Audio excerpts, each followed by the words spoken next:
Okay, good evening. Good evening. In compliance with Open Public Meetings Act, the notice requirements have been satisfied. Meeting dates for the year are confirmed at the annual meeting, are posted on the public bulletin board in the lobby of the Municipal Center and published in the record within the first 10 days of the new year. Copies of all revised or additional meeting notices are sent via fax to the record, the Suburbanite and Northern Valley Press, and are posted on the public bulletin board in the lobby of the Municipal Center. For the record, we're missing two council people tonight. I don't know, they both could conceivably show up later in the meeting, Councilman Barzalato and Councilman Stefanowitz. This is a work session, and it is structured such that public comment comes at the very beginning. So I'll go around, and would you like to speak? Sure, thank you.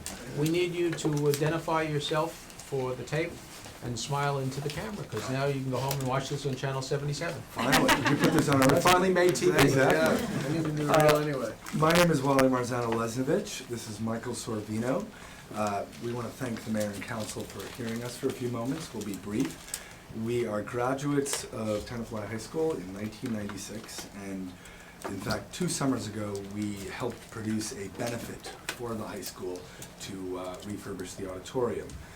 We met with the mayor briefly, who was very supportive and encouraging, as we're producing an independent film that I've written, that we're both acting in. It is invested in, it's moving forward. It's a great script, It's by great, the way. thank you. It's called Captain of the Land of Make-Believe. And I originally wrote it set in our hometown of Tenafly. Now, there are a bunch of reasons, pros and cons, as to shooting here or not. Some of them are some of the tax incentives that I won't bore you with. But one of the things we wanted to appear and discuss are the permit fees. They are high in Tenafly in terms of shooting, and I understand that, why they are. But since we're not a big budget Hollywood film, we're not Universal Studios, we're a couple of hometown guys trying to make a movie, we wanted to sort of propose to the council to see if there was a waiver of fees, a variance on the schedule. Obviously, we can follow up with questions you may have, we can submit a formal proposal in writing. We just wanted to toss it out in public comment to see if there was any sort of support, when you discuss that for yourself. And it's just basically, us trying to make a movie and to show our hometown on screen, so. Wally wrote the script to be shot here, actually, in and around his parents' house, other families' houses that we know in the area. We have a lot of local resources here in terms of places to house actors as well. We've spoken to the diner, we've spoken to Absolutely, yeah. Bob Kutakon's Walmrats and other places downtown, and they're very receptive, I would say. Nadia? So how many days of filming do you need in the community? It's a great question. The whole shoot is going to be 2.5 to 3 weeks. A week of that is basically just going to be in the house. In terms of the community, I would say about a week and a half. It's a walk and talk movie. Nothing is getting blown up. We don't have the budget for that, even if we wanted to. It's maybe on the second one. It's there's a love story. It's set after the financial crash. There's a discussion of responsibilities and old friends. And if you want to read the script, you can, like everyone else, read the script and offer your notes.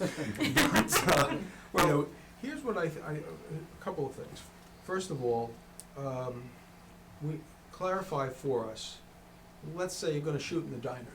Sure. Are we talking about big trucks? No. Are we talking about just 1 or 2 people with handheld cameras? I mean, one of the things that we factor into this is how disruptive it would be, especially downtown. Absolutely. If you're filming at your dad's house on Knickerbocker Road, Sure. are you going to have a lineup of vehicles on Knickerbocker Road, parked vehicles? Sure. What's the magnitude of the? Yes, that's a great question. Yeah, absolutely. As Wally said, we're very small. We're not only not Universal, we're not Lionsgate. Right. We're not the Weinstein Company, we're not Focus, we're not Village Roadshow Pictures. We're small, so maybe like we're seeing something like 1 truck, maybe. You know what I mean? And maybe a few smaller support vehicles. There will be runabouts, 1 but- truck most of the time. Yeah. It's a key truck of lighting. Yeah. We have an Emmy Award Groups of winning electors. director of photography. His name is Gary Hennick. He'll be working mainly with 1 light digital camera, whether it's the Red or the Canon or the Aeroflex. But no, it's not, yeah, it's not a big It's not production. big. I mean, people who pass by will see that there's a movie being made, but it'll probably be exciting to people who may not have been close to that, and not so disruptive as to where it's gonna be shutting down, 2-3 blocks at a time. When did you hope to start filming? Certainly, late April into early May. Now, we have also an Emmy Award-winning casting director. She actually cast Homeland. We may hold So because of an actor. We're out to talent, and if we get an actor that we like, we may delay that a little till mid-May or even early June. But right now, The one that's playing the mayor? we're not gonna find anyone as handsome as you, so we're just gonna go with you. Peter, I have a question. Yeah, Mark, ahead. Two questions. So how many people in the crew and how much are the fees? Sure, good questions. The fees itself are $750 per location per day for exteriors in public land. So that means that if we were shooting, there's a lot of basketball court scenes, right? Just the two So of us. how many different scenes do you have? Well, I mean, Or locations? different locations, you're talking about maybe like 24 to 30 locations, 60-something scenes for a 95-page script. There's a lot of basketball scenes with the two of us. That would mean it's $750 per day to shoot a basketball scene, and then let's say we finish, whoop, that's not me, thankfully. Let's say we're gonna cut that. Let's say we finish early and we wanna go over to shoot something over at the tennis court, that's another $750. Frankly, this production can't afford that. Yeah. Our budget right now is $150,000. SAG ultra low budget defines a film as $200,000 excluding post-production. So the highest of our budget would be is $200,000. And the fees would be about 15,000 based on your math. Right, and we need to give that to actors. So there's private location fees too. Yes, and there's the private location fee, which is You know, $100. one of the things New York City did a number of years ago was adjust their ordinances regarding filming in order to encourage filming. Now, I'm not necessarily saying we ought to encourage filming, but compared to surrounding towns, I don't think there are that many films being made in Tenafly, and this may be one of the reasons. So there's two issues here, and I'd like to bypass the second issue, which is, do we want to consider changing the rules permanently?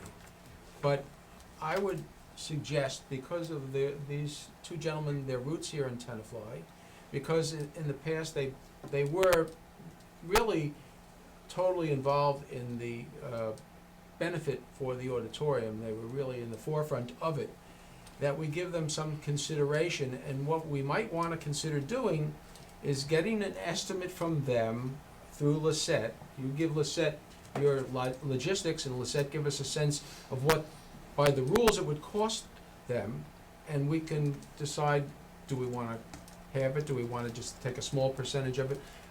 I'm hesitant to suggest that we should make a decision, since we don't know what the numbers we're are. talking about. Absolutely, and You we'll gave easily us fill an that. estimate of what you thought it cost. Did you do that based on our application? It was based on what the town costs for, and then looking at how many locations we have. We're trying to cut things down and No, I understand, It's but all I think moving forward. the starting point should be the application. That Right. way we know. Well, let them give Definitely. the application to Lisette, and Lisette can, keep in mind, you don't want your hometown to go broke. Oh, of course. No, we don't. No. We wish that we could pay the full fees. We wish that we Absolutely. were Well, the that second big film, already. will not get such a break. That's fine. The second film's gonna have lots of explosions. Dan, do you have, We've been talking about our downtown. I think this is a great opportunity. I mean, Mhm. this is perfect. And when I wrote the script, thank you, I was thinking, here's the diner, here's the Right, basketball exactly. courts, It's perfect. here's the library, here's the book club. These are things that we wrote the town in mind for. But yeah, we'll send that to. Send the of course, application of in. course. and we'll get it on the very next work session. Wonderful. We have 2 of them a month. That's great. So if you could get, when's our next work session? The 24th. The 24th, we'll have an answer for you. I'd like to What's think the that we could deadline discuss this for them? on the 24th. Wait, give them the deadline to The get it to us 19th. at the 19th, so you have to be in by the 19th. Great, yeah, we'll get it tomorrow. And that works with your schedule and everything? It does. I mean, Sure, everything yeah. is moving forward. Good. We are looking at other locations. We are looking at tax incentives in We have to, Massachusetts based and New on our York. investors and. We're doing our due diligence on all of it. but it does, it certainly works. So we appreciate your Well, thank, hearing us. thank you very much. Thank you so much. The sense, the sense I Thank you. have is this, the people at the table would like to work with you. We really Yeah, appreciate it. Appreciate that. We'll have our people call Mark you. would like to be in the movie. We're going to need extras, so We're gonna need you extras. might very well come to Yeah. that. We'll send my Yeah, agent once over. Thank you so much. Great deal. Then wants to show you Thank the you. community. You're welcome. Did you mention my request to him? I did. He said he We would just certainly wanna talk go. to you. Yeah. Yes, see what you can do. I Thank will, you. I will. Thank you. Thank you. Take care. In the interest of full disclosure, I'd asked, the Tenafly Rotary Club has a very large Thanksgiving lunch with about 10 clubs. And I'd asked Wally, because if one of the, Paul Savino might be available to be our guest speaker. But I think he's on the wrong coast at that time. Okay, so any other public comment? Okay, Mark, that's a good idea, making a phone call. To be considered. Refunding the bond proposal presentation. And we have, if I may, Mayor, we have Jason Capizzi from our bond counsel, Kraft and Capizzi. As most of you know, Jack Kraft has been our bond counsel for many, many years. You know, working as his own firm, you know, Kraft, and then switching to another firm. But Jason joined Jack as a partner last year. Was it last April, Jason?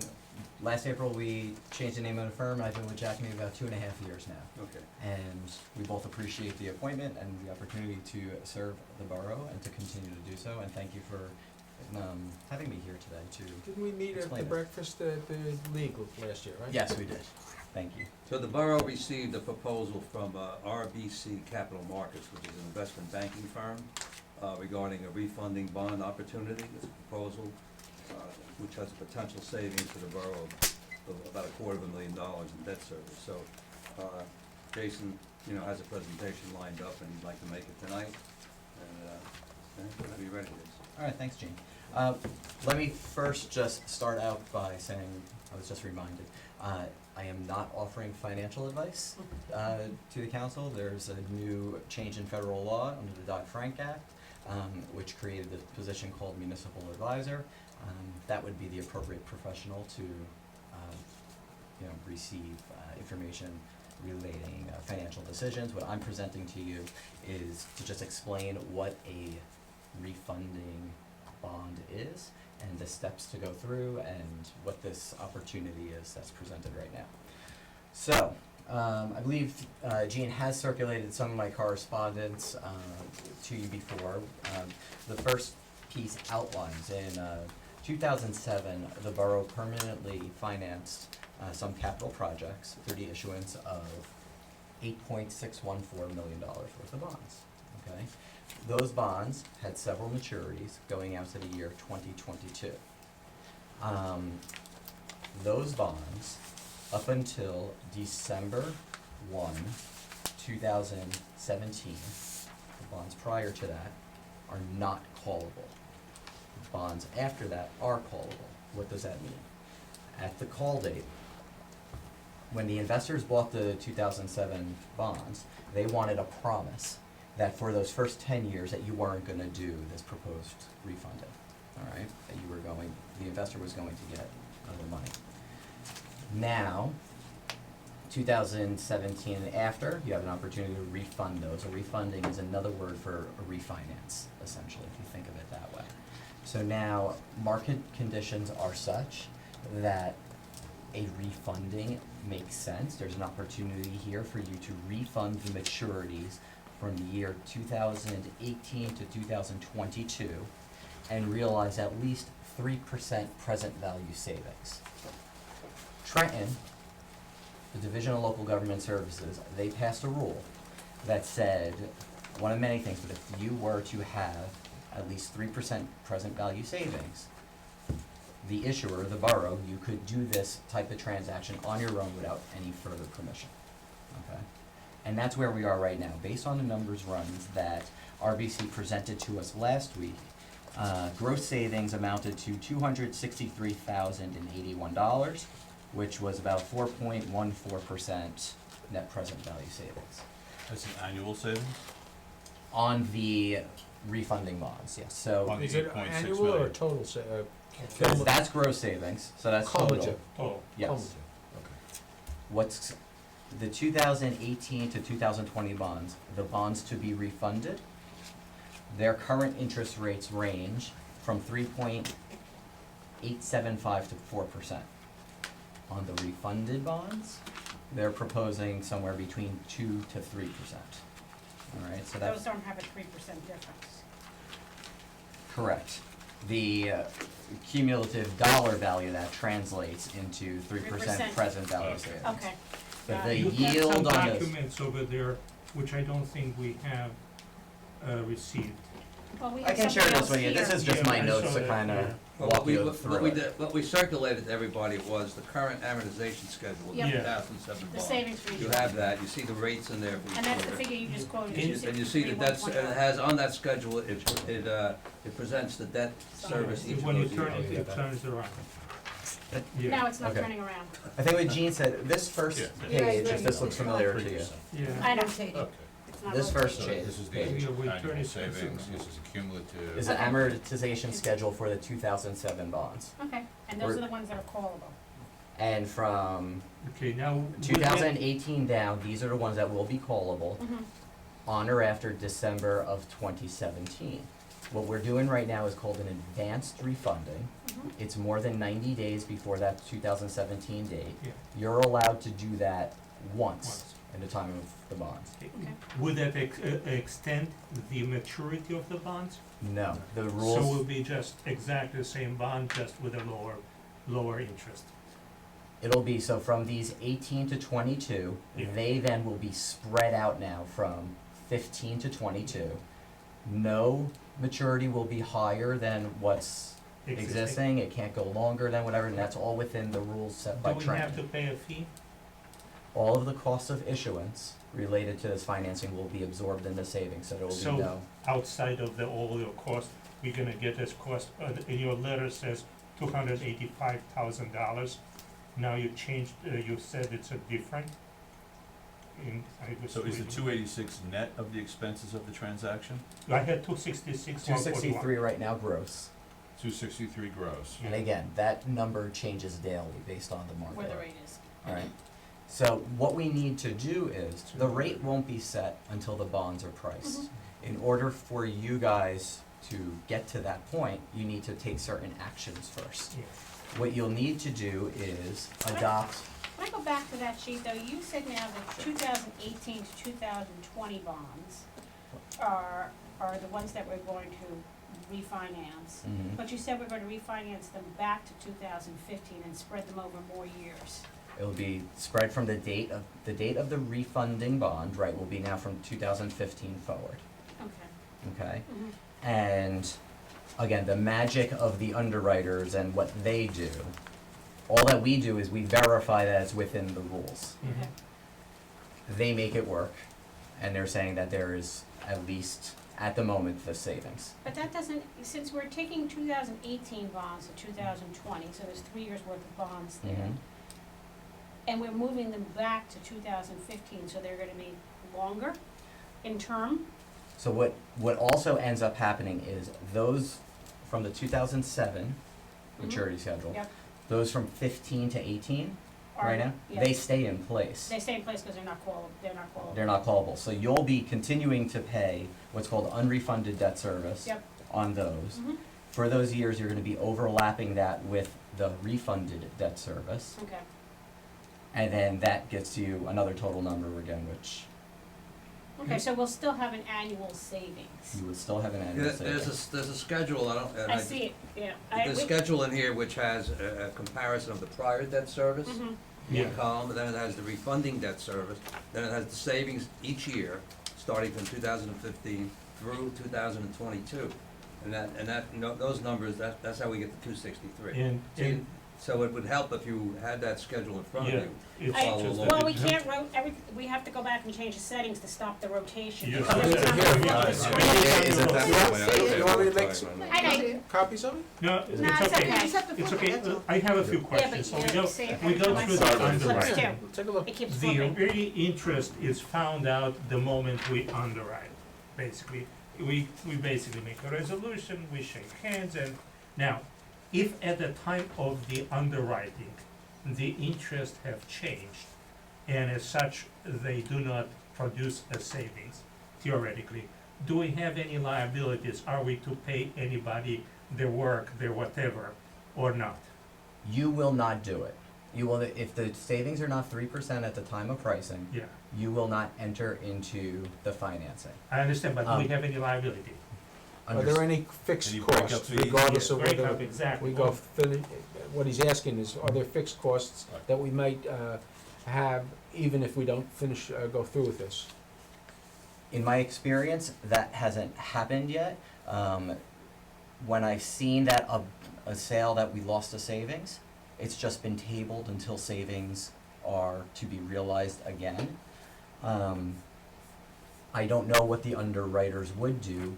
I presume, well, again, you're not gonna have a contract with them. When they price it, they're gonna present you with a bond purchase contract that you sign. Before there's that contract, there's nothing with them. Yeah, we just And wanna make sure that we're not on the hook for any expenses if things don't go through. Right. That's what we're trying to make sure. Is there a Okay. possibility if the interest rates continue to drop that we might even make more? Yes. Again, this Although at this point, fluctuates. that doesn't appear to be likely, it's pretty stable right now, right? Just I so can't you, speak to that. so you know, Paul Lurch is here, our auditor, so, you know, Paul, you could jump in anytime, but the Board of Ed just did a refunding thing, bond. This is right? the same thing. Paul's firm, Lurch, Mincy and Higgins, happens to be the auditor for the school as well. And, you know, again, he can't recommend doing this as well, but, you know, they just went ahead and did this, and it's, people are, you know, jumping on the bandwagon here, because there's an Yeah. absolute Mark, saving. please? What are the transaction costs? So, in the proposed numbers run from the underwriter, they carved out probably around 70,000 in order then to still present this 3% savings. You don't know until the end of the day, when you get to depend on how many professionals are going to be involved. If the borough chooses to engage the services of a municipal advisor, as well to further offer that financial advice, you know, relating Okay. to the amount of savings. What's So the after am- so in other words, we'll wind up with the 263 after the 70 gets paid. Right now as presented, yes. Okay. But again, right, this could change, but again, you will Understood. not move forward unless there's at least 3%. Understood, okay. And one more thing, what's the total amount of bonds that we are refinancing? Just 6.1 million. All right. 6.1 million? 6.8. Plus Si- All right, so here, let me, 6.8, yeah, the amortization schedule has 6.1, is based on the 6.1 million that would be outstanding, the remaining principal as of 2008. Okay. Everything is based on that. Okay, Yes, so now- 6.1. what I'm asking you to consider, once we conclude everything and we all understand what this transaction is to adopt on first reading at tomorrow's meeting a refunding bond ordinance, which that authorizes the issuance of these refunding bonds. You'll see that a bond ordinance does two things. It makes an appropriation and it authorizes the issuance of the bonds. The appropriation and the issuance in the refunding bond ordinance is 6.8 million, Yes, right. more than we need, right? Yeah. What that does is you are refunding 6.114 from right. 2.7. However, because of the par amount that they're proposing right now of the bonds is higher than that. It's Mhm. 6.2, you're actually issuing more debt. But because of the savings and the way everything works out, again, current market conditions, it's ends up as savings. And again, all I can say to you is that that's the science or the art of being an underwriter and then Yeah, but figuring this the- out. Once this is done, the rate is locked in and the savings are really locked in, correct? Yes. It doesn't, so, you know, See, These are not variable rates. Peter, yes. this is like refunding a $30,000 house, taking a $35,000 mortgage at at a a lower lower, rate. but now actually your debt has increased. Right, but the Even cost- though you pay you less, your debt has but increased. the question becomes, what's more important, the level of debt or the cost of that debt, and the cost of the debt goes down. The question is now, can we do a refinancing at 6.1 and we pay the 70,000 and make it 6.2 or whatever to create an equivalent saving? That's what, we see this proposal, it's one proposal. What we are asking is there a chance that we don't have to increase so dramatically by almost 12% the actual debt and still create the savings that we need? The net debt of the borough, as provided in refunding bond ordinance, is actually being increased by only 686,000. Yeah, which is the As well. 61168. 61168. So what I'm asking, is there a capability of maybe getting a little bit less savings, but not increasing the debt? And because there is a lot of money in here to basically take on this, and see, But the The cost of You the really- borough is not the amount of debt, it's it's. let me explain that why it's not. These are bonds that are gonna be becoming due in 2018, 2020, and then we're gonna have to refinance them. And when that happens, you're gonna have to get at a much higher rate. You won't have to. We don't No, refinance them, you don't they're paid refinance off, they. Are they fully paid off at that time, or we just gonna Absolutely. mature? These Which refunding they- bonds, they mature. since they are going to be for maturity less than 10 years, Yeah, there's gonna be no call provision in them likely. All right, the market won't accept that. All right, so you'll be locked into this Through 2022. Till for 2000 18 to 22 for those maturities. We wouldn't be refinancing them for refinancing's sake. What you have to look at here is the debt service saving. The debt service is a line item in your operating budget. I All right? understand So that. so very well. therefore, there's a savings that will be realized by the taxpayer Yeah, on an annual basis. And that debt service line will be reduced substantially. And the And- debt service is at a the- function of principal and At interest. the end of the exercise, 2022, we end up with the same amount of debt, zero. Right. It doesn't really matter. it's That's right. fully paid off at the end of Yes. the. Right. Yes. Fully paid Okay, off. that's what, yeah, okay. And why is it that we have to increase the debt during that time? You have to increase the debt in part, Because of fees, essentially, really, that's what's happening. That's what I'm saying. So what's happening is that in order to pay off, X number of dollars, you've gotta issue X plus Y, and because the interest rate is gonna be less than what you're previously paying, the net debt service is gonna produce a savings of more than 3%. Okay, so let me understand that, those fees. Does it mean that besides the $70,000 that the underwriter takes out of this, there'll be another few $100,000 that are paid in fees to the underwriter, or the fees paid to other third parties? the typical professionals involved in this type of deal, right? The underwriter has their discount, their spread, that's built into this. Then when they try to, again, see if a deal is real, they come up with a number, and I think this underwriter used about 70. You know, depending on who you engage, you have bond counsel, you'll have your auditor that has a role, you'll have the local attorney who has a role, you may have a municipal advisor, you All those have, people you have to pay. If you wanna have a target for a lower number, Yeah, you're still gonna have fees. There's no way you can do this without fees. You used an example, you have $30,000 debt on your house and you wanna bring it up to 35, that's right. so for a lower cost, if you were to say, I want the lower cost, but I only wanna finance 30, then you're gonna have to pay off something. That's right, exactly, and I'm And trying why- to we understand don't if the wanna- bank makes more than I make, or I make more than the bank. Well, but try and do this without the bank, though. As long as you make one. And the bank's not working for free. Yeah, I think this is, I don't wanna call it manna from heaven, but, this is a Significant savings for us. significant savings at no cost to us. So how does the process work? We introduce this tomorrow night, we have to have Okay. that in a second reading? yes, and I was gonna say too, this is a very common type of transaction as well, that when the opportunity is there, you see, We need to take it. First is 24. so, Yes, we did this a number of, We've Max, done it a number of Max, times. we've done this before. I'm sure, As interest I'm rates were absolutely dropping. sure. So just- Finance we have a is So like- Jean, March can you provide for Lisette what she needs for tomorrow? Yeah, I she already has. You have it already. So we would have the second reading on the 24th, is that just on, so So tomorrow will be the introduction. I'll amend the online agenda to include it. And based on that, the schedule, when would this transaction be complete and closed? May 8th. May 8th, okay. So I drafted a tentative timetable, which we can circulate and share with everyone as well. So the first thing that you would do is adopt a refunding bond ordinance. That allows everyone now to start getting to work. All right? The next council meeting, I have you guys considering a resolution which, again, authorizes Gene and other professionals to just start getting to work on this. It names RBC as the underwriter. So now you're officially in. All leading up to that point, we all do what we need to do, and we schedule the pricing. That morning, early afternoon is typically when the pricing happens. Yeah. The local bond law requires that you, the governing body, confirm the details of that sale in order for it to be real. All right, so Gene will participate on a call early afternoon. The underwriter will give us something.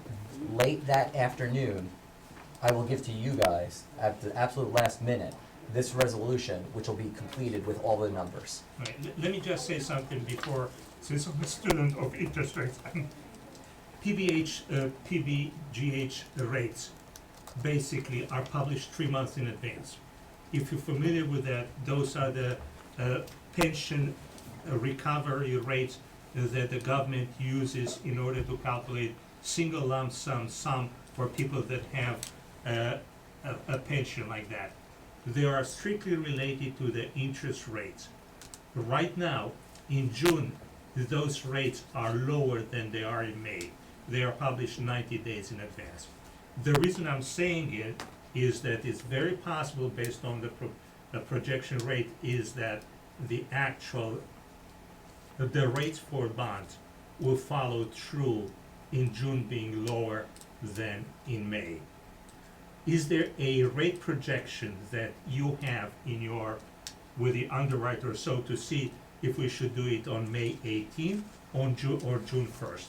That falls within financial advice. That's beyond the scope of what we do. So I don't. He's not allowed to give us financial advice, but we have our auditor here. I'm not either, actually. I was gonna just talk about this a little bit at the end here. Because of, it's exactly what Jason indicated, the Dodd-Frank and the SEC regulations, municipal advisor, you have to be a registered municipal advisor to give advice. Okay? He's not, we're not. Is our CFO can give us Now, advice. what I will say, there is an exception, of course, there is an exception. If the CFO,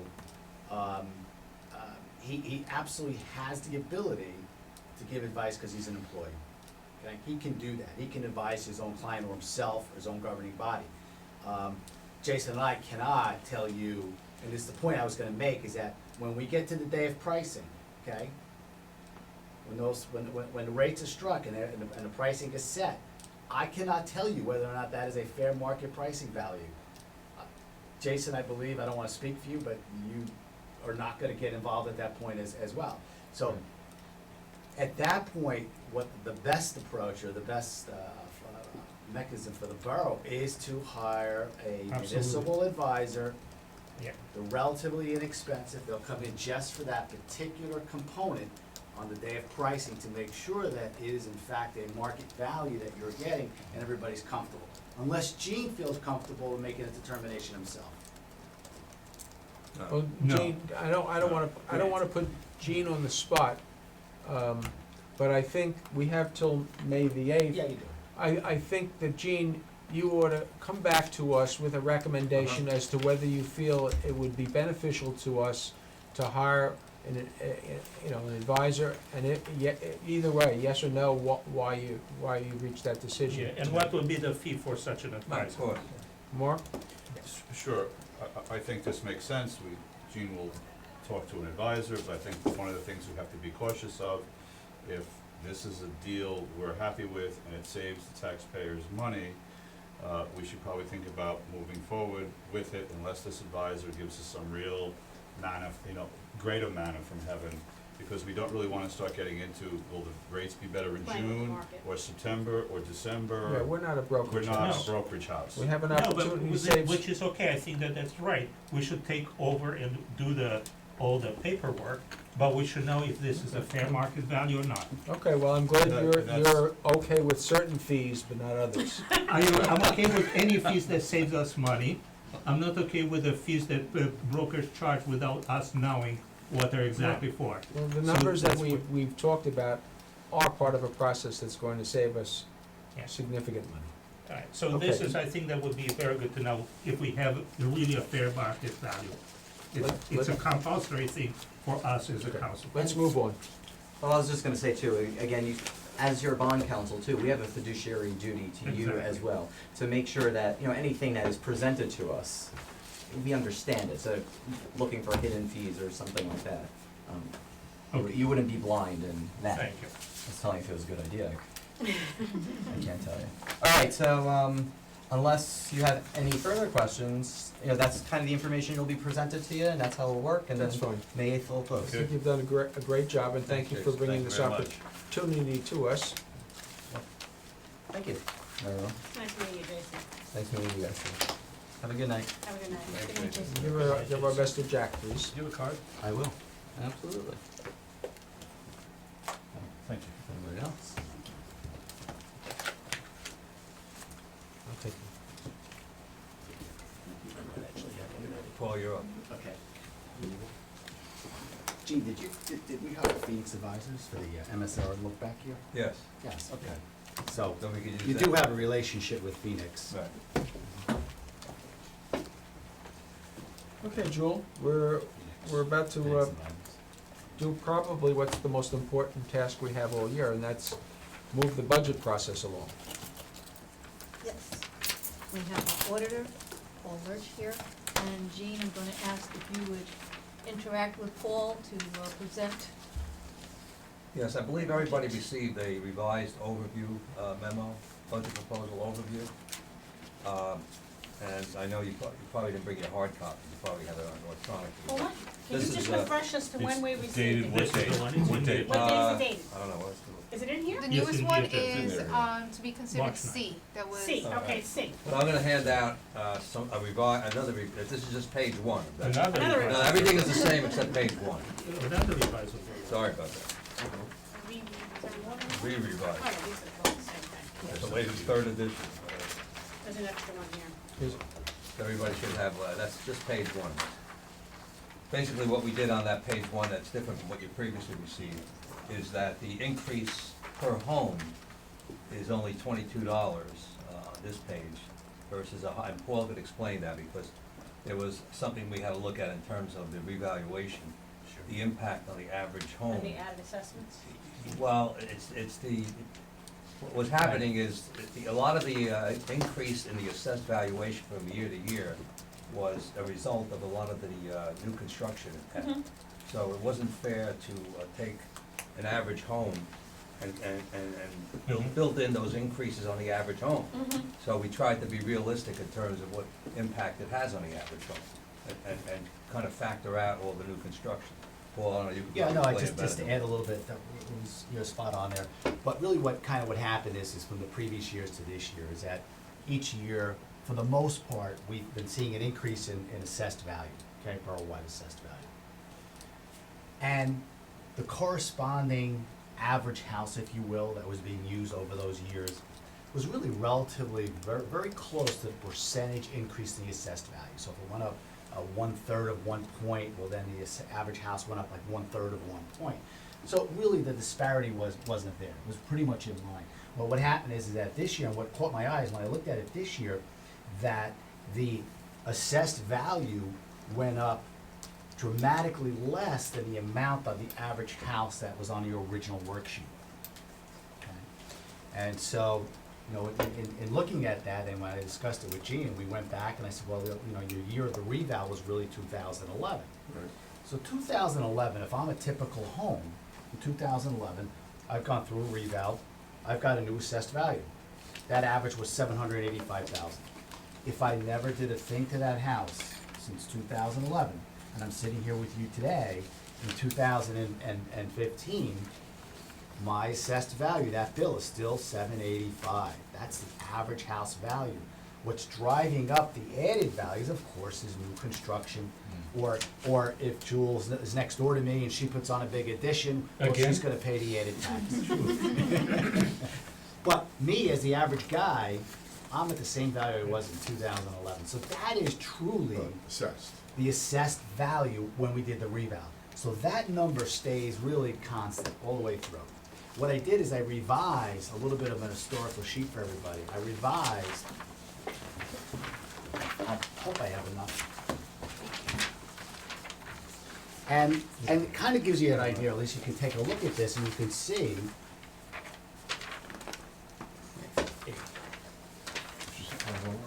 Yeah, last one.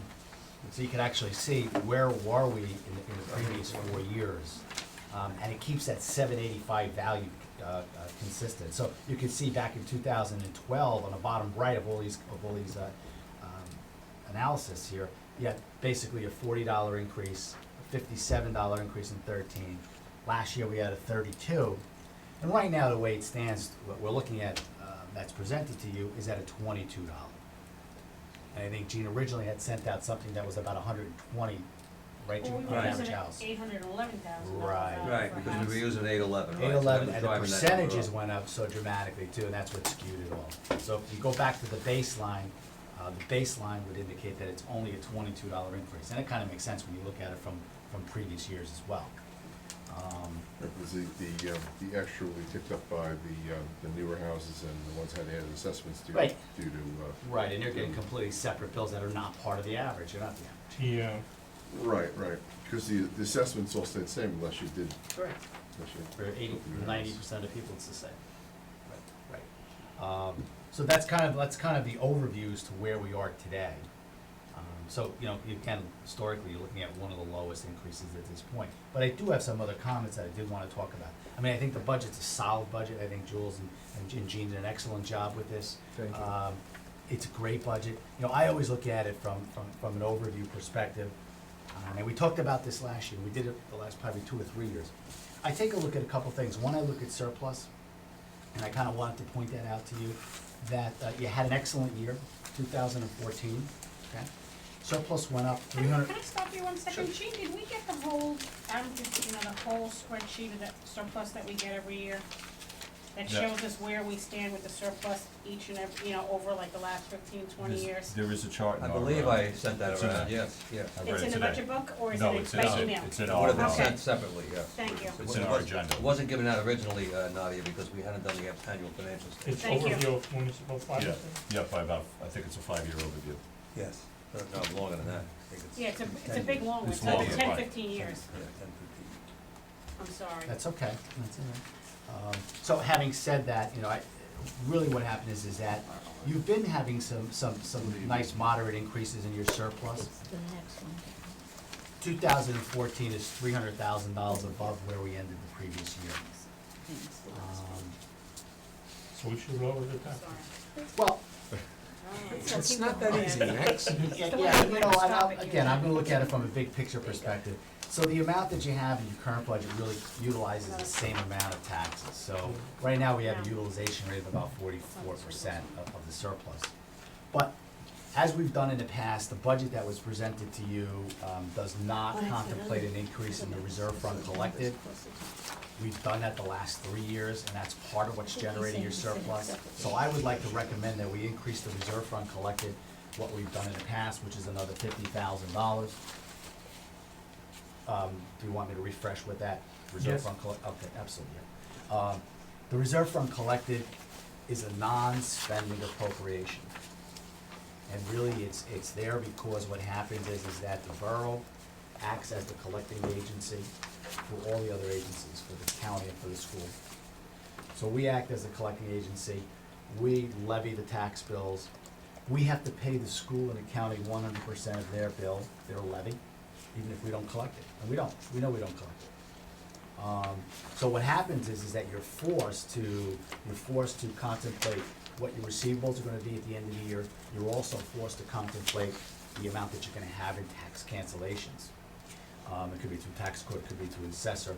So what happens is it winds up forcing municipalities to put a non-spending appropriation where you actually levy more money to make sure we have the cash flow to pay everybody and our own operating bills as well. And this is based on a calculation, collection rate, and it goes through that process. We've gone through the last 2 to 3 years, 3 years now, of increasing it a nominal $50,000 per year. Think about it, your levy is probably around $100 million total between. And what happens is that when a collection, you had a great collection rate, we had a 99.1% collection rate, and that's what's driving some of the big surplus number 2. Not your norm. I mean, your norm is somewhere around 98.6, 98.7. Happened to be an anomaly. It's a great year. Wonderful. Throws a little extra money into surplus. But I would like to look at it from a conservative perspective, and I'd like to continue to go and plod along slowly, add another 50 to the reserve fund collected. Okay? The other thing that we've done is that we've always looked at the financial statements to clean up the financials, is another term. We have one ordinance that we have that the money was spent, the money, and the ordinance was not financed through a bond, was not sold as part of your bond sale. So I'm sitting out here with negative cash. We spent the money on ordinance 0921 to the tune of $118,000. Last year, we had $87,000 worth of cleanup on old ordinance that we'd spent and didn't go through the permanent financing side. So this is really one of the last pieces that I have sitting on your balance sheet that we should clean up. And we're in a position here with basically $300,000 more of surplus, and we're only looking right now at a $22 increase. So my suggestion would be, let's add 50 to the reserve fund collected. Let's add 118 to clean up the ordinance that was already spent and we didn't fund it through permanent financing. That's basically $168,000. And at that point, you know, you could do whatever you determine to be best. You could take another $168,000 in surplus, because we know that these items were, at least $118,000 is a one-time item. We're not gonna see this reoccur next year. Rather See, than not take it out of surplus. Just but- let me ask you a question then. If we take this additional $168,000, right, that would change our budget altogether, no? correct. And what would then the rate be if we do that? Well, I mean, think of it this way, you know, a tax point is roughly $380,000, right? And one tax point to an average house is gonna be $78, $79, okay? So we're talking about, even if you decide not to use surplus, 1/2 of a tax point. It's about another $35 per average house. Okay, so altogether, we're talking $55 in increase if we Correct. take the additional, We take it without using any surplus. without using, which we don't wanna do. We don't wanna use the surplus, yes? That's up to you. Well, That's up to you, but his recommendation, Is when to use the Paul and I surplus. talked about this originally, we said that we should make it budget neutral. So we have to add 168, we should bump up the surplus by 168. I wish I had the surplus, We have it here, and I can't right? find Here, it. right here. I was gonna say, I have my own. So basically, in order to continue our surplus growth that we've had for the past 8 years, we need to come up with another $168,000, is what you're saying? Yes and no. I mean, the 50 will continue to hopefully build towards that Yeah. surplus. The 118,000 is nothing more than Spent. paying off Okay. money you've already spent on capital. Nadia, So, last year when we ended surplus, after we took the 1.5 million out, we ended at 1.6. This year, after we take the 1.5 million, we're ending at 1.9, so we are in a much better position. The surplus, really, a lot of things went into the surplus this year. and even if we took the 118 and the 50 out, we'd still be up. Yeah, we'd still be up, is what I'm saying, there's Right. 300,000 more in I surplus would agree with what this the auditor year. has to say and our CFO, and we're still headed in the right direction, and in the meantime, it's Yeah. by far the I just want easiest to see the way number. to eliminate those two issues. And just so the council knows, we generate new surplus from year to year based on revenue that we did not anticipate, Yeah, revenue in excess of what was anticipated, and cancellation of appropriations that we spent, Unexpended so, funds. unexpended appropriations. And that, we try to be conservative with our revenue projections, so we're able to generate new surplus. can I ask a few budget questions, or you need to Well, I'd discuss like to more? finish this Okay, question. sorry, go ahead. Do we have a consensus at the table to do what the auditor and the CFO And recommend? would you Yes, I agree. repeat it, please? advice is to take the surplus? What's the advice, Gene? Well, the advice is, right now, on the revenue sheet that we distributed, there's $1.5 million of what we call appropriated surplus. Yeah, So we're saying that we should bring that up by 168,000 to make that 1,668,000. okay. And that'll offset the additional reserve uncollected that Paul has discussed, as well as the reserve for, And it still leaves us with an increase in surplus. Right, yes. right, because you're up about 300,000, Right. you're gonna take. So we're Yeah. taking a little more than half. We'll still be up. All right, Yeah. we'll still be, okay. Yeah. Okay, Nadia, your questions now? I couldn't find that, the surplus, could you send that Sure. again, the table to Sure. us? Thank you. I didn't have a chance to, I wasn't here for one of the budget meetings, so Lizette gave me the tape and I listened to the tape. I know there was a question on the table that we didn't discuss about the Tenafly Nature Center, whether we were giving them 30 or 35,000. I didn't hear anything on the tape, it was supposed to be discussed at a future meeting. I know that we got copies of the audit reports, from Gene, except that there were only 2 pages of the audit and I couldn't see what the notes actually meant. Gene, in the current state of the budget, was it 30 or 35? 35. 35. Oh, so he did add, I Yeah, think there was a sheet that I sent around that had budget changes. Right. Okay. And on that sheet, it had an additional 5,000 for the nature I center. think the consensus at the table was to give them the 5. okay, But So it's I in there. don't recall any objections to it. okay. Now, my other question had to do, I don't think we discussed we it. didn't discuss it according to the I tape. don't think we discussed it The at tape all. said We you were didn't gonna, discuss what? The Nature changes center. that Oh, are well, let's discuss it now then. Are I'm okay with we, no, if Gene put it are into we the budget. moving to C? Because that's what C is, the next item Be is the considered review C. of the Well, budget. you wanna wait till C, or you wanna discuss it You now? would- No, we can wait, We'll wait till we get to the point, When the because auditor there are other is done, changes we Fine. want to talk.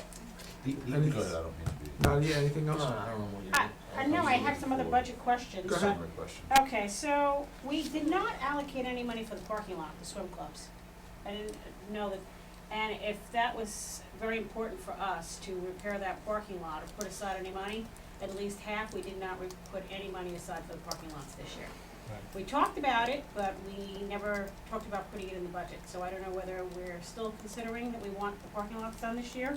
And my suggestion is really not to increase the capital, but actually remove something from the capital. Yeah. If the parking lot is that important to us, and we've acknowledged it's that important, and our negotiations aren't over, but I still think we should have some money set The aside. negotiations really haven't started. I know. Started, right? Yeah. Well, Next month. no, it's a good idea to have that as a reserve, and in case it was needed, we have the money in the budget. Because we can negotiate and then not have the money for it, Yeah, because we and- didn't set aside any money for So- it. Wait, did we speak about that? Go Were you ahead. here for that?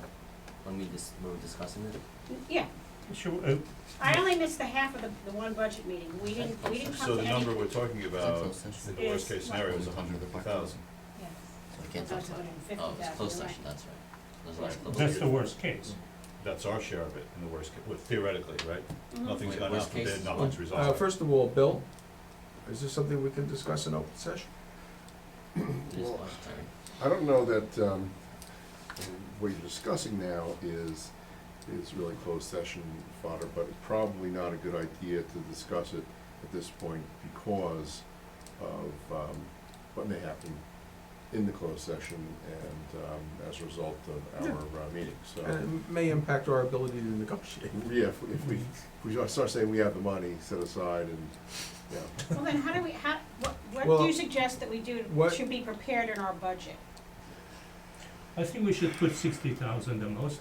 Are you talking about capital? or- Capital, Yeah. road resurfacing, that could You cost don't- 300,000. You don't need to put it in the budget, No? no.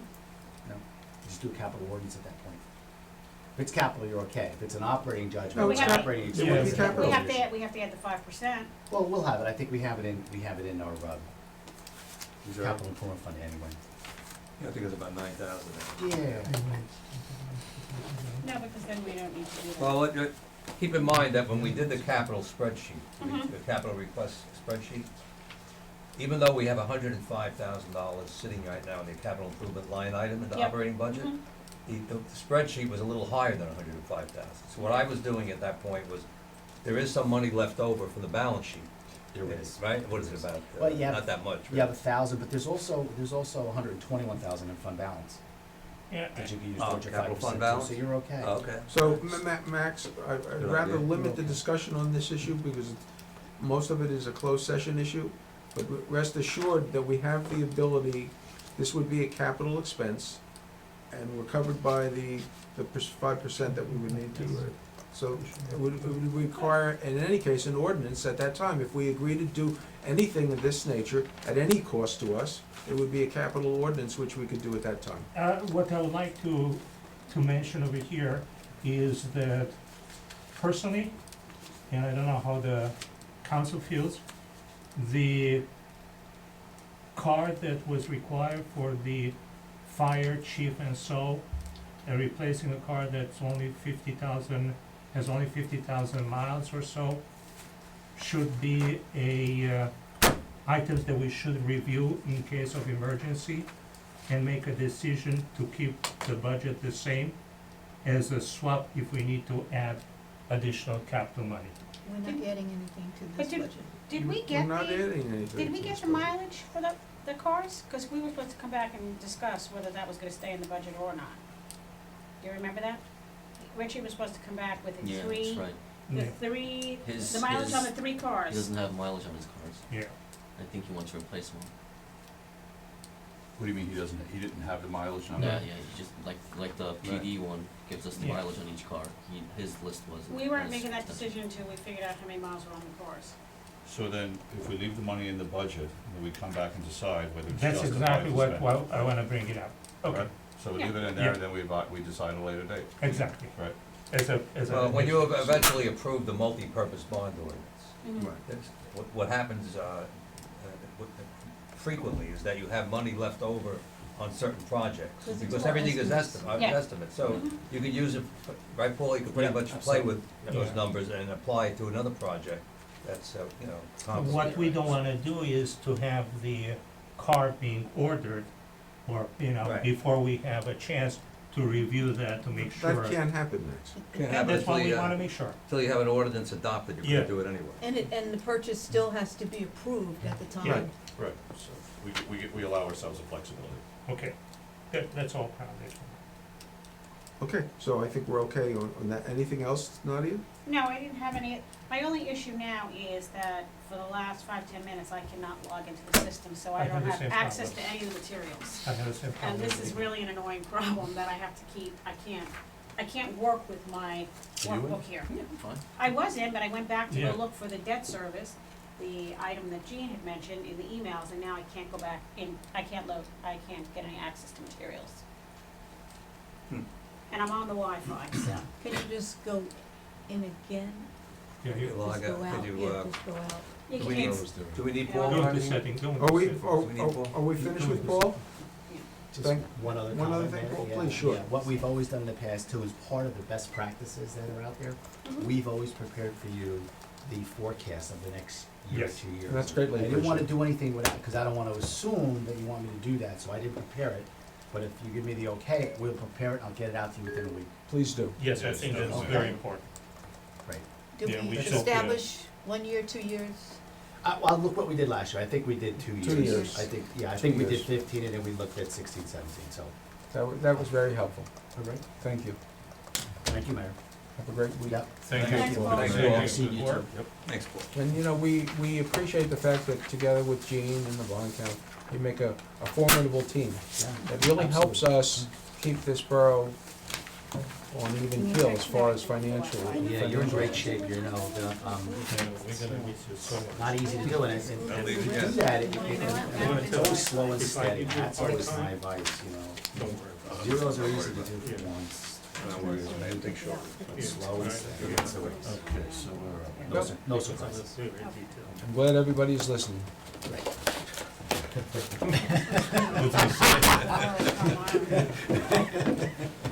So 50, can I tell everybody, $55? Yeah, you wanna tell them 55? That's the number. Yeah. That's when you're gonna Yeah, it's reissue the like- paper. You're gonna reissue the paper with 55 now. So Max, they're not gonna say thank you, they're gonna say, why couldn't it be 45? Absolutely, but doesn't matter. The number is the Gene, number. 55. No, I think once again, this is an outstanding budget, you know. We've had reasonable success in staying under the 2%. A lot of towns can't do that, and we haven't had to cut back on our services, which is, should be our goal. Yeah. It's one of my notes too, that you just reminded me of. We are $1,576,000 below the permitted tax levy. Yeah, So if we take and we use the amounts that we were under for the last 2 years, plus the amount that we're under for this particular year, you could actually raise taxes another 1.6 million and still be under the 2%. yeah, that's not a, So, I'd rather give it to, yeah, no. You hear that, Bill? yeah, it's a, I'd rather give it to the film crew and let them hire George Clooney to pay the mayor. yeah. See, it's so easy to be under budget when you have a growing base. That's right. Well, that, In the other towns, they have a shrinking base. Max, Yes. you've hit the nail on the head. Yeah. And that's why it's very important to us to make sure that it's easy to build in this town rather than difficult. Yeah, absolutely.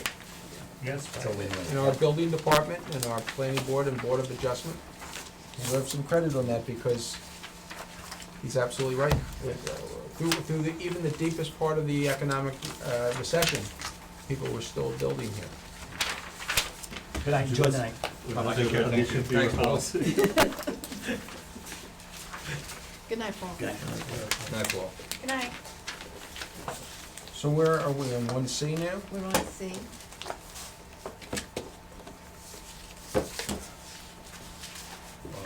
And basically, C is a set of updated summaries. So where the budget currently Right, so we did stands. the overview, which is a 3-page overview of the budget in terms of, you know, what's going up, what's decreasing, and the effect on the taxes. And, you know, we talked about the average tax per home. If you look at the appropriations went up 1.4%, total appropriations in the budget, which is very good, I think very good. 395,000, and, you know, your revenue went up a little to offset some of that. So, you know, it's really, you know, we went through a lot of changes since we first distributed the budget to the council members. And I tried to summarize all those changes so you see, you know, what's transpired since we received the first document. I think that we pretty much had a consensus on all of these items, except for the two that catch my attention, and maybe there's additional ones. One is I thought we had a consensus, but I was wrong, about the nature center. And the other one was, we're spending, suggested that we spend $10,000 on cots and blankets, and it's. Well, that's what I was gonna ask, It's is yet you- been- we never went back to Tony's budget. It's yet been explained to me where we're gonna put these cots and blankets. Julie is gonna put him in the office. We don't have a plan as to where, are the people gonna go into the senior center, or are they gonna go to the McCandless room, who will be going to those facilities? The police department, which is where the deputy OEM coordinator now resides, they're gonna be working in conjunction with Councilman Barzalato, who's our OEM coordinator, to come up with a plan for each facility, a profile so that you can readily see, you know, what the amenities are, what the services are, what's the anticipated level of care and activity for each facility, It's like a audit. profile. Do you Like have audit any of the further buildings. update on when we might see the money for the generators? Well, when you say update, it's here. We've been We have authorized. the checks, we have the money? We Cash is have in the the money. bank? Yeah, the cash is in the bank, Okay. literally. So now, We can go- What now, we're doing now now, we need a plan as to where to put the generators. no, that's set, that's what was approved. Let's talk with the cots and blankets. I think we should. Well, I don't think we should put cots and blankets where there's no generator. No, I think that we should postpone it till we have the plan. Right, the And then we can generators, the discuss what we're generators gonna do with were them. Well, that's fine, approved so for we're gonna the approve McCandless We're room. gonna approve the Right. $10,000 then, because that's the decision we What got. we say no is let's wait till we Well, have we a have to plan. decide whether to put it in the budget or not. So I have a question. How long will it take, do you think, Jewel, for the plan to be put together? Is it a week? Is it 10 weeks? Is it September? I would have to ask the chief. It's gotta be very comprehensive, it has gotta to be- be it's like an depending audit all on the what the buildings, yeah. emergency is. you know, is it And this isn't extended, just for- is it a one-day Right. emergency? There's This gotta be isn't multiple for just borough contingencies. buildings, right? This is for, This Well, is no, for house. he wants, all of the designated buildings. We have, that's Oh, the designated, question, okay. one of the questions that Right, needs to designated. be answered, Dan. You know, what, specifically, what buildings are gonna be designated, designated shelters? Day shelters, 24-hour shelters? Right. I mean, Tony has given us a broad overview, but nothing specific. And that has to be approved by this body. Mark, please? So if we're going through the exercise of recognizing we need shelters, okay? And we go through the exercise of raising hundreds of thousands of dollars for generators for the shelters. And clearly we all agree that we need a plan of how to do it. And then if we're going to use the shelters, we're gonna have to put something in there for people to sit on or sleep on, whatever it might be. So, I mean, I would recommend put the 10,000 in the budget, but we don't spend the money until we have a plan and we know exactly what we're doing. Agreed. Sounds like a good idea. Okay. Okay. Let's go to the nature center. What are the thoughts on the nature center? 115, please. Wasn't the nature center, didn't previous to, 3 and 4 years ago, wasn't it more Oh, money they yes. were getting? Yeah. At one Yes. time, What they was were the getting number? 35, 35. Okay. then we cut it to 30 during the crunch. Let's go back to 35. I don't have a problem with moving that up 5,000. I listened to the tape of the Nature Center meeting with the governing body, and I understand that it's very soon after the referendum, and they have to reorganize themselves.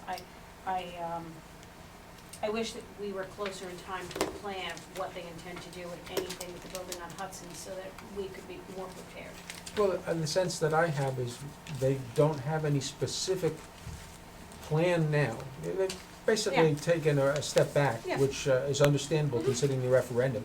I know the one thing that I have heard is there is interest in working on Fister's Pond, and that will be a very expensive project, and there's a lot that needs to be done there. But- When I met with them prior to the budget, their Montesami Golf Course is right on the border. Montana. Montana. I was close. You're close. And I think they're getting fertilizer drainage runoff coming in, so they're getting a lot of overgrowth in the pond, so I Well, think, Tammy Brook Estates is also adjacent, and where once there was nothing there, now there's homes with lawns and yeah, backyards. so they're getting a lot. So that is one of the issues that's created problems. So it's gonna be a big project, cause you have to dredge it. And But then- there was some discussion about them getting different kinds of grants. Yeah, They're looking- pursuing they're them. looking. Well, I'm sure they're pursuing Yeah. that. So I think that I don't have a problem to going back to, since now the township is back in good health and all. But what we like to do is also understand what they're trying to do, what's the next plans. I mean, not to be connecting one to the other, because they need more than that. We looked at the financials, they really don't have any money or something like that there. But we like to understand what they plan to do, what the plans. And they said they will do that, but can we get a time frame when they're gonna present to us? That's all. Well, once again, they're they're quasi-independent from us, okay? But They whoa, want our money. Well, no, they get our money every year, and in return, they provide a service that's probably a lot more valuable than what we give them.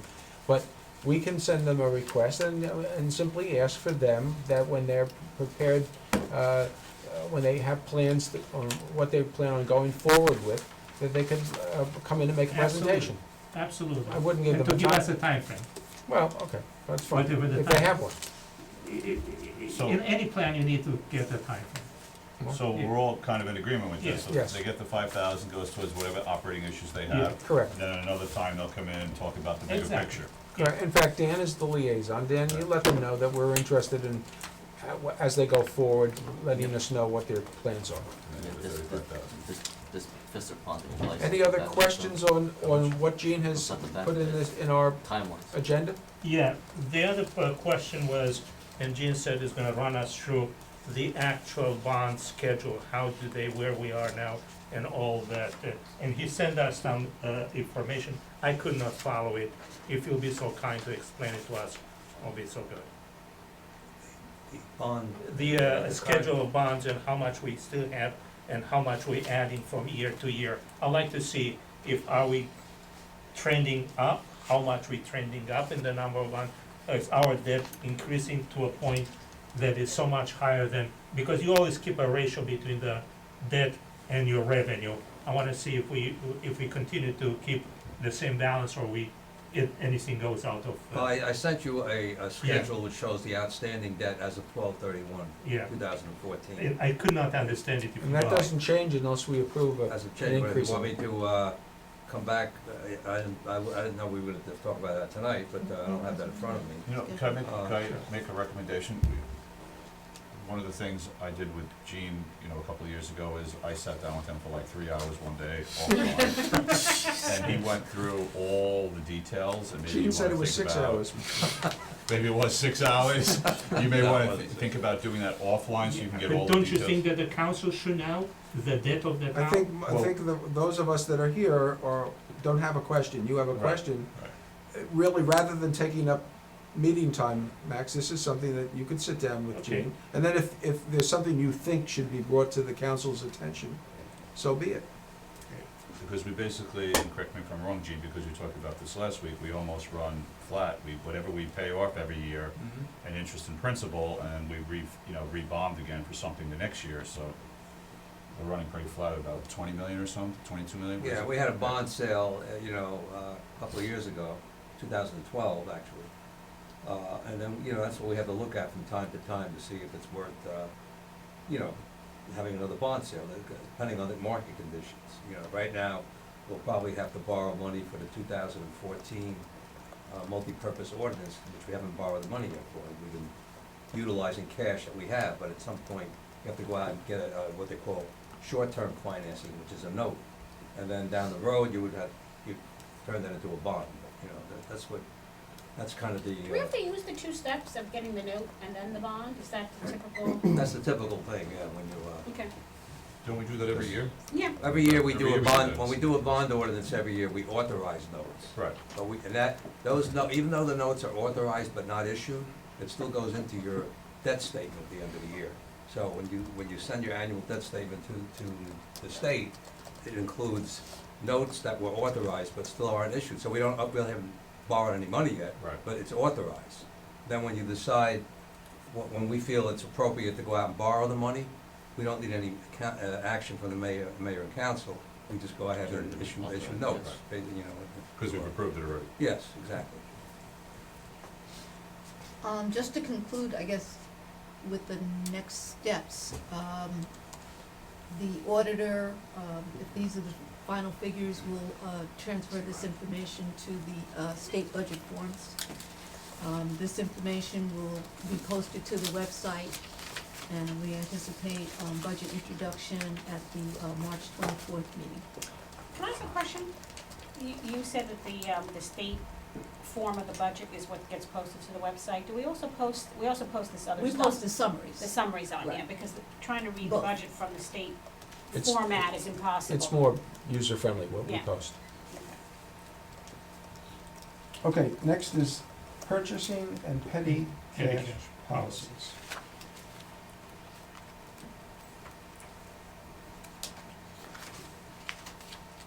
Now, Max, I know this was of interest to you, Very much so. okay? So,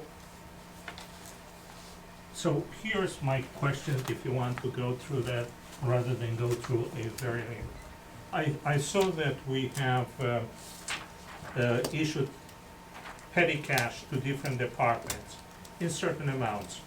Let's say I don't know. well, hold on, Gene, do you have the amounts for each department, the petty cash?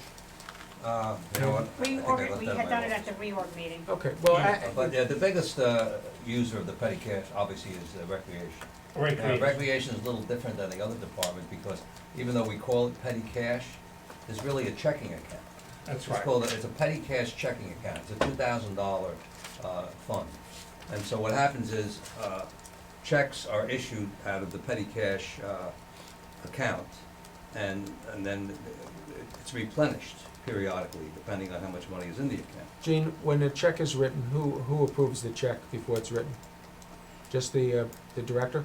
Is there anybody else that, The director, yeah. director who's a Yeah. department? And then we see, then they come to us, you know, when the checks are cleared, they come to the bank, all the statements come through us. Right. So we see the statements, right? I know But, some of some of the checks are written for things such as if they have an event and they need to go to Stop and Shop and buy $30 worth of Cookies. cookies or something like that. juice, okay. Matt did a whole procedure on the petty cash, and a lot of it's for referees and officials that need to be paid, On the spot. on the spot. So you need to have the money available, you can't wait.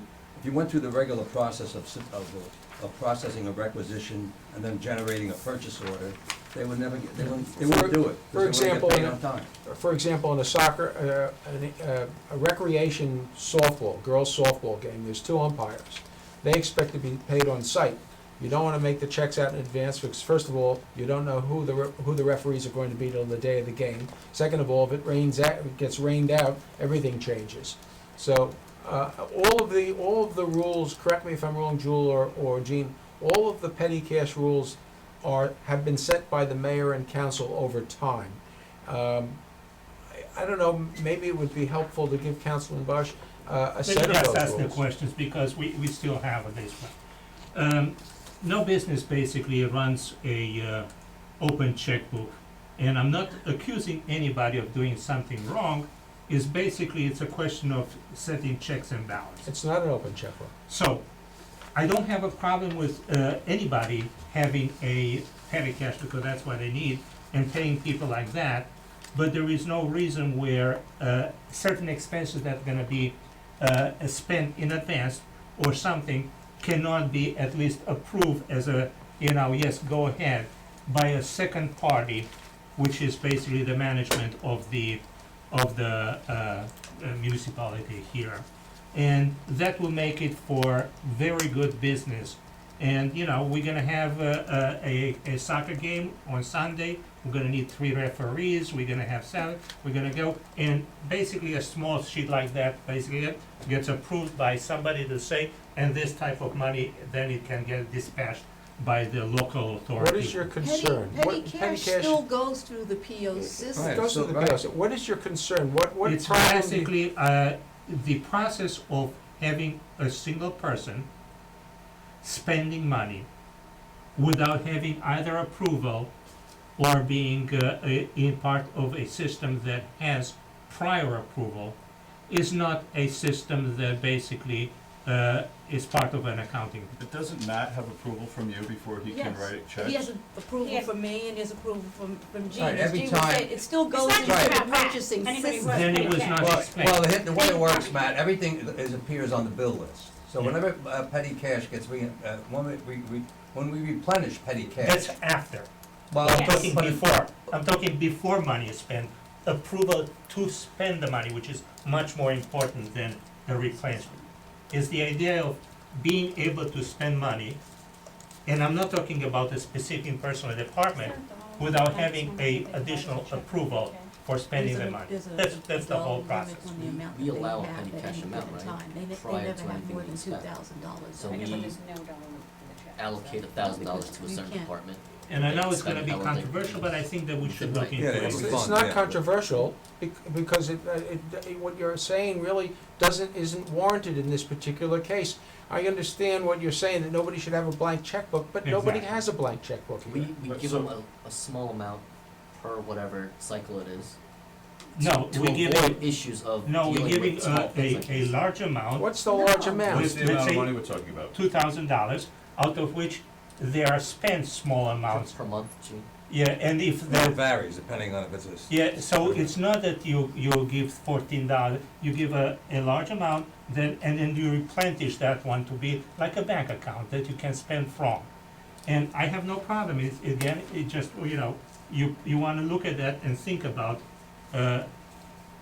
It's set up A this way procedure. so we don't have to get bogged down on Here, I'm paying not clear what expenses. we would do different. Right now, we have 3 We approval can't have a processes. meeting. right now, with we the have no refs approval process, basically, a check is written, We authorize the money, we approve it. for beforehand. $2,000. Before we approve the $2,000, it goes to Jewel. No, it doesn't. No, it goes to each individual The department. Each department has a different So, amount so for each cash. department Most, head that's the has biggest, it. by far the biggest amount. Yeah. Yeah. Is So, recreation, but because is there's a that- need there. I mean, what's the check and balance with that department head and you? How does that The work? check and balance is that every check that's written against the account goes into the purchase order system. But after Then that, finance reconciles it. I'm sorry, I cannot break up my day to approve an expenditure of $15 you don't have to. for Well, cooking. that's That's not, what But that's what you're that's not the That's suggesting. suggestion. exactly what Who you're would do it? suggesting. No, the suggestion is like that. If there is gonna be an expense that we know in advance for so many of the, like the soccer games and other stuff like But that. these are expenses that we cannot predict in advance, Max.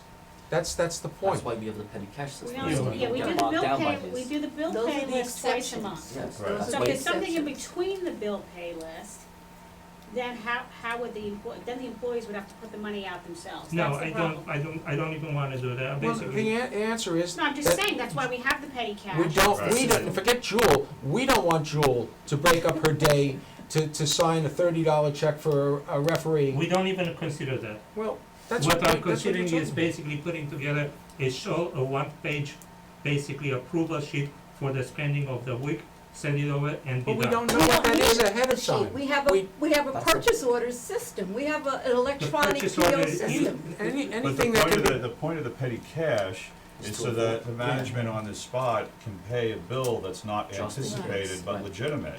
Just Right, in so case. if we're Sunday afternoon, we have soccer coaches and we have to pay whatever we pay for a soccer coach, $50 a person, Referee. and a referee, and we have 2 of them instead of 3 of them, or 3 instead of 2, how are we gonna pre-approve that on a Friday? You know, the whole premise of petty cash is to provide cash, in this case checks, in advance, and then later on you check it.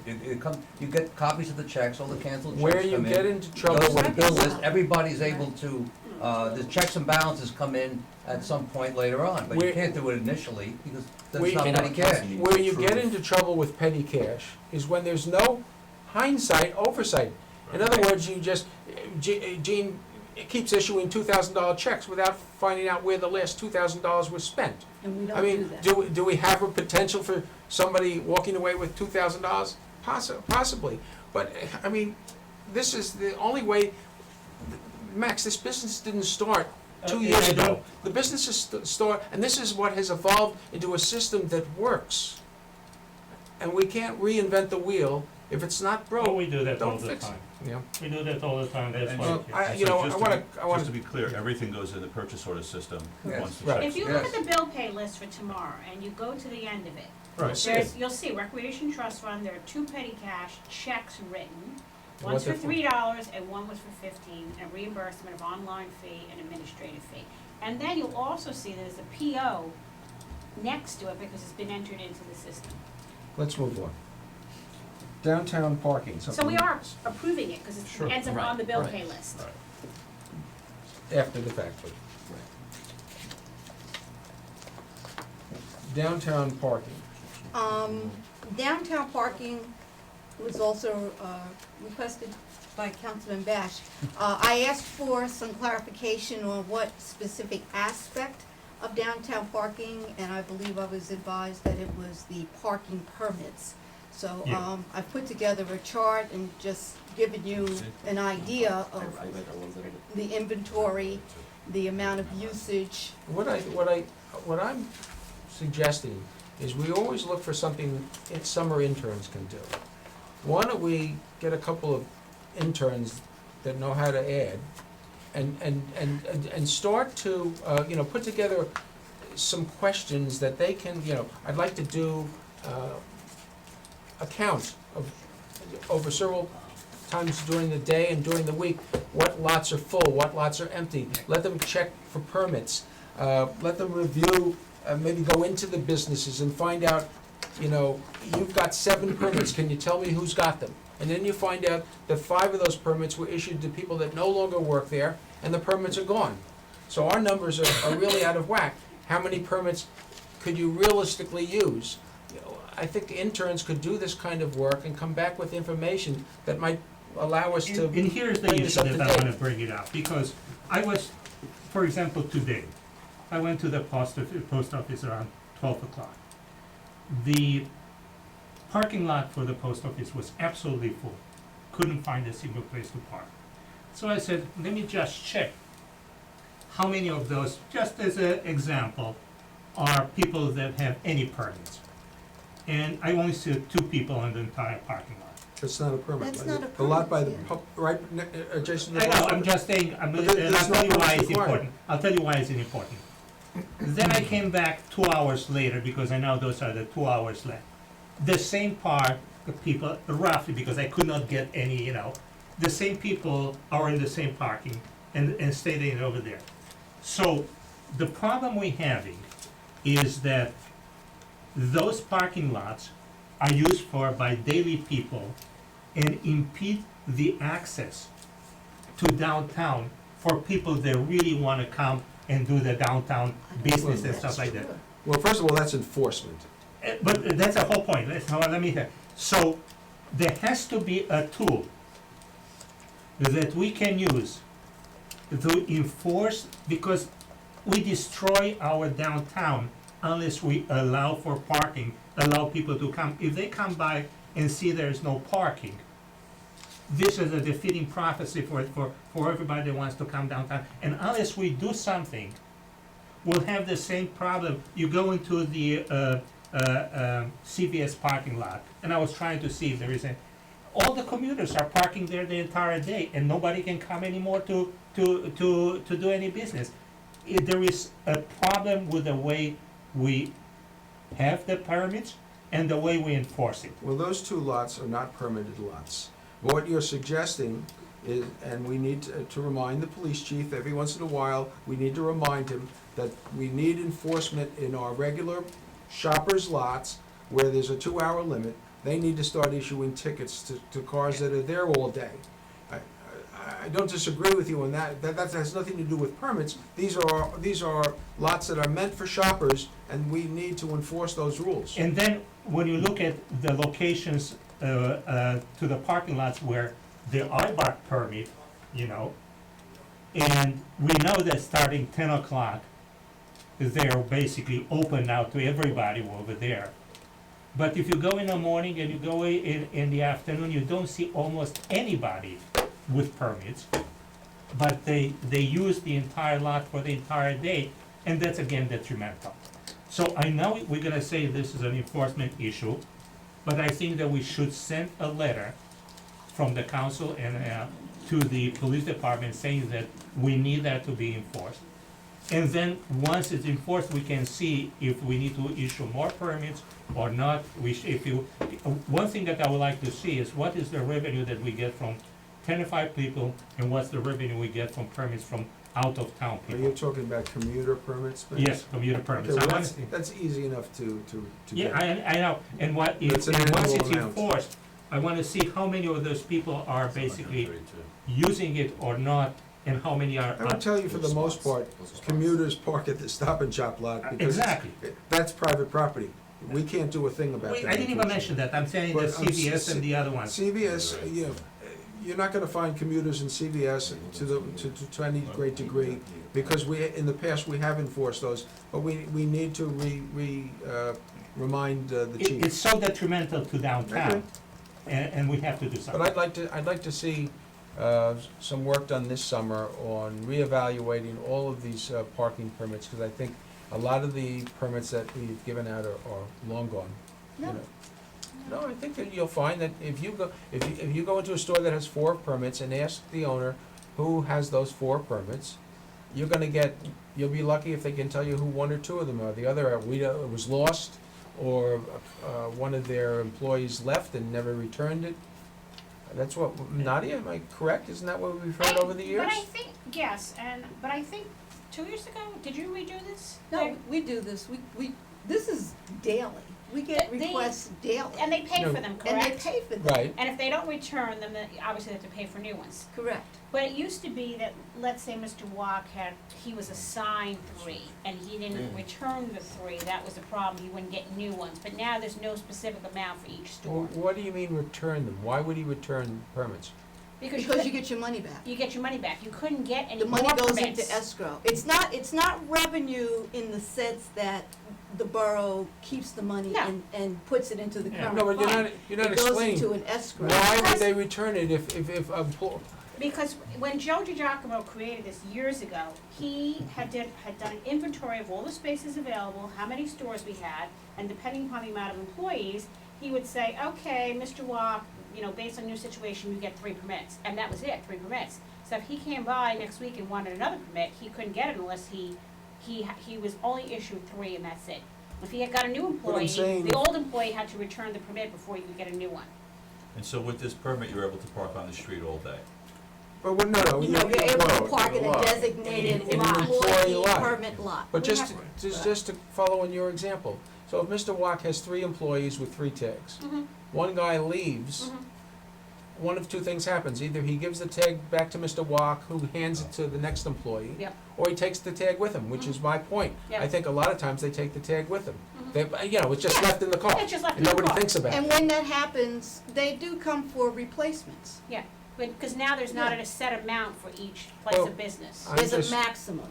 Oh, there amount. is a maximum. There is a But maximum. we need to get an inventory of usage of these employee spots, because if we see that there's only 50% use of employee spaces, we can issue more tags, because people are asking for tags. We already have more tags than we have spaces. The thing is, No, but do we have more cars in those well, the spaces? thing is that people, No.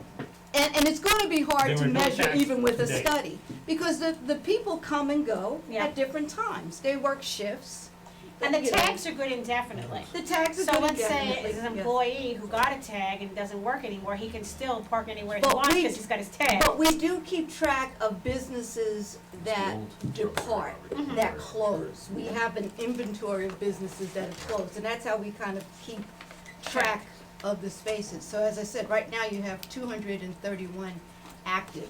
This is what people have paid for, this is what they have submitted, a license for each individual employee. They provide documentation. Well, the employee has to come in with their vehicle registration, right? Right. You just can't say, give me a pass, they have to show certain information. Right. And So- it's the and the owner who's tag- held accountable. And the tag is assigned to the car, Correct. not to like the business itself. So, Right. so when Yeah, the but police nobody are checks. enforcing, well, they could check that this tag goes with this Yeah, but car. nobody checks anyhow. So we have to do a little focus on enforcement. Absolutely. going. It's so detrimental to the downtown community. I'm gonna raise a point that might get me skewered. How do you guys feel about enforcement, a special officer just for parking, a traffic officer almost? A lot of towns do it. And like a meter maid. A Yeah, meter maid, basically, that's right. Basically. I think that they will get the money back in spades. We don't have meters though. It's, That's the they, other thing. They you know how chalk they your do. tires. They That's mark the irrelevant. tire, they go over there, and they, Chalk maid. Cliffside And- Park, Hal Park, Fort Lee. Tony- The bigger ones, Tony, the bigger do we- ones have what- them. Do we have Seasonal maybe? license plate readers now, but do they have the capability of just inventory, going down the street, taking the license plates, coming back in 3 hours later and see if the same cars are there? Do we have the ability to do that? Absolutely. You would So you think don't they need- would. Yeah, that's a good question. You don't even need a meter maid, you can, you know, the Can look, they be used like that? every once in a while, we need to remind the chief I that don't we think they need can use to like that legally. increase or make a higher priority downtown parking, and then they'll, for lack of a better term, blitz the town with, give the offenders the tickets, and then we'll get complaints that we're scaring the business away because we're giving so many tickets. It's a It's balancing just act. like that. I asked when I was over there to the community, the business community, when we had a meeting, and they said, you understand that if we start a blitz, we're gonna, said, yes, but you're gonna help us more than you're gonna scare people. Well, I agree. I'm So yes, I'm go all ahead. for a high level of enforcement. Otherwise, our rules are ridiculous. Exactly. But I also believe that we need to evaluate all of the permitted lots, whether they be employee lots or commuter lots, and get a sense of the degree of usage. And if they're not used in a high percentage of the spots are not used, then we can reevaluate what we want to do with them. I mean, Englewood, downtown Englewood has a very high level of enforcement. I park there every day, and You it's get not. traffic tickets every day. No, I never get tickets because I'm very careful about it, but it's not scaring customers away, the fact that they enforce their parking Exactly. regulations. And neither are the meters. Yeah. Right, the meters aren't They're scaring used to anyone it by away, now. right. Well, one of the reasons that the businesses are as active as they are with the employee permit parking is because if they don't participate, their employees do get tickets. Ticketed. So there is enforcement. Right. You can't say that there's no So enforcement. it sounds like there's a list of questions for the chief. Yeah. Bergen County Cooperative Ramp Program, Basically, we just wanted to clarify and make sure that everyone was clear as to what this entailed. Bergen County has a program where they are actually doing the work to upgrade and install ADA compliant ramps along county roads. We, as it was explained in the letter from Mazer, our borough engineer, the program actually began last year, and it was anticipated that our ramps would be done last year. However, due to some timing issues, the county wound up having to rebid the contract. So we have a resolution that authorized us to proceed, but in the meantime, the contract was adjusted and the prices were changed. And so, It went up. yeah, but not much, not significantly, but the benefit for the municipality is that the fact that the county is going to pay for these ramps has not changed.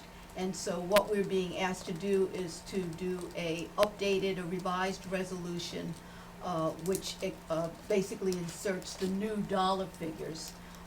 At that time, we'll be asked to, as soon as the borough approves the contract, we can apply for 50% of our total reimbursement.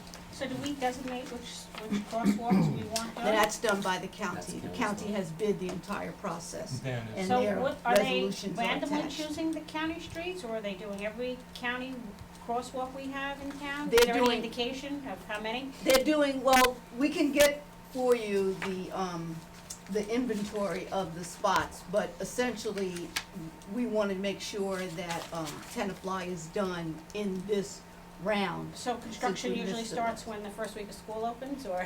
What's the predicted construction? It Because says- that we need to be it careful says of. 34 locations, okay, and I know Andy Hippolyte, He has it. they're on top of it. Yeah. He's So looking we're into it. responsible So you would for, like to know more about the we're timing? responsible for managing the construction process and we pay for half the bill.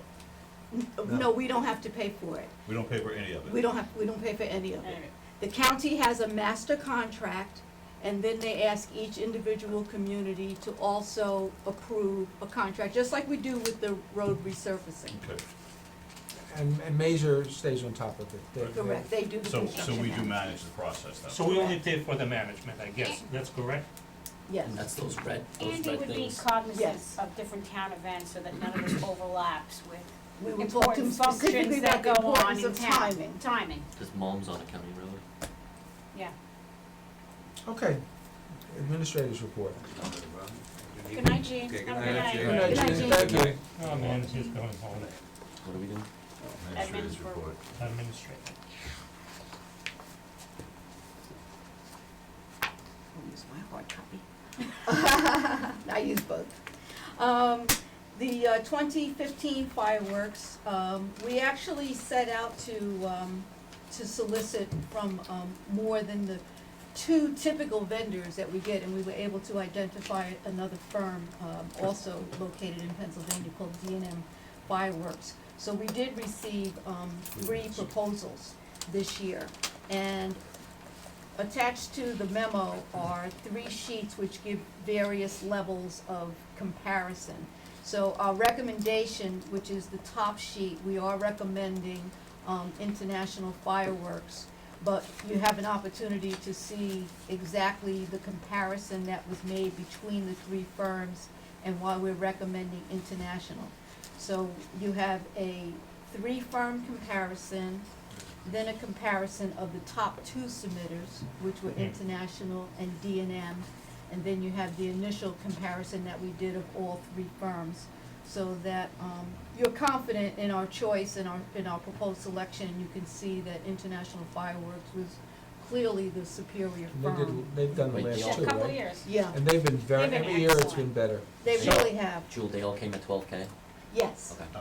Yes. What happens with fireworks, it's different, because the company has to know what your Right. expenditure is. So proposals are submitted at they could be submitted at 3 levels, but we get 2. We get a $12,000 proposal, we get a $15,000 proposal, and then we compare apples to apples for each firm.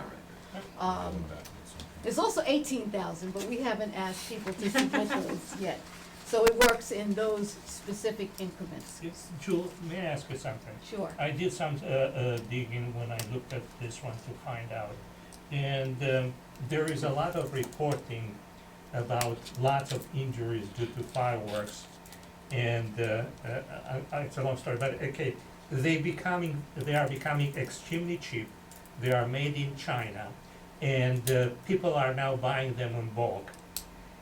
The counterpart of this one was that the cost of fireworks for fireworks operators has decreased year over year by more than 20%, because they're getting now those fireworks from overseas at a very, very low cost. How does this year versus previous year, I see that you're looking at a $12,000 schedule, so it's not gonna change the money, but how does the amount of fireworks then that are gonna be shot this year compared to the amount of fireworks that were used last year? Because they're becoming so much cheaper according to all the information that I was able to. Well, we have analyses for each year. If you would like me to take a look back, Yeah, I just, can. you know, because I was so curious, that came out that they're becoming cheaper and cheaper.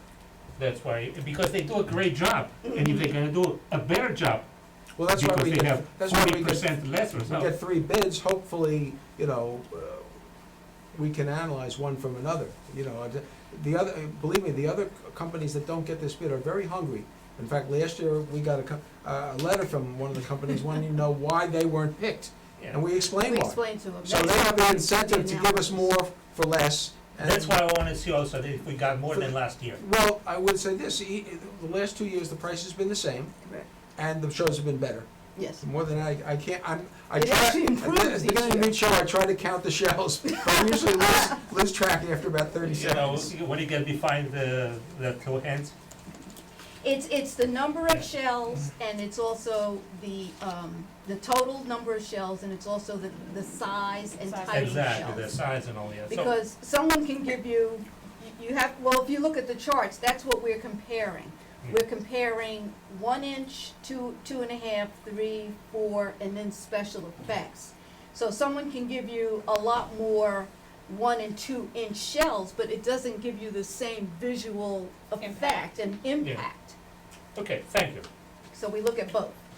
Okay. The next item was the NJDOT and CSX meeting. I updated this slightly because previously we just talked about who would be, who was scheduled to be at the meeting. But in the meantime, we actually had the meeting, and I've given you a brief overview of what transpired. The mayor was present at that meeting as well. Essentially, CSX is having to, at the behest of, really at the requirement of NJDOT, make a significant amount of improvements to the area, both in terms of the look and condition of the railroad crossing, as well as the signage in the area.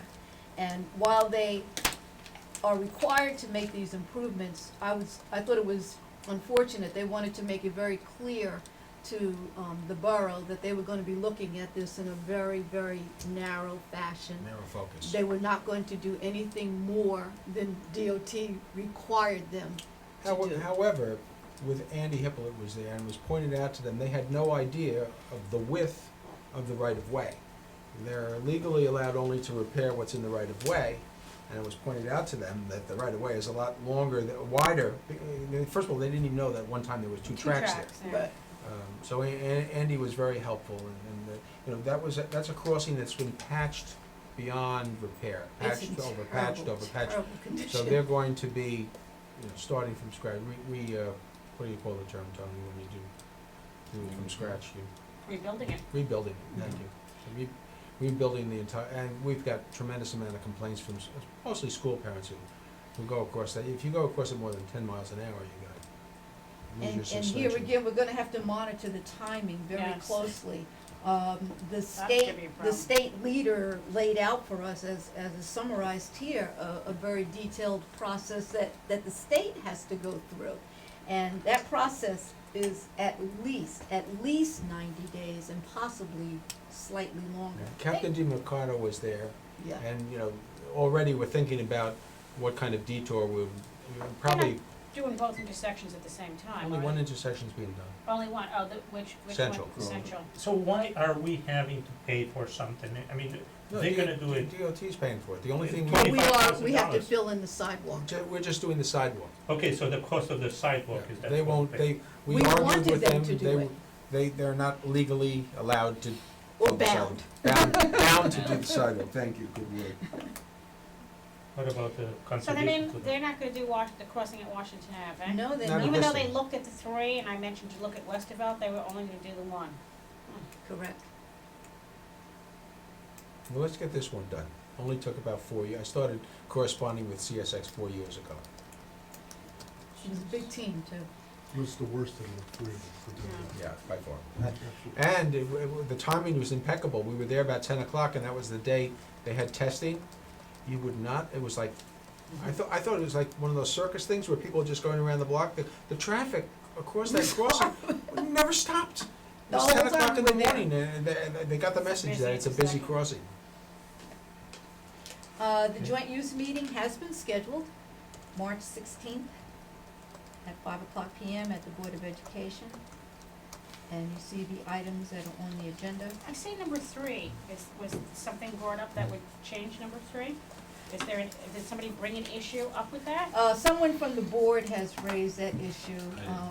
I think the question, as I understand it, is during the spring season, when there's events on the field and the coaches want to close the track, how does that work, especially if people refuse to stop walking the track when there's a lacrosse game, or when there's a safety issue? The only events that ever used to be over there were track events, and obviously if they were using the track, people couldn't walk it. But now we're talking about lacrosse and maybe some other practices of some sort. So I believe, I'm not sure, but I think that's what they want to discuss. Okay. I think they're interested in what kind of enforcement they can count on should somebody call the police, because people are on the track when they shouldn't be on the track. I think that's a good summary. And because we have other items as well, it was not anyone's fault, unfortunately. This meeting was initially scheduled for January 27th, and you see how long it took us to reschedule. So we've added item number 4, which we're proposing that either establish because we do have to speak on an ongoing basis, either establish a standing meeting, or at least at the conclusion of each meeting, set a date For the next one. for Yeah, the we used next to do that. one. Maybe do it quarterly. Yeah, I think, yeah, because that way you can build up, because we all have to do follow-up There's work always in something to between the discuss. meetings. Do we meet on the 18th? So, 'cause we can have, yeah. 5 South Summit, just a quick This update. gets better and better. It's even worse than we thought. So, We're gonna get a lease. so now we're dealing with lead and asbestos. Oh, But, nice. Better than last week. right, but we are on, the road to demolition, but of course we have to do remediation in advance of that. So we have, as it indicates here, given Mays the go-ahead to go ahead and get the quotes for the removal process. Okay. Is and- this already budgeted in, for this remediation, destruction and all the other stuff? It's not budgeted, they will give us a price, we have, general engineering, we'll make a determination at that time whether it comes out of general engineering or whether we use, leftover, capital funds for it. We can go either way.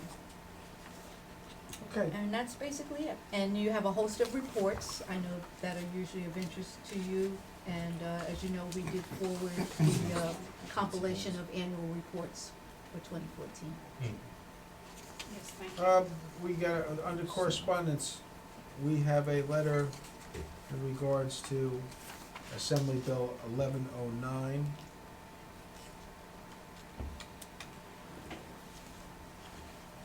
Yes, the Municipal Clerks Association sent this on behalf of Roselle Park. and just looking to see if you want a similar resolution for the March 24th agenda.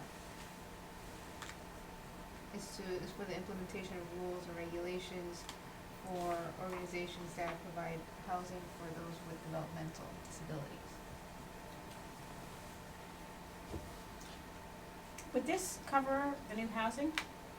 It quite conceivably would. Yeah. Now, But this, it's not gonna really impact us at all. I mean, the regulations are really, targeted at, the substandard type, facilities. facilities. Obviously, our new facility is going to be run by an already licensed, Can we hold on agency. this one? But it's interesting We're because not this, gonna be this impacted. proposed bill also provides for central registries of offenders who've offended against developmentally disabled now, new category offenders. And it doesn't say that substandard, it says where the adoption of the bill provides for the 6 bi-monthly unannounced site visit to be conducted at any facility that houses individuals with developmental disabilities included but not limited to any public. It doesn't say that has to be substandard. No, it doesn't, no, but I'm saying it's targeting It's the targeted, but we're ones gonna that have that are to, substandard. we're gonna have to do it, we have I to, think it's worthwhile yeah, I mean, that we support this I'm resolution. not, I'm not saying that it's and not who something. does it, the question The is. state, well, you know what? I Let's would discuss it. suggest, I'd like to ask Tom Toronto what he thinks. Yeah, but we need to discuss it to understand what it is. Is it to tell the state, yes, we're in agreement?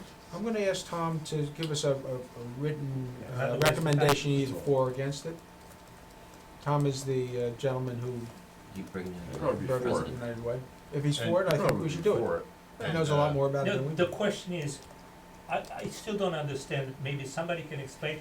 It says that we'll need bi-monthly, visits. By whom? Are we gonna pay for somebody to visit? Is the state gonna Well, visit? First State of and all, Human Services. we really have no, this might have been introduced by Valerie. no expenses over there anymore. It's not ours. Yeah, So it wouldn't, if somebody had to pay for it, it wouldn't be us. Well, But yeah, it would come out of the, it would come out of the, We may Well, have, taxpayers. based on the way United Way. this reads, they could have local It's police employees. going there when they do the inspections along with the state people, yeah. just so we know. so We need I somebody don't to know, tell I Can we, don't us. know. can we sell this one for a few weeks? Yeah, The there's state no, goes there by themselves, they there's don't no bring in pressing- police, they, We can, they you know, have we, their own They inspectors. have their own yeah, they're law own enforcement people. inspectors. Yeah. We can ask our own assembly people whether they're in agreement with such. Can we sit on this for a little bit? Yeah, Yep, Okay. absolutely. and you can find out more about that, Dan, that's, Yeah, That'd be Huddle the did write it. yeah. It's Okay. Huddle's It's, thing. it's Valerie, so I knew she's on Health and Human Yes, Services. she might be able to give us a Valerie, summary you- of what it is. I didn't see it in the last thing from the league, and they send what they oppose and what they What they approve. I didn't approve. see that, this bill in there. Okay, so now, I'd like to combine old, new, and for the good of the order, does anybody have anything that they wanna bring up? Yes. Nadia, please. Can we pick a date for the recognition of the officers of TVAC and the fire department? Absolutely. Or who are we waiting for now?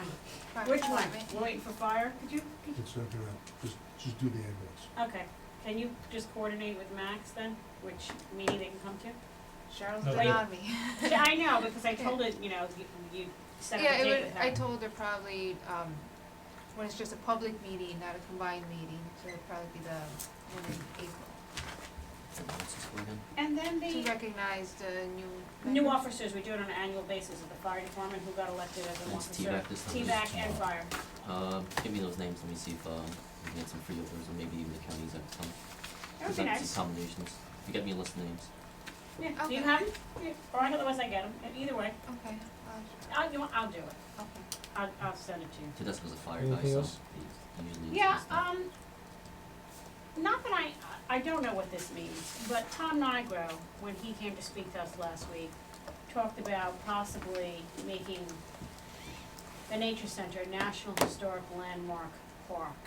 I don't know what it means, I don't know if it provides benefits to our property or will be a hindrance to our property, but it would be nice to know if that's something worth pursuing or not, or whether the Nature Center would weigh in on something like that. The first question that came to my mind is, I Googled that, and I don't believe that property meets the Criteria? the criteria. I mean, they're talking about, the Palisade Cliffs does, it was rather unique, it's a very special place. Mhm. This is just woods.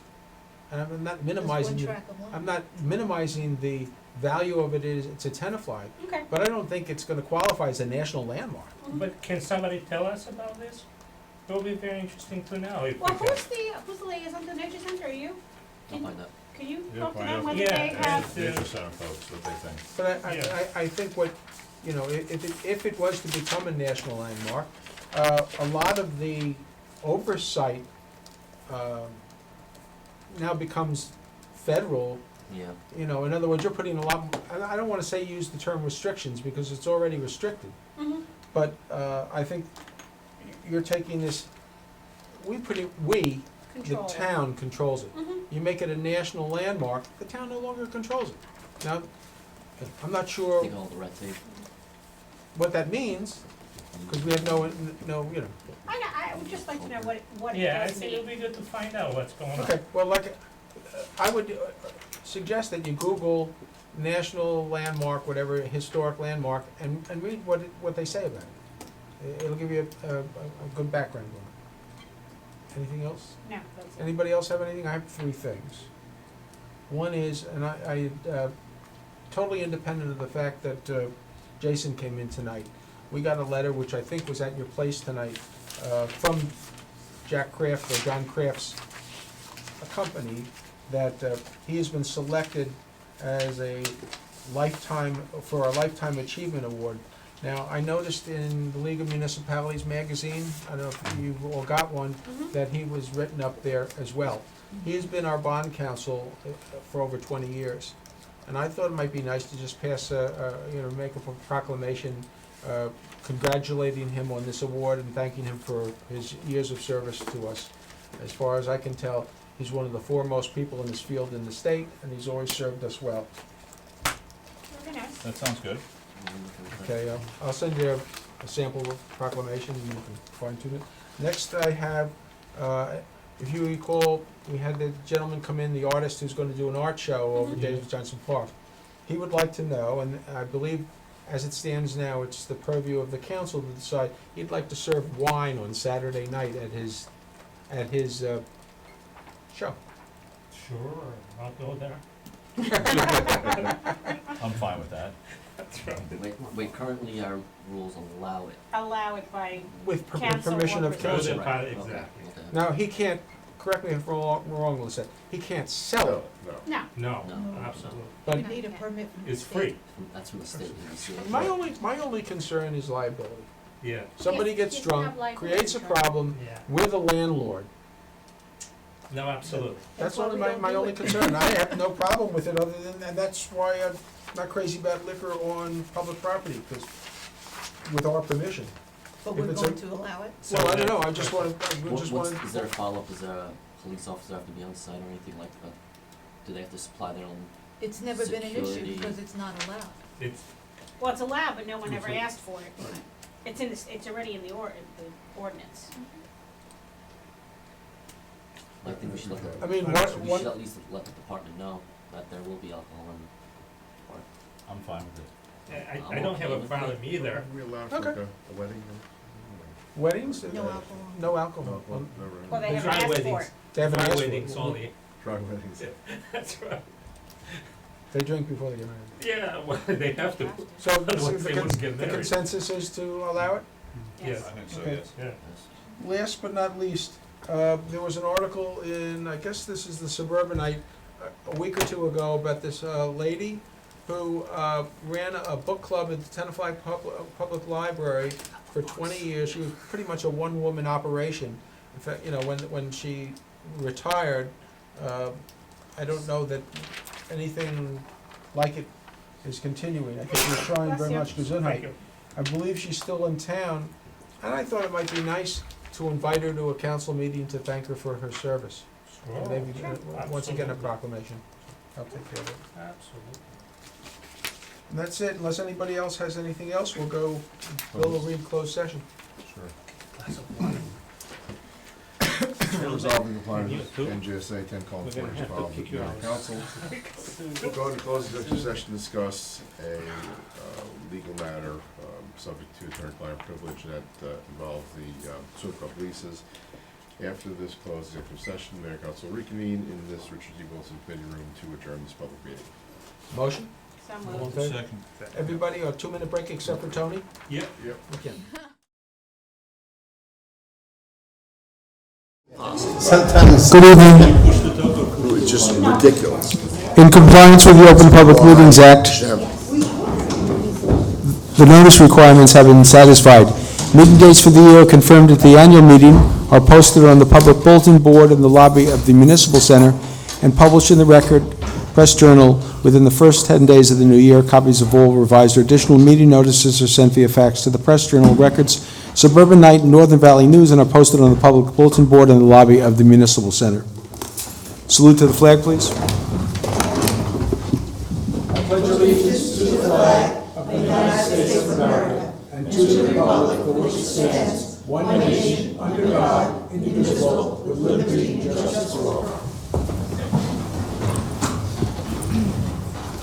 Before we start, just a reminder that everybody here is comfortable with the microphones and they understand that that red light's got to be on if you want to be heard, especially on the recording. Roll call, please. Sure. Councilmember Barzalato? Here. Councilmember Bash?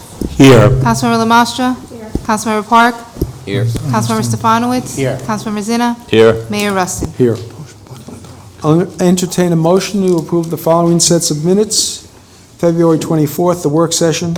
February 24th, the regular meeting, and February 24th, the closed session. Motion, please. So moved. Second? Second. All in favor? Aye. Aye. Revisions to the agenda? There are none? Okay, good. So we have with us tonight Peter Primavera, who is, are you the president, the chair, the director? Executive Director of Downtown New Jersey, and whichever one you care to. And we've asked Peter to come here. I'm sorry, can I interrupt? We had said that this component of the meeting would start at 8 o'clock. You want to wait? Because some of the bid members are not all here yet, the whole committee is not here. Peter, give us 15 more minutes, we'll move along. Thank you, Nadia. We'll head into audience remarks for agenda items. Anybody care to speak? Agenda items? No, okay. I'll entertain a motion to approve the consent agenda. So moved. There will be audience remarks for any items at all after. Well, the audience will be invited to participate in a question and answer period during or at the conclusion of the presentation, and you also have an opportunity to speak when we open up the floor for public comment on non-agenda items. So I'll entertain a motion for the consent agenda. So moved. Thank you. A second? Second. Please call the roll. Councilmember Barzalato? Yes. Councilmember Bash? Yes. Councilmember Lamastra? Yes. Councilmember Park? Yes. Councilmember Stefanowitz? Yes. Councilmember Zina? Yes. Thank you. Committee reports. I'm going to start to my left. Paul, you have anything? Sure. The zoning board met last Monday, the 2nd. There had been a postponement due to snow in February, so it was 2 months' worth of matters. One long-standing case at corner of Park and Highwood was finally memorialized, and one had been re-presented, and 3 were new projects. The only thing I took from this is if you are going to attempt to bring in your own measurements or have your landscaper do it, make sure that the dimensions are precise, because in January, a woman presented roughly 6 feet, roughly 8 feet, and she ended up waiting 2 months to get her case seen because they need precise measurements. Then the HPC met last night, which was a makeup for last Thursday, which was postponed due to snow. And they voted to allow a designated landmark house, 195 Jefferson, to sell a piece of their oversized lot. And a solid estimate was received by the commission on the Oresco plaque and base. And that will be sent to you, Mayor, and to the administrator shortly. Excellent. So we're moving along. We are. Good. Max, do you have anything? I don't have anything. Thank you. Nadia? Tony? No, sir. Mark? A couple of things, Mayor. Chamber of Commerce had a very nice cocktail party last week, and one of the things that we did there was recognize and honor the winners of the Best of Bergen from 201 Magazine. So good job on that, Christine, wherever you are. The Cub Scouts had I just want to plug this for the Cub Scouts. The folks at BMW, again this year, provided the space for the Pinewood Derby for the Cub Scouts, which was probably attended by 100 or so residents. It was a great event, so thanks to BMW. The last planning board meeting was canceled, and the next planning board meeting is tomorrow evening. That's all I have. Dan? We had a police commission meeting. The chief updated us about the 12-hour shifts. They're all very positive feedbacks going to the chief. They like it better.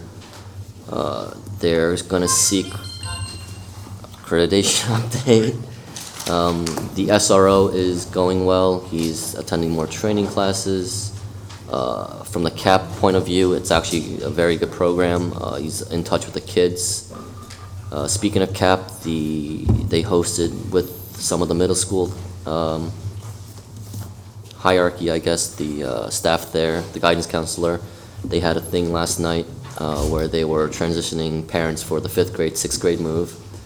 And we had a retirement March 1st, Lieutenant Klein, so we want to thank him for his service. And that is it. Thank you. Sure. Do you know, CAP co-sponsored a meeting with Cresskill on, I think it was drugs and alcohol. It was maybe 2 weeks ago. It was Tenafly teamed up with Cresskill, and they hosted it, I believe, at the Merit School. I read a little bit about it in the paper, but there was no mention that it was a combined meeting of multiple towns. Do you know how that meeting was attended? Our It was first- a night of a snowstorm. I didn't get to that one. It's because we want turnout if you're going to get guest speakers or whatever we do. So doing it with a neighboring town makes more sense, especially if the prosecutor's coming to update about. Did you have any report? Was it well attended? Oh, I didn't get that yet. We didn't, because our meeting was supposed to be yesterday. It was canceled too because of this event. Okay. I'll let you know though. Should I mention? Okay, but again, just to add to that, with the retirement of Lieutenant Klein, it changes the existing structure to a certain degree, and as well as cutting back on the number of total officers. So I would assume that we're going to hear from the chief soon, and the recommendation usually starts at the police commission, and then the police commission brings it forward to the council as to what his recommendations are, and then we discuss, as far as would there be any promotions upcoming, and would there be an additional hire. So those are some of the things that we can look forward to. Okay, thank you, everybody. If anybody have any old business? Then under new business, Mark, do you want to read the Sure, if you have to. introduction of the ordinance? I move to introduce and pass on first reading ordinance 15-04 and set the hearing for March 24th, 2015 at 8:45 p.m. or as soon thereafter in the council chambers of the Tenafly Council Center. Lisette? I need a second. Second. Okay.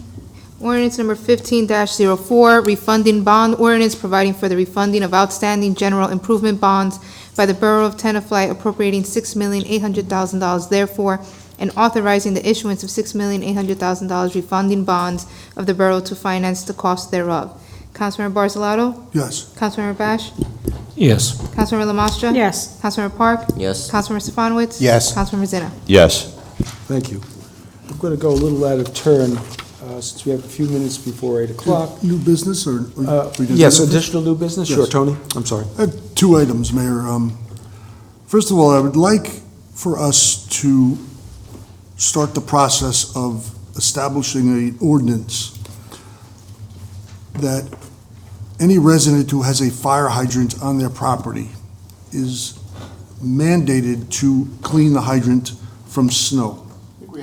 I think that, Well, no, but enforce it in such that there's a penalty or a fine attributed to the fact if they don't clean the hydrant. well, if somebody's in violation of an ordinance, that gives either Jim Massaro or the police, I guess, the opportunity to issue a summons. If the summons is issued, then it's up to the judge, regardless of what's in the ordinance, to, to decide on the fine. So what we need to do is, if the fire department believes this is an ongoing problem, is notify both Mr. Massaro and the police department that we would like this to be given a higher priority. And of course, it's the end of the snow season, but we need to remind them of that and perhaps remind them again in the fall. And you should ask Bill Connolly to, next year, the first instance that this is a problem, to let us know right away, because this kind of gets forgotten. Well, it's a major problem, because the I fire underst- department's going out continually to shovels. I understand, and so. This is not So their we need job. to prioritize this and have our enforcement agencies be more diligent. Okay. Another item that I'd like to just put on the table that we can start discussion. As we are all aware, volunteers today are, as you can say, far and few between. We are extremely lucky in the borough of Tenafly to have wonderful volunteers for the EMS as well as for the fire department. And one of the reasons that the LoSAP was established many years ago was to have it as an incentive for a member who's volunteering their time to, to stay on as a volunteer, both in the EMS side and the fire side. Going forward, even with the LoSAP, we're not getting the volunteers today as we did years past, because things have just changed. The demographics have changed, the people as far as working schedules, of course, several people working, different jobs, several jobs. Out in New York, actually a good amount of New York towns have a process that they have both, they offer a LoSAP for their EMS and fire. And they also offer, if a firefighter or an EMS person signs a contract, let's say, that they're gonna stay on the department, say, for 5 years, and they live in the borough, they get a reduction in their town taxes. And it's just a way of another tool that we could possibly think about to keep our volunteers staying on board, because, and are we in trouble right now? Absolutely not. We're not in trouble, certainly on the EMS side or the fire side, but, all of us are getting older, and we're not getting the young ones as we used to get. And it's something to think about. Listen, I know for a fact that, Dan, you probably can help me. In the state of New Jersey, I don't think this is I don't think there's any town in the state of New Jersey that does this. So we actually could start the process and become a pilot for this, and something to think about. Keep in mind that this would be, have to be done by state statute. Yes, well, I understand that, but it's something that I think we can start to formalize and maybe Currently, get people on board. the league is opposed, the League of Municipalities is opposed to it. Well, that's nice, because I'm just I guess giving their you the houses lay are of the on land. fire, right? Okay. Why are they opposed to it? The league. Why are they I opposed to it? don't know, I just, The league has recommended opposition to that. Because of the reduction in taxes. look, let's put this on for discussion. Something to under think about. New business at the next work session, we'll say, okay? You know, it's all of the, I've spoken to several colleagues that I work with that are volunteers in New York, especially Long Island for that matter. And it's a wonderful incentive for them.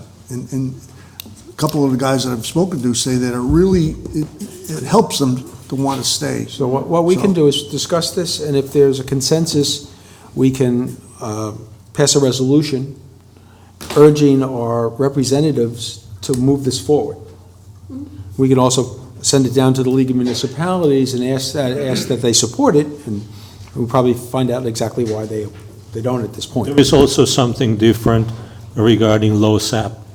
I know because my son was a volunteer for 5 years. After about, if you don't volunteer for a certain period of time, you lose all your pension benefits that have been accumulated over 5 years. And that might be another way also to incentivize the people that are on the, they put 5 years, but they lose all their benefits. Okay, we'll put this on the agenda to discuss at a work session. Well, you know what, we've gotten to 8 o'clock, and I'm going to ask, the Executive Director of Downtown New Jersey, Peter Primavera, to come forward, and we want to thank you for, I know it hasn't been easy for you to get here. Yes, sir. We've had some snowstorms, I think, right? A few. And a few. We didn't, first of all, excuse me, I look like I've been at a construction site all day, and that's because I have been at 3 construction sites all day. And all 3 construction sites were in downtowns of New Jersey, where downtowns were doing redevelopment and economic revitalization. And I was fortunate enough to see 3 sites today that are in the works. Downtowns are alive and well in New Jersey, but they have their challenges. And so what we thought we would do, I polled my executive committee and board after Mayor Rustin and I spoke about what would be the best way to present ourselves. It would be for me to just simply come, give a quick outline about who we are, and then entertain as many questions as we possibly can, because I think that'll be the most useful way to proceed. If the mayor agrees and council agrees, that's what we'd like to do.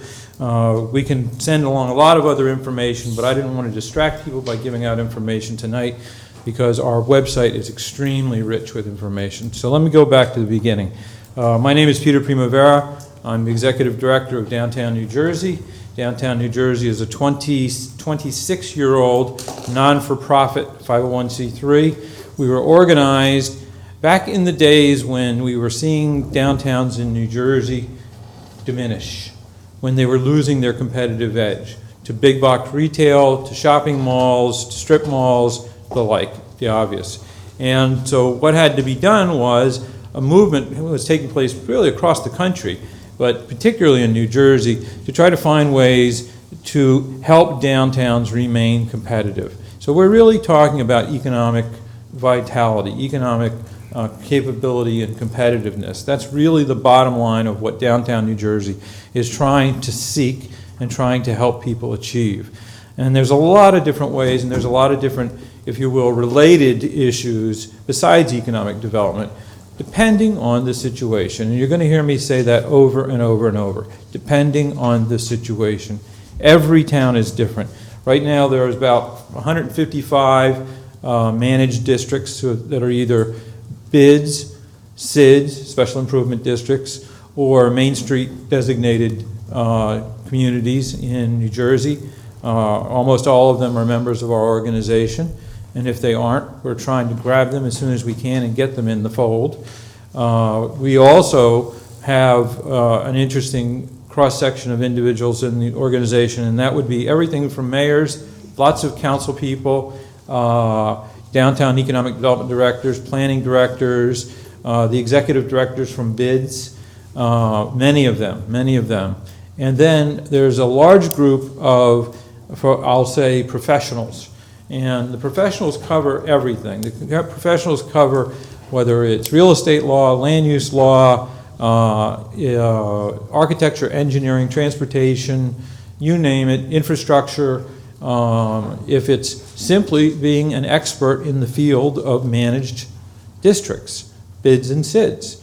We have several of the premier experts in the state and outside of the state who are actually members of our organization, who help us to set our agenda, help us to set our priorities. Very, very quickly, without belaboring our calendar for this year, but we certainly would invite you all to some of our upcoming events. We usually have an event in Island in Woodbridge about once every other month at the Green Brown Rowe law firm. And they have a big conference room we use for small little meetings and get-togethers and seminars. But we also have this year, June 11th, is our annual conference, which is going to be in Rahway. And Rahway is one of the premier examples of successful economic revitalization that's happened in the state. It's absolutely phenomenal. And I do not say that in any way lightly or casually, what Rahway has been able to do. The combination of cooperation between the government, particularly the municipal council and mayor, the economic development director, and the bid. They work in lockstep. They work in careful manner to complement each other's statutory responsibilities, but also goals of achieving a better downtown. And what they've done is built a tremendous amount of housing, tremendous amount of new business, built a new theater district. They attracted the Union County Performing Arts Center, which has 3 theaters in it. I think 7 new restaurants just in the last 6 years that are all doing well. On June 11th, we'll be having an all-day conference in Rahway. We'd invite you to come and attend. You're going to be with people like yourself who are dealing with the kinds of situations you deal with, whether it's from an architectural standpoint or a legal standpoint or a council person standpoint or members of the bid, which I assume we've got some bid members probably here tonight, or local businesses. So you're going to be in the company of people who understand what it is you're dealing with and have dealt with it every possible way. And so that'll be a great day. Senator Booker is going to be our keynote speaker, and we also have another keynote speaker, Kennedy Smith, who is a Harvard Loeb Fellow who specializes in main streets and downtown redevelopment all over the country. She's headquartered in Washington. Fantastic speaker, and who I actually spent a year at Harvard in the Loeb program with myself. So I've known her for a while, even before we were both doing this. The second event that we have every year, which again, I bring up these events because you're invited and you will learn a lot by just being there, and they're free for the most part. Our conference isn't free, it's about $60, but we can arrange things when a group is coming to make special pricing available. But it's a full day of fun things and interesting activities. We do the League of Municipalities every year. I think the mayor and I saw each other on the floor of the league this year, and we have a booth. This year we'll be right across the hallway from the Conference of Mayors, so that we'll be schmoozing mayors the entire time we're at the league, while everybody else is recovering from whatever they did the night before. And at the League of Municipalities, we'll be sponsoring 2 sessions. Both are in the works right now, which are specifically designed for anybody who would be attending the League of Municipalities to talk about downtowns. We also sponsor an event at the Tun Tavern at the Sheraton Hotel across the street. That's going to be on the 17th of November. The first day of the League this year is November 17th. So we'll have both of our sessions on the 17th. We'll have an evening reception at the Tun Tavern, which we do with ICSC, the International Council for Shopping Centers. We are close partners with ICSC in a lot of what we do. They bring the retail side, they bring the brokers, they bring the developers, many of whom are members of our organization, and then they help us support the kind of activities that we do. Unfortunately, most people think of ICSC as interested in strip malls. In fact, most of ICSC's time and money these days is spent in downtowns, and has been for quite a while. So that will also, on the 18th of November, we'll also have our annual awards dinner, which will be at the League, and we're expecting about 400 to 500 people at that. And we're looking for projects. So if Tenafly's got a project that you've done that's either in the works or that you've completed, that is a project that's an example of how to successfully do something in a downtown, whether it's create parking, create a sense of place, a character improvement, or an actual development project, a mixed-use development project, a transit-oriented development project. Those are the kind of projects that we seek to give awards to. Last year in 2014, we gave out, I believe, 9 awards around the state to very small communities and very large communities for all different kinds of projects. So those are some of the events that we would ask you to mark your calendars with. Let me talk about downtown New Jersey's capability, because I think that's probably of most interest to the organization, to the municipality here. I mentioned our members, and that is what's most valuable about our organization. Having seen every bid, every SID, every Main Street from its conception on in the state of New Jersey, and having experts who are part of our organization who've worked all over the eastern United States and even beyond. We have a couple of people who've worked all over the country. We've seen everything. We've invented every wheel. We've seen every problem that a bid can have. And I'll shorten it just to bids tonight, since that's what you have is a bid, instead of referring to SIDs and managed districts. We've seen how they can go wrong. We've seen how the politics can somehow interfere with their operation. Somehow the cooperation between City Hall and executive directors or the boards of a bid can go wrong. And we've seen all the best examples. And that's really what matters. We've seen every possible way you can make it work. One thing I would say for sure, having done a little bit of research about Tenafly, and your history here is, we would never discourage a community from reinventing its bid. They go through cycles, and they go through different leadership. They go through different functions, and they go through different relationships with City Hall. And so we've seen it all. We've seen every possible dysfunction.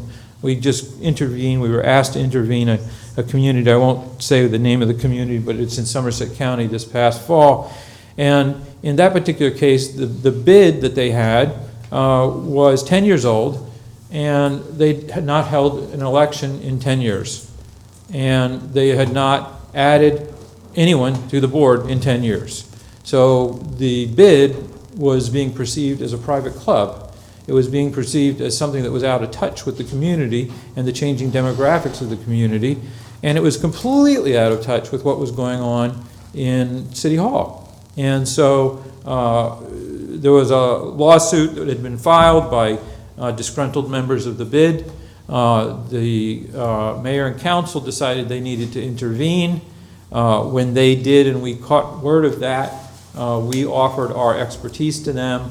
And what we did is we fashioned a piece of an ordinance that basically allowed the town to take over that bid for 16 months with a sunshine clause in it, and allowed it to be reorganized, straightened out, set up the way it should be, allow an organization like us to come in and offer suggestions about how they could prevent some of the problems they've had in the past with best practices and standard operating procedures. And by doing that, we're hopefully going to put that downtown back on the map. And the good thing, which is you never want your town council, with all due respect, you never want your town council running your bid. The good thing is this has got a sunset law in it. So no matter what, it's going to terminate, and the bid will hopefully be up and running by then. So that gives an example.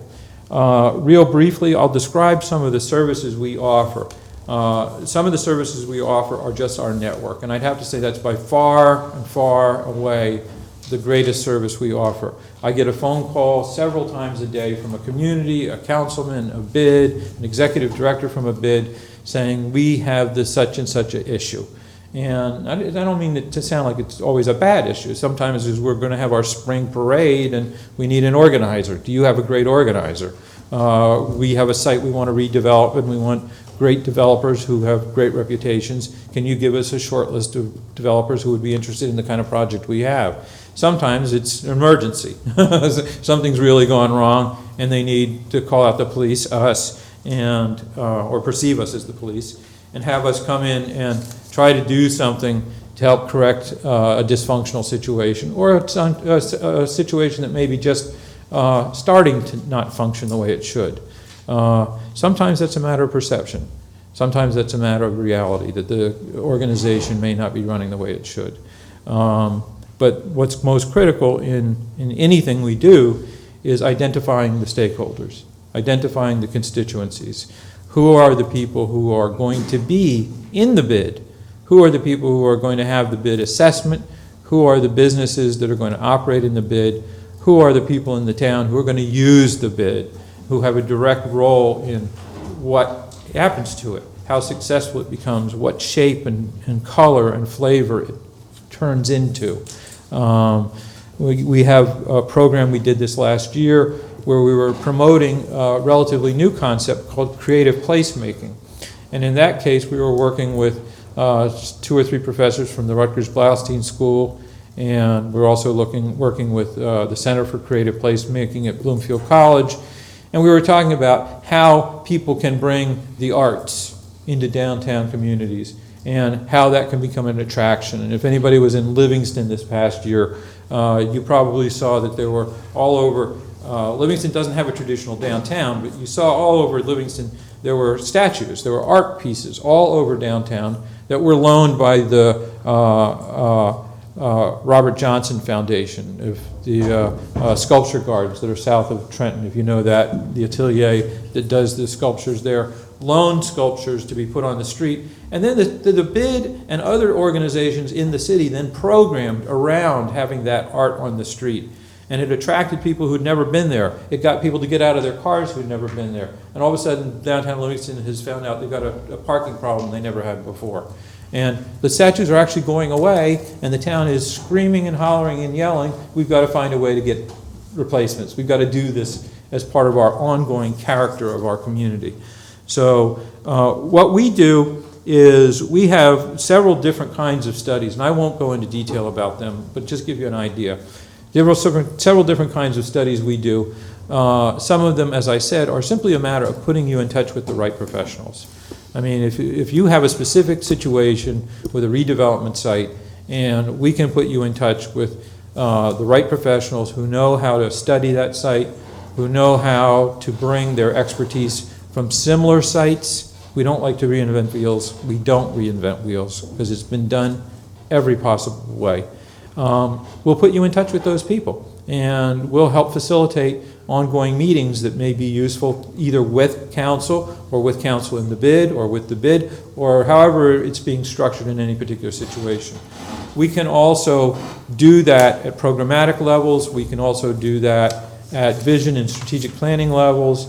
I'd say one of the things that we're most known for is a kind of study that has been done in a number of places in the state called DBATS, which are downtown business assessment studies. And it's a strange acronym, it's terrible. But in that case, we're doing one of those in Metuchen right now.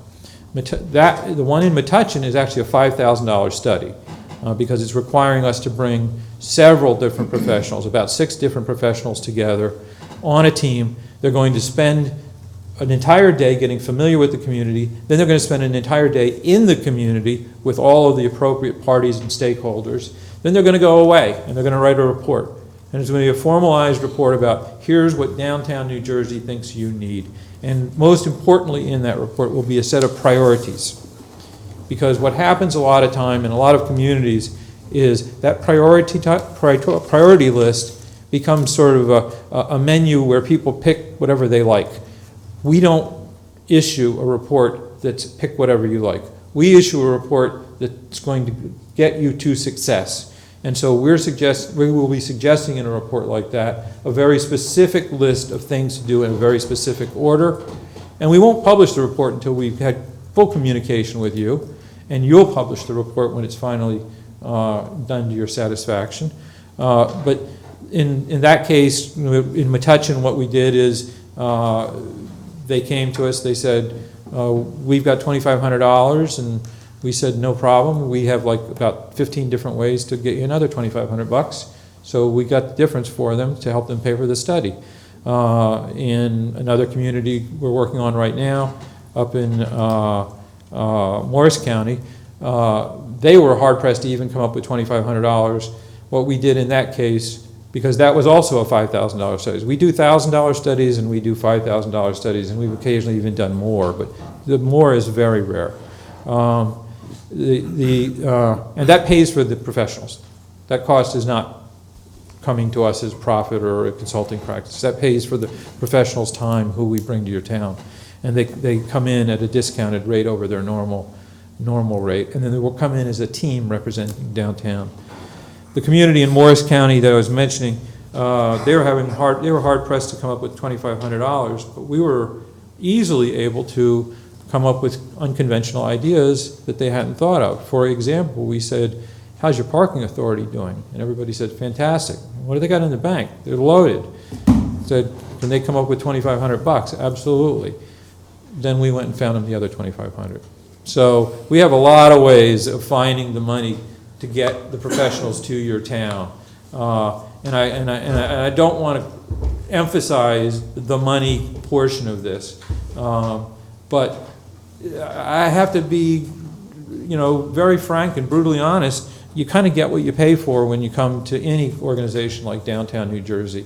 We can give you a quick brush, we can give you a quick solution, we can give you a more intensive version of how we can help or deal with whatever situation you're doing, or sometimes people want us to come in full tilt and basically give them the strategic plan, give them the guide on where they are now, deal with the SWOT analysis, if you will, of the benefits, the challenges, the opportunities that exist in a community, put those all together and then move forward. And hopefully it's something then we've done in a manner with enough public meetings, with enough stakeholders involved, that it's a document that the community can embrace without much hesitation. So with that, I'll stop talking. Otherwise, I will go on and on and on about the wonders of downtown New Jersey for an hour. And maybe I can entertain some questions and comments. I'm going to open it up first to the members of the council. I'm grabbing water real quick. Sure. And when we're finished up here, if the public would like to ask questions, this isn't really a comment period. Questions for downtown New Jersey. Any comments you have, you could save for public comment later on. But this is an opportunity to question either what they do, or question whether they've had a certain kind of experience that you might think is relative.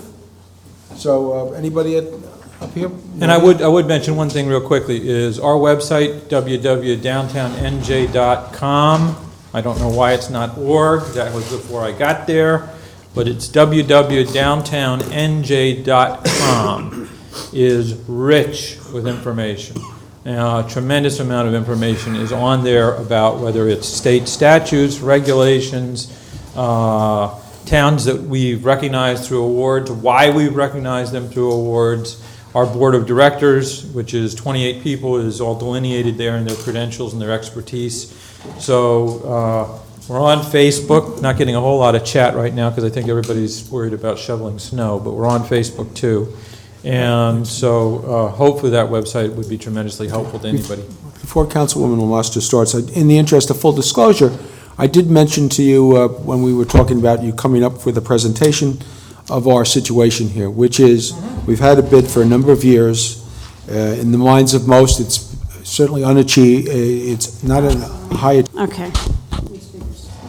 I So can hear you not talk about a everybody else. study where you have professionals come here for a day, go off-site, write a report. What types of professionals are you talking about that would visit the community? As I said early on in my opening remarks, there's a tremendous amount of flexibility into what we put together as a team. So I would imagine, for example, and I don't know enough about all of the issues, but one of the issues is simply, does the bid matter and is it working anymore here? Well, I certainly would want to put probably two of the premier downtown experts who have worked with bids all over the state, run them, organized them, revised their ordinances, dealt with board problems, dealt with constituent problems. I would certainly want a couple of experts who on downtown specifically on your team. Now you may then say there are other things that would round that out. Maybe we bring in a mayor or a council person from our staff. Maybe we bring in an architect, a planner, or a developer. It depends on the combination. Generally, it's going to be about 5 or 6 people. We want it to be a tight unit, and that unit reports back through our programs committee to the rest of the organization to to the rest of the board, not the rest of the organization.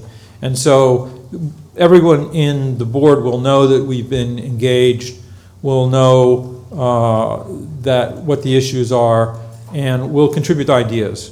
And, you know, our board is like I said, I mean, we have persons from the New Jersey Economic Development Authority, architects, engineers, you just can't imagine. So out of the 155 bids, SIDS, or various types of economic development groups there are in the state, how many of these reports have you done for communities? I don't know. I've only been with the organization about 2 years, but I'd say there's about 40 of them, and we could certainly show you some as examples. But I would say this too, our organization was dissatisfied with the quality of the reports we were doing.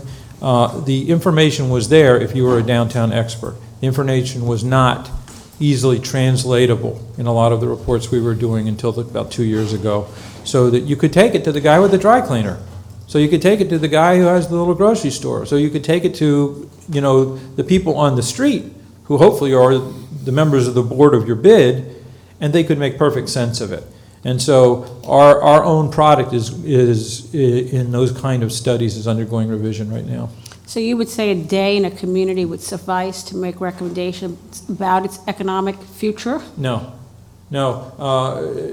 The day that we spend before we come to spend the day with you is critical, because that's part of my function. My function is in my communications with the mayor. I said, can I see your budgets? Can I see your agendas? Can I see your minutes?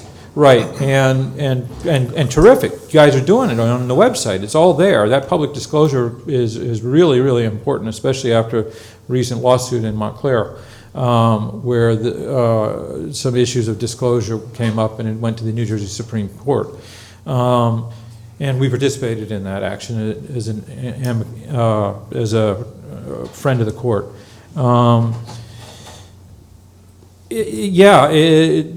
There are so many that we've done and so many that can be done in so many different ways. Can I now on to a different subject? Please. We had, several of us had seen you at, or a group of people at the League of Municipalities as a presentation about spurring economic development in communities. And one of the topics that was discussed was to get developers interested in your community was the use of pilots. Yep. Which we don't generally use in this community. Could you speak a little to that issue? Well, I can't speak in detail to the issue of pilots other than to say it's one of the tools that we can recommend. I mean, certainly, I mean, you know what a pilot is, I assume most of the council. Right, and so this is attractive as a way to incentivize a developer to come and do a project in a town, generally with a larger project, generally with a mixed-use project, and there are benefits on all sides to using payment in lieu of taxes. But it is absolutely not a universal salve that you can put on any downtown to try to attract a developer. In fact, there are many towns that just don't feel comfortable with it. There are many towns that just don't feel like it's appropriate for what they're trying to do in their community. So it's one of the vehicles, just like tax abatements, just like other kinds of things that can be done. We see it work in some places very, very successfully. Atlantic City has used it. I don't know if you know, Mayor Guardian in Atlantic City right now, who's, I don't know if it's PC for me to say so, but one of the only mayors of Atlantic City that doesn't look like he's ever going to jail because he's such a great guy.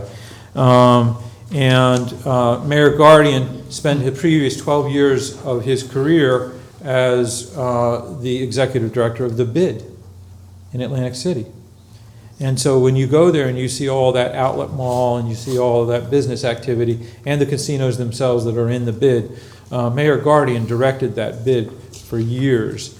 And so in that case, you know, there are certain kinds of things like pilots that they were very comfortable with. And the big, huge developers that they had, even though things like Revel didn't turn out, they had pilots incorporated into that project. And one other question for now.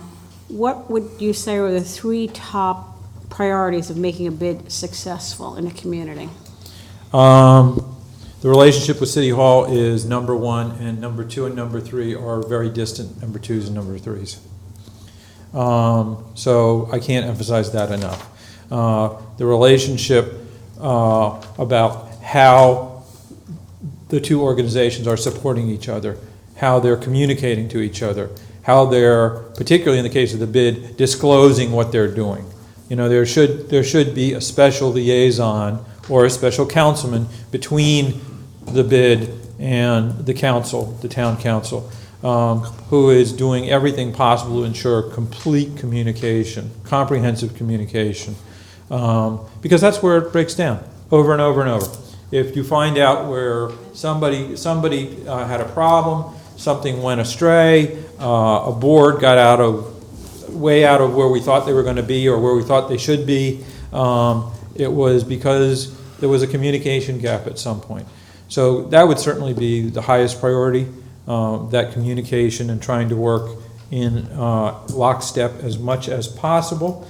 That said, obviously, part of the implementing statutes, the laws that create bids, is to create an independent agency. They can do things government can't do, and that's why they exist. So they have a little bit of freedom. And so one of the other things that we find in particularly, I would consider Tenafly one of the smaller bids in the state, and that's kind of like cutting them in half. I'm not saying you're in the bottom 10% of size, you know. But it's not Newark and it's not Atlantic City in size. In bids like Tenafly, one of the things that we see is the goal is for the board to eventually be made up of the business owners and the property owners. But that isn't always the best way, and I'll give you a brief example. I was on the founding board for the Main Street bid in Highland Park, which is right next to New Brunswick. And in that case, Highland Park had this extraordinary resources of people, and I'm sure Tenafly has an extraordinary resource of people too. Some towns don't. Some towns, as we heard before, you're hard up for volunteers. That's a story you hear everywhere. But some towns don't have the resource of talented and interested and capable people. What we did in Highland Park is we started the bid there, and we really didn't pay much attention to who the owners were in the original board, because we had high-level executives from Rutgers University, from the planning school, from the engineering school, from Johnson & Johnson, from the two big university hospitals, who all were residents of Highland Park. And we had former commissioners of DCA, on and on, right? And so we had several very successful developers who'd worked all over central New Jersey. And so the founding board was, in that case, if you will, kind of an outside group from the bid. But this was a group that knew how to get an organization up and running, knew how to get standard procedures in place, knew how to get standard operating procedures in place, so that over the course of 3 years, that group handed off the bid to the downtown. And that's one of the things that we often suggest is too often the criteria for who's on the board can be limited. And particularly if there's a situation, a crisis, a series of issues going on. The board can also be too big and it can be too small. And the constitution of the board is something that we repeatedly, and this would be my third point, the constitution of the board, from simply a functional standpoint, needs to be paid attention to. It can't just be, Councilman Park has been sitting on all the meetings for the bid for 10 years, so now he's the next bid director. Well, one, he may not want to do that, and two, he may not be the right person. And so we kind of emphasize, again, back to those standard operating procedures, the nominating committee function or the executive committee function of a bid to not just bring in your friends, but bring in your frenemies, bring in your business partners who have a stake in the success of your downtown. Unfortunately, I think bids get stale. You know, the management, the board, they maybe aren't on the edge of how to communicate, don't have a great website, don't do a lot of great either events or communication to a community, or they need to just freshen it up. Sometimes it's just, literally, this is a case that they have in Plainfield right now. Plainfield has a bid that's just stale. It's just, they've got great people, but you know, they do a newsletter and it's just the same newsletter and it's never changed and people don't even read it anymore. And so we've suggested a communications strategy to them that allows them to let people in the community know about what's going on. And in that case, we went back, and this goes to your question about that day before we come. Yeah, we don't do it in one day. The day before we come, I have gotten all of the data from my committee. So I've gotten the budgets, I've gotten the agendas, I've gotten the minutes, I've interviewed the bid executive director or whoever you think you might want me to talk to before my group meets. I've looked at the history, I've looked at the geography, the demographics, I've looked at the GIS overlays of how your town is set up, I've looked at where your transit capabilities are and where your competition is. Is your downtown competing with downtown Englewood? I don't know. But it may be in certain aspects and not other ways. So we would gather all that up early so that when we come in, when we're here to actually talk to you, we've got something to say and we know what it is you want to talk about. So that's essential. That's essential. Sorry for the long answer. Are you finished? Max? Hi. One of the things that you mentioned over here, I have a few questions, and then I'm going to yield to you, Mark. One of the things that I was very interested, you said that you help another municipality to craft a resolution whereby they took over the bid for a certain period of time, Yes. 16, 18 months, and after that, either through a sunset or through a positive decision, they retransfer those rights to the bid, but in a way that the new bid was not anymore the stale, static, and they were so specific. So what I'm very interested is to understand, how did you craft the type of resolution? What are the legal ramifications? Because I understood that the money are something that are kind of a very difficult subject. And how do you, when you re-give them the creation of the bid, you make sure that you do not make the same? What do you craft in to make sure you don't make the same mistakes that you made the first time, so you end up with the same stale bid? Well, let me explain that situation in a little bit more detail. They didn't call us once everything was off the tracks. Things were off the tracks and they were trying to fix it before they called us. And so in that case, Mr. McClure probably knows the Dakotas Law Firm. The Dakotas Law Firm has a practice in redevelopment law. They were counsel to the town council already. They came in and they said, listen, in our opinion, you've got to kill this bid. You just got to wipe this bid out. There's just so many things wrong with it. The people that are involved, the way it's functioning, the number of things that they've done to violate their own bylaws and their own procedures. I mean, it's just, and their lack of transparency. I mean, it just went on and on and on. And so the recommendation from the lawyers to the town council was, kill this bid, then write a statute to reinvent the bid in 16 months and to do things during that time period that will right the wrongs.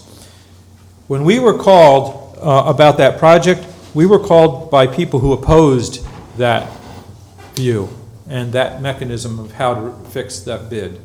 They had their own lawyers, and they said, we don't like what the town's doing. We don't like the idea of a town taking over our bid. And, well, towns are not supposed to run bids. That's obvious. And but they didn't like even the temporary situation because the original ordinance that was written did not have a sunset clause in it. and it didn't have some of the other things that we knew you needed to have in there. It could have they ended up putting their code enforcement official as the new executive director of the bid for 16 months. You know, wrong. And so, you know, what we did in that case is we came in and said, first of all, you need to put the sunset clause on it, so that there's a date that this thing's going to be working by, and that we're all committed to that date. Then we gave them some names of some experts who we thought they should consult. In some cases, it was revisit. I have a lot of respect for that particular law firm's capability. You know, Lou Raynon and some of those guys. And so I said, I want you to go back. We said downtown New Jersey. Sometimes I refer to it as mine. We said go back and revisit with your attorneys what your situation is. Don't tell your attorneys that you just want to wipe out the bid. Ask your attorneys what your alternatives are and what the options are under the statutes. And they went back to their attorneys and they came up with some additional ideas about how they were going to proceed.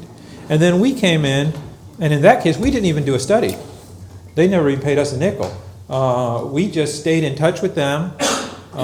We provided names. We provided some simple advice. I mean, it was certainly easy enough to tell them, you know, add the sunset clause. Certainly easy enough to make some other recommendations on how a modern board would be composed. Certainly, it was easy for us to give them examples from other communities of best practices in how you do your elections and how you do your board composition and how you do your standard operating procedures and how you post your materials on the net. So that was a very, very easy situation for us, but we weren't actually brought in at the start. It was already off the rails when we got there. And we helped them in what they thought was going to be a way to put it on the rails, in a way that had a lot more reliability, a lot more capability.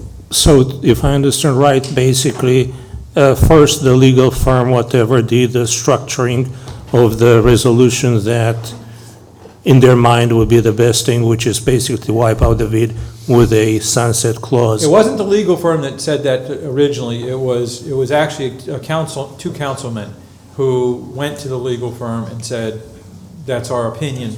And the legal firm then came in and supported that opinion, that there didn't seem to be a way to work with the existing bid. And then you came in and restructured the way the bid should be, Exactly. putting in specific election rules and pretty much ideas that they have to be followed in the open space. Okay, And I understand. we are continuing to work with that community, and one of the things that is part of the process that everybody agreed to is they're going to rewrite the ordinance, because there were problems with the ordinance. And so we've given them about 6 or 8 other communities' ordinances that we think are directly applicable to their situation, who've dealt with the problems that they had, that we think if, you know, don't reinvent the wheel.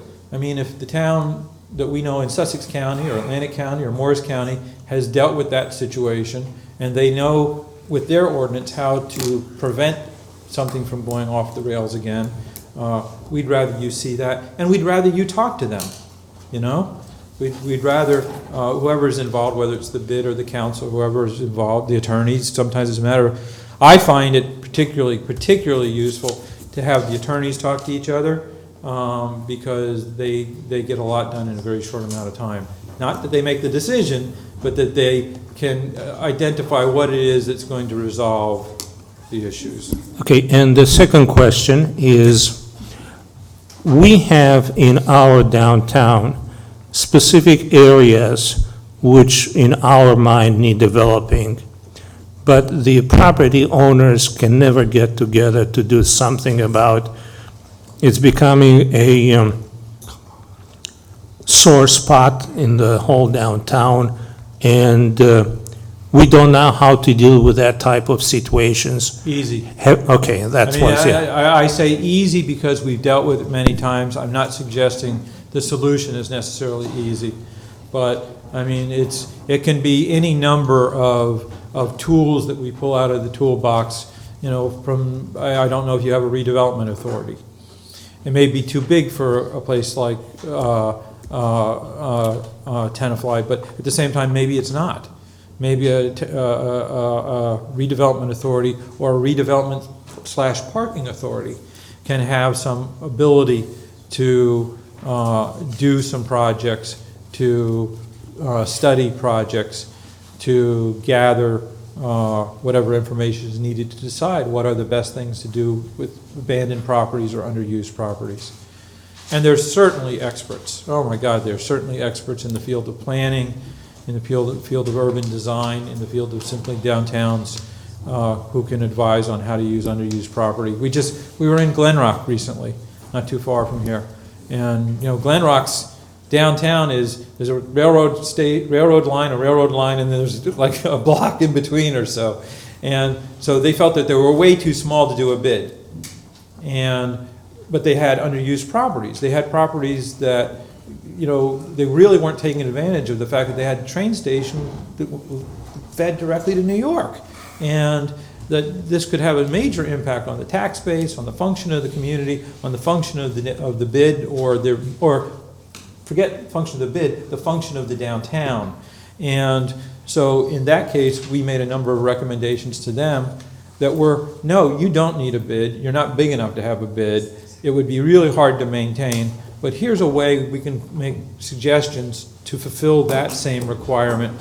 And so right now there's 2 big developers that are over there talking to them, who on the dime of the developers are looking at abandoned properties, how to assemble properties, and suggest projects that they think that would be viable.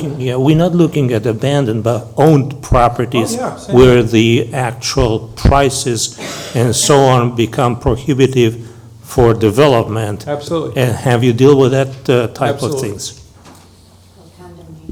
Some towns aspire to be prohibitively expensive.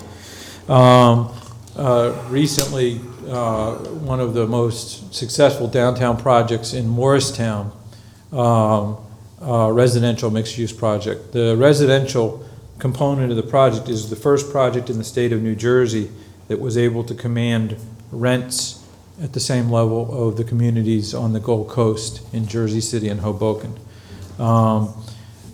Some people considered that a major accomplishment, that particular project had become such an attraction and that it could command those kind of rents. But certainly we've seen plenty of situations where communities are wrestling with escalated real estate costs and the opposite problem, real estate costs that make it hard to justify investment. So an example of a team that we would put together in a situation like that is our master sponsor for 2015 is Investors Bank. And Investors Bank has a vice president named Tim Toohey, who used to be the executive director of the New Jersey Builders Association. Before that, he was at HMFA. He's an expert, and that is incredibly valuable when you look at a situation and have to make the numbers work, and all the different ways the numbers can work, and all the different pieces of legislation, whether it's tax abatements or pilots or bank financing or multi-tiered financing. He knows how to do that. So in the case of one community we have right now, we've asked investors to lend us some of their time. And we have other banks too that are involved in our organization. Thank you. Thank you. Nadia just had a quick question. You're next. Go ahead. Go ahead. I just want to set a record straight about not using derogatory remarks, not you, but others, with regard to our bid. Because over the last 5 years, there have been a number of volunteers, business owners, community members, property owners who have met on a monthly basis to do better for this community and to use words as either incompetent or however, other words, outdated and such, really is a slap in the face to our volunteers. Our structure might not be working, but it doesn't mean that the people who have come to meetings every single month, plus subcommittee meetings, have not given it their best after putting in a full day at the office and whatever else in their lives to come give some effort to this. So please be careful in your use of words, because it is taken personally by the people who have really given so much time to make this successful. No derogatory remarks, because they're volunteers, and we talk about appreciating our volunteers in the community, and I want to be very clear, because all of these people have put in a lot of time. Yeah, Ms. Lemastro, in your earlier comments to me, we talked about communication, and you just nailed it. A prime example that we see, particularly where there's a breakdown, or a perceived breakdown. A perceived breakdown sometimes is worse than an actual breakdown. And there's a difference between the executive director and the board and the membership who are getting assessed, and then the council, and then who the council represents. And it is very, very, very easy, and unfortunately too easy, for people to start a name calling and to start working in a way that is not productive. It could be in a situation sometimes that the best thing is to kill the bid, but you got to go a long way to get to that. You got to go a long way with very civilized professional discussion. It's certainly, this group, it's certainly not for a lack of trying. Right. Mark? Okay, 2 questions, please.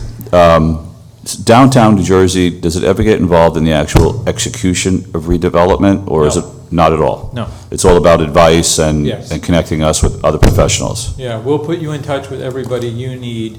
We screen largely from our membership, but sometimes outside of our membership. People who we know who've done the right kind of work and the right kind of work in a community like yours for the kind of project that you want to do. Okay, thank you. My next question is, you mentioned about when we're doing reports, they cost X amount of dollars, and the town has to pay a certain percentage, and then you get money from elsewhere, you mentioned. What is the elsewhere? Oh, there's all sorts of institutions in the state, the New Jersey Economic Development Authority, the Geraldine R. Dodge Foundation, the list goes on and on. Oftentimes, we're able to turn around with the municipality and go to the county economic development office, things like that. We've got a project that the Highlands Council is participating in right now. We've got a project that the Pinelands Commission is participating in right now. We've got another one where we're working in the city of Trenton, and the state government feels it's part of their responsibility to kick in to help, get the kind of analysis done properly. So the city in the Trenton situation didn't really have to do much at all as far as fundraising to get a study done. And that was a more expensive study because it was a much more complicated and a bigger bid to deal with, and with a lot more problems. Yeah, thank you. Anybody else on the council? What? Maybe later. Okay, yeah, sure, we'll have the last word. All right, I just have one question for you, and then I'm going to open it up to the Sure. audience. And that is, in your experience, have you ever, and I'm not suggesting that this is the case in Tenafly, I'm asking you a general question. Sure. Have you ever come across a hopeless case? Have you ever come across a downtown that couldn't be saved? A downtown that had nowhere to go? Yes. The simple answer is yes, but the accurate and complete answer is you won't find anybody in my organization who will answer as quickly as I just did, because we don't believe it. We, as a group, we believe if there was a reason for it, it needs to be examined, needs to be turned upside down, it needs to be turned inside out, and then if it's a hopeless cause, well, it's a hopeless cause. That's the result of the analysis. But absolutely, we have seen that. So you've actually come to that conclusion? Absolutely. In several cases? Well, I don't think that would be the case here. Yeah, I from what I know, I'd be surprised, but that's a very preliminary statement on my part. Okay. Now, I'm going to set a few ground rules here. First of all, absolutely what Councilwoman Lemastro said. We're not going to be derogatory towards any individuals, any groups.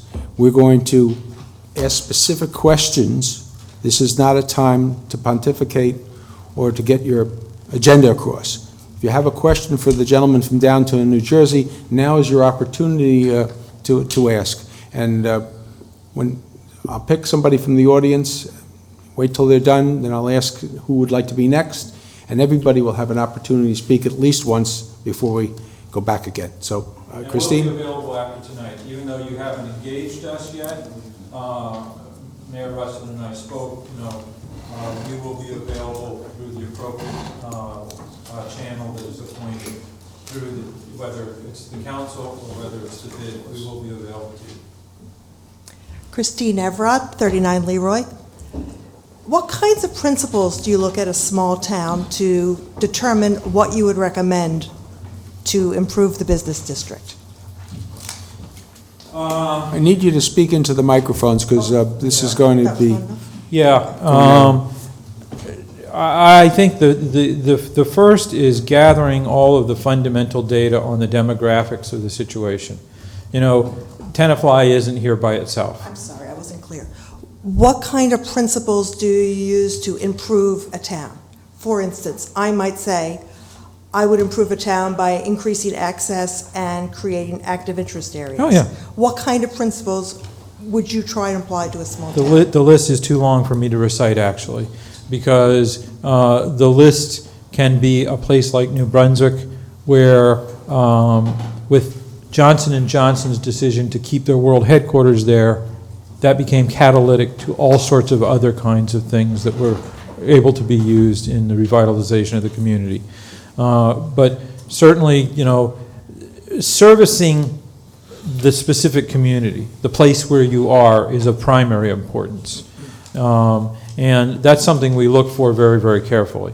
One of the things that you'll see on my board is they'll say, they got a restaurant. And that implies something to us. That implies that, one, there was an opportunity, one, there was a restaurant that could become a gathering place, one, there was a place where people would interact, and often restaurants will attract other retail around them. And so they can be, again, using the word catalytic, they can be catalytic in the economic revitalization of a downtown. So the list is lengthy. The list is lengthy of the principles, but certainly you won't see us coming to a community without talking about transit-oriented development, sustainability and resiliency. Those are two principles that are sort of new to a lot of communities and extremely important, and I think New Jersey got a big wake-up call in the post-Sandy period about sustainability and resiliency. We're working with a number of shore communities right now, actually, and not shore communities that had, major impacts as a result of Sandy. I think using that category of out-of-the-box economic tools. For example, it surprises us when we go to a downtown and they've got this great gallery, or they've got this great manufacturing of some kind of product, and they're not on the internet. They're actually looking for the economic activity to just come from town, or people that drive by on the main road through town, or wherever it is they're located, instead of being available to several billion people around the world. And so we found in many New Jersey communities, back to the communication issue. That communication issue comes up in a lot of different ways. Marketing and merchandising, businesses and marketing and merchandising, the actual downtown can be a critical principle. Thank you. There's more, but those are just some I touched on. Anybody else care to speak? Questions? That's fine, please. Just state your name. Robin Brown. I've been on the bid for, I don't know, two, maybe 3 years, and I was a vocal opponent against the things that I saw as wrong direction, the lack of transparency, and many of the things that you're underscoring as dysfunctional, we've pretty much corrected. You're talking about a lot of towns and places that are not us at all. We don't have big manufacturing. We aren't a city. We don't have weather risks other than snow and ice. So the sustainability of this town is really very solid. We are for the most part, an upscale, relatively wealthy community. And we have a pretty thriving downtown. But the things that are trying to be said here are somewhat negative toward our current bid. And the things that you mentioned previously that are the things that you do are things I think we've already tried to do. And it's not for the lack of us trying, such as a sculpture garden. We've discussed that before. But we have a very defined bid district, and we aren't, supposed to be planning outside of our box. So we have an oval right over here, which we wanted to help plan redevelopment of, because it's kind of seedy and it's right in the downtown. And yet that we keep getting a bit blocked by that, one way or another. Robin, get a Sorry. little closer to the mic. Oh. All right. We've done a banner project, but we're kind of at a little bit of a stall to go out. We've created parking because the people who live here know it best. We live it and breathe it every day. And I know you're going to bring in experts who can probably see with a fresh eye certain things that maybe we don't see, but we pretty much know the problems that are here, and we've addressed them, and it's just a matter of being implemented.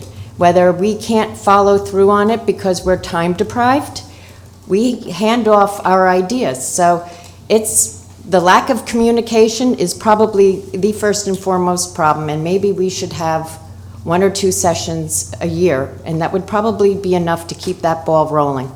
But we don't need to be a bid to do that. We don't need to tax people, and we have a very diverse makeup of board people, of bid stakeholders, the people with skin in the game. We're a savvy bunch of local people. I do redevelopment of properties. Stephanie has a real estate background. Beth has, another diverse background in accounting and all. Khalid has a small business. Bob has another local small business. Carol has her thumb on the pulse of what's happening with all the real estate development. Now, I understand that you have professionals, and maybe they bring to a different type of town a whole new experience, but I'm pretty sure that Beth Lipman was on your board, and she was our former director. And I don't know if she's still on your board, but we've been through the marketing, and we've been through a lot of good things that she maybe opened eyes about, but we've addressed a lot of that.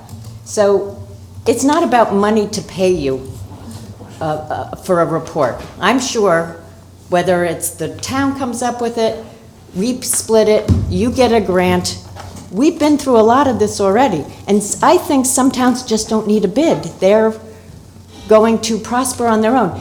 The people who own those properties that are kind of defunct, it's still a free country, people still own their land, and unless you want to condemn it, you only have so much you can do. That said, the people who own those properties are their own worst enemies, some of them. And that's just the way it is. I know some of them. Absolutely. So there's, as much as you might want to have redevelopment zones, it's going to take an awful lot to make very fragmented pieces around viable to do maybe a land use retail kind of development. And I'm not sure that's even appropriate for this town. Newark, Atlantic City, Rawway. We have no liquor licenses available for restaurants. That could change with the legislation in Trenton very soon. Keep pushing it. I'm all for it. There's almost nowhere to go. I know. That's you just nailed, It makes me every sick. town we go to, I hear that, and we have been fully supportive of the Well, the only legislation. people who can Robin? afford liquor licenses are Applebee's. I know you were listening when I let the ground rules. Is there a question? Maybe. You said there were about 3 priorities. You said first was liaising with the Borough Hall. council Borough between Hall. us. Borough Hall. And I don't mean council, What I is mean the Borough second Hall. one? What would you say the second and third are? Would you say that they're really, the infrastructure should be a priority to make it appealing to come here, easy, accessible, over trying to promote businesses and it makes it too hard to even come and park and do whatever. I think we had two different questions, if I'm not sure, so let's get specific. That was The three priorities that I was asked by Ms. Lamastre. Pardon me? Is that the question? Right. 3 priorities for a successful bid? For a successful bid, is that what you're saying, those same But three priorities? what are the second and third things that are most important to a town to be viable? Well, the third one was the constitution of the bid. Yeah, it's bid versus the town. No, the No. constitution of the bid Who board. makes up, who Let him makes up the answer. bid? Yes. Let him answer. What are the second and third? Yeah, first of all, was trying to get, town hall, and I mean that in every aspect of town hall, communicating with the bid in every function. It could be how trash is collected. It could be, how zoning is done. I mean, there's a whole long list of things that need to be coordinated that the bid doesn't do, but the municipality does, and it affects the bid. So the list seems almost endless sometimes. And it's good. It keeps always something to work on.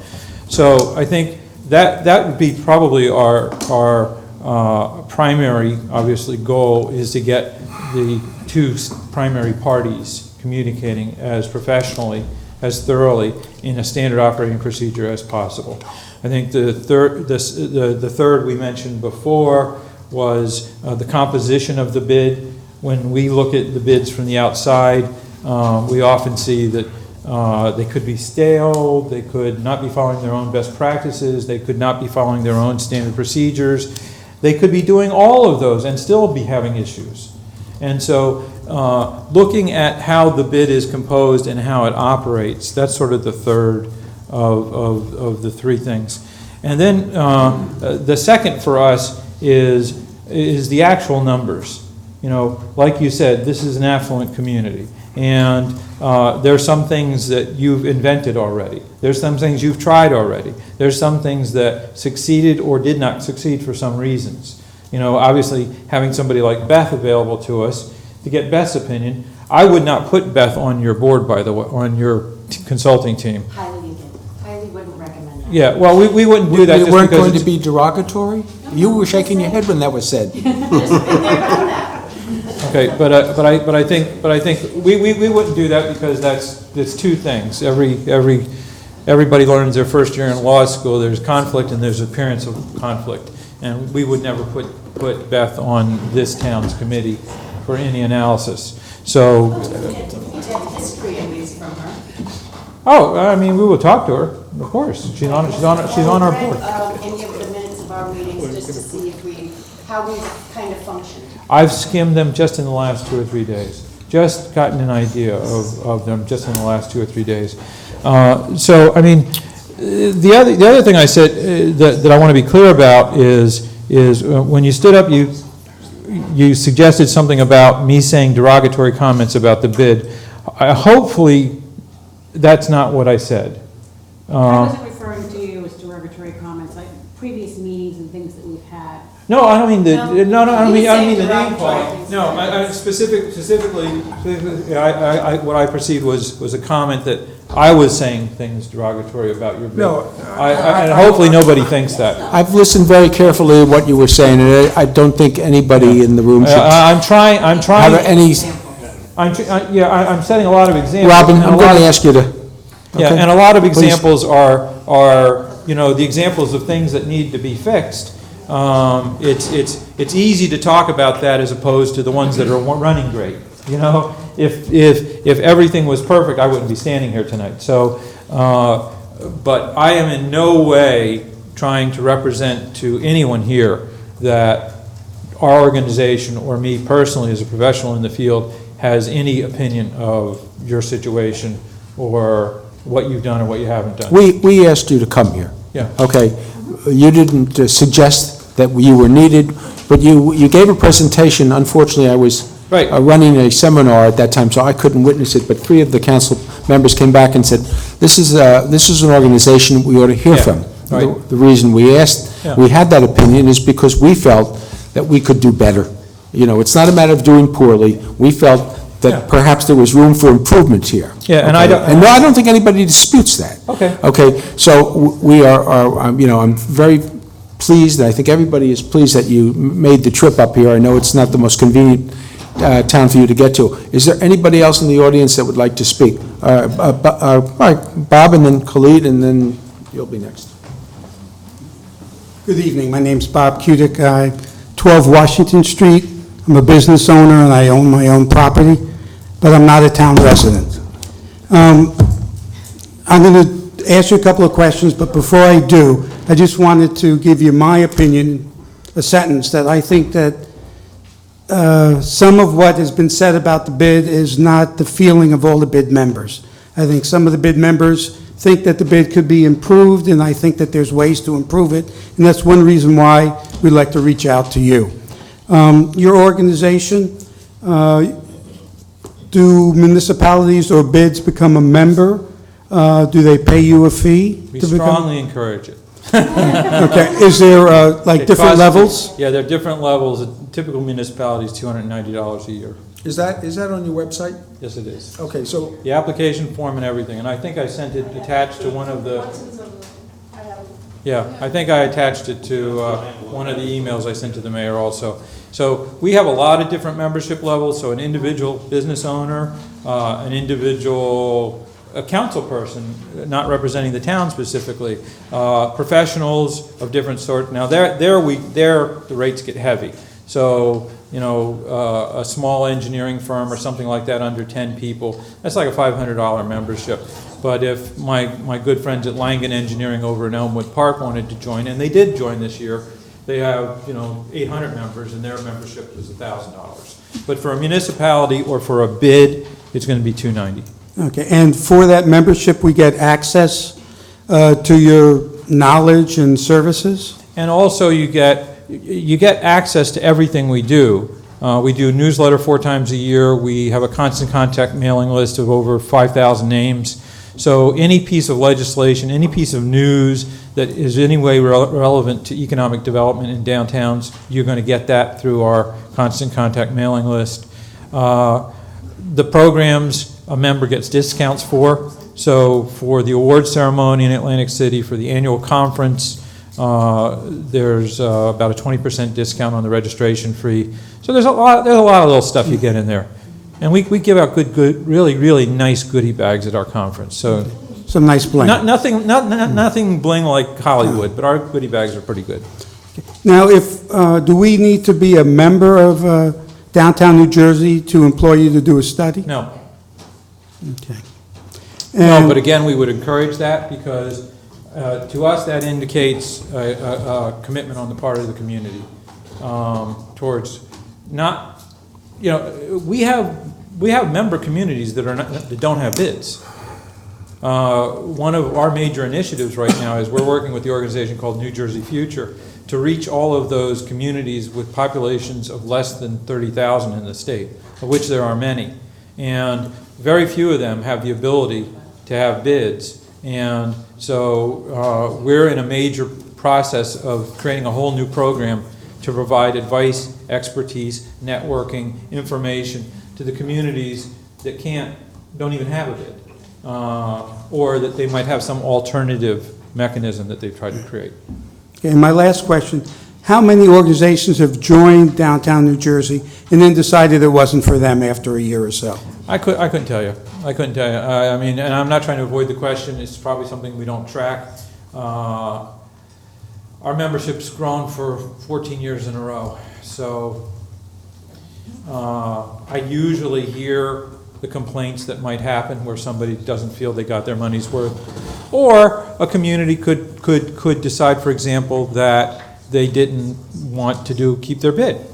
And so they didn't feel that they could get anything from us. Well, I would argue otherwise, that there's still a lot, like we were talking about before, all those many things that happen in this town that aren't reliant on the existence of a bid. We still can be a resource in that regard. So if you're talking about, you know, you get a bunch of businesses together and you want to do a public art project, or you want to do events planning, and you want to have a classic car show on Friday nights, we have all the people. We have all the people who we can put you in touch with, who have been pre-screened, who we know who do those things well. Okay. Thank you. I don't think we lose too many people. Okay. Thank you for making the trip. Thank you. That's only $290? Yep. I would appreciate, when you come up, Khalid, you're next, that you, like, for example, Robin is on the bid board. Christine is the president of the Chamber of Commerce. Bob was a former president of the bid board and was on the bid board for many years, and Khalid is the current president of the bid board. No? Well, he was previous president. Sorry. Khalid Mansour, 162 Elm Street. I just, for my own clarification, I had a question regarding the report itself, right? I mean, there could be so many different agendas looking at, well, constitution of the bid board, Right. or economic redevelopment Right. in town, or looking at the laws and how they could be changed or tweaked, right? And depending whether you talk to the mayor or the council or the bid board, you could get so much different direction in terms of, well, this is the key thing that we really need to look at. When you are putting your report together, I mean, how do you decide what's the key things to focus on? And second part of my question is, I mean, have there been communities like Tenafly where you have put these reports out, where you've seen a positive outcome as a result of those reports, when the communities have been able to take them and move them in a positive direction forward? Absolutely. Let me go backwards. I'll answer the last part of that first. Let me talk about where our reports have not succeeded. And our reports have not succeeded in a very, very specific way. And I'm not saying they always will succeed and that they're guaranteed or they're the best possible solution or they're the magic, the goose that laid the golden egg. I'm just saying we have the resources to give you the best possible analysis and the best possible set of recommendations, and particularly to the ones that fail, the priorities.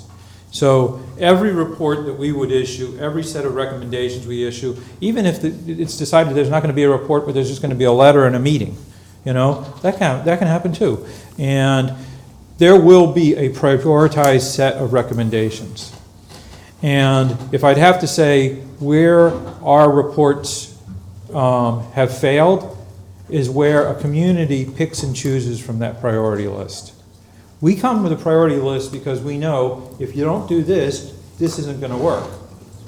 And if you haven't done those two, that one's not going to work. And and because of the specific information we've gathered about your community, maybe we move this one up a different place on the priority list. And it's in the nature, and I don't want to make it political, but it's in the nature of sometimes in the political input somebody will run and say, well, I think that report was great. This happened in Bound Brook a couple of years ago. We did a study in Bound Brook like 8 years ago, and we're redoing new work for them now under new leadership. But what happened is they took our report and it had 14 priorities. And they didn't get past 3 before they started reorganizing the priorities and remolding the priorities and they were doing number 7 before they'd done number 2. And it fell apart. It fell apart. We know the mechanism, we know how the experiences of these different communities have worked, and we know what you have to have in order to build to whatever you're going to end up with. I don't necessarily know what you're going to end up with, but I know how to go from where you are now to better, more successful economic vitalization and revitalization, or a more successful economic model. And so that could be a bid, it might not be. But where it falls apart is where people kind of, choose off the menu wherever they want. They do a la carte instead of saying, let's have salad first. Have you seen that if there are bids in town or cities in town and you've issued a report, has it been more successful if the bids have worked on it versus the council or the mayor, or does it not matter which organization, as long as they're followed as closely as possible?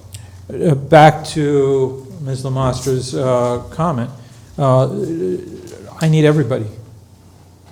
If at any point in the process of us providing advice, we're only hearing from the bid and we're not hearing from the council, or we're not hearing from the business administrator, or we're not hearing from it may be the sanitation department, who knows what the issues are, we call timeout.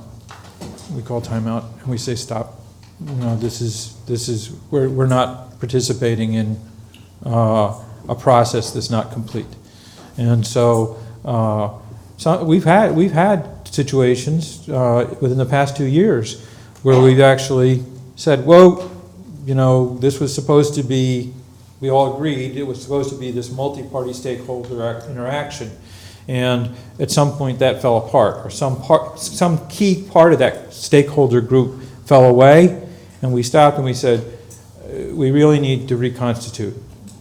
So that's very common. That's very common, in fact. And I would also say the tension between the town and the bid is inevitable.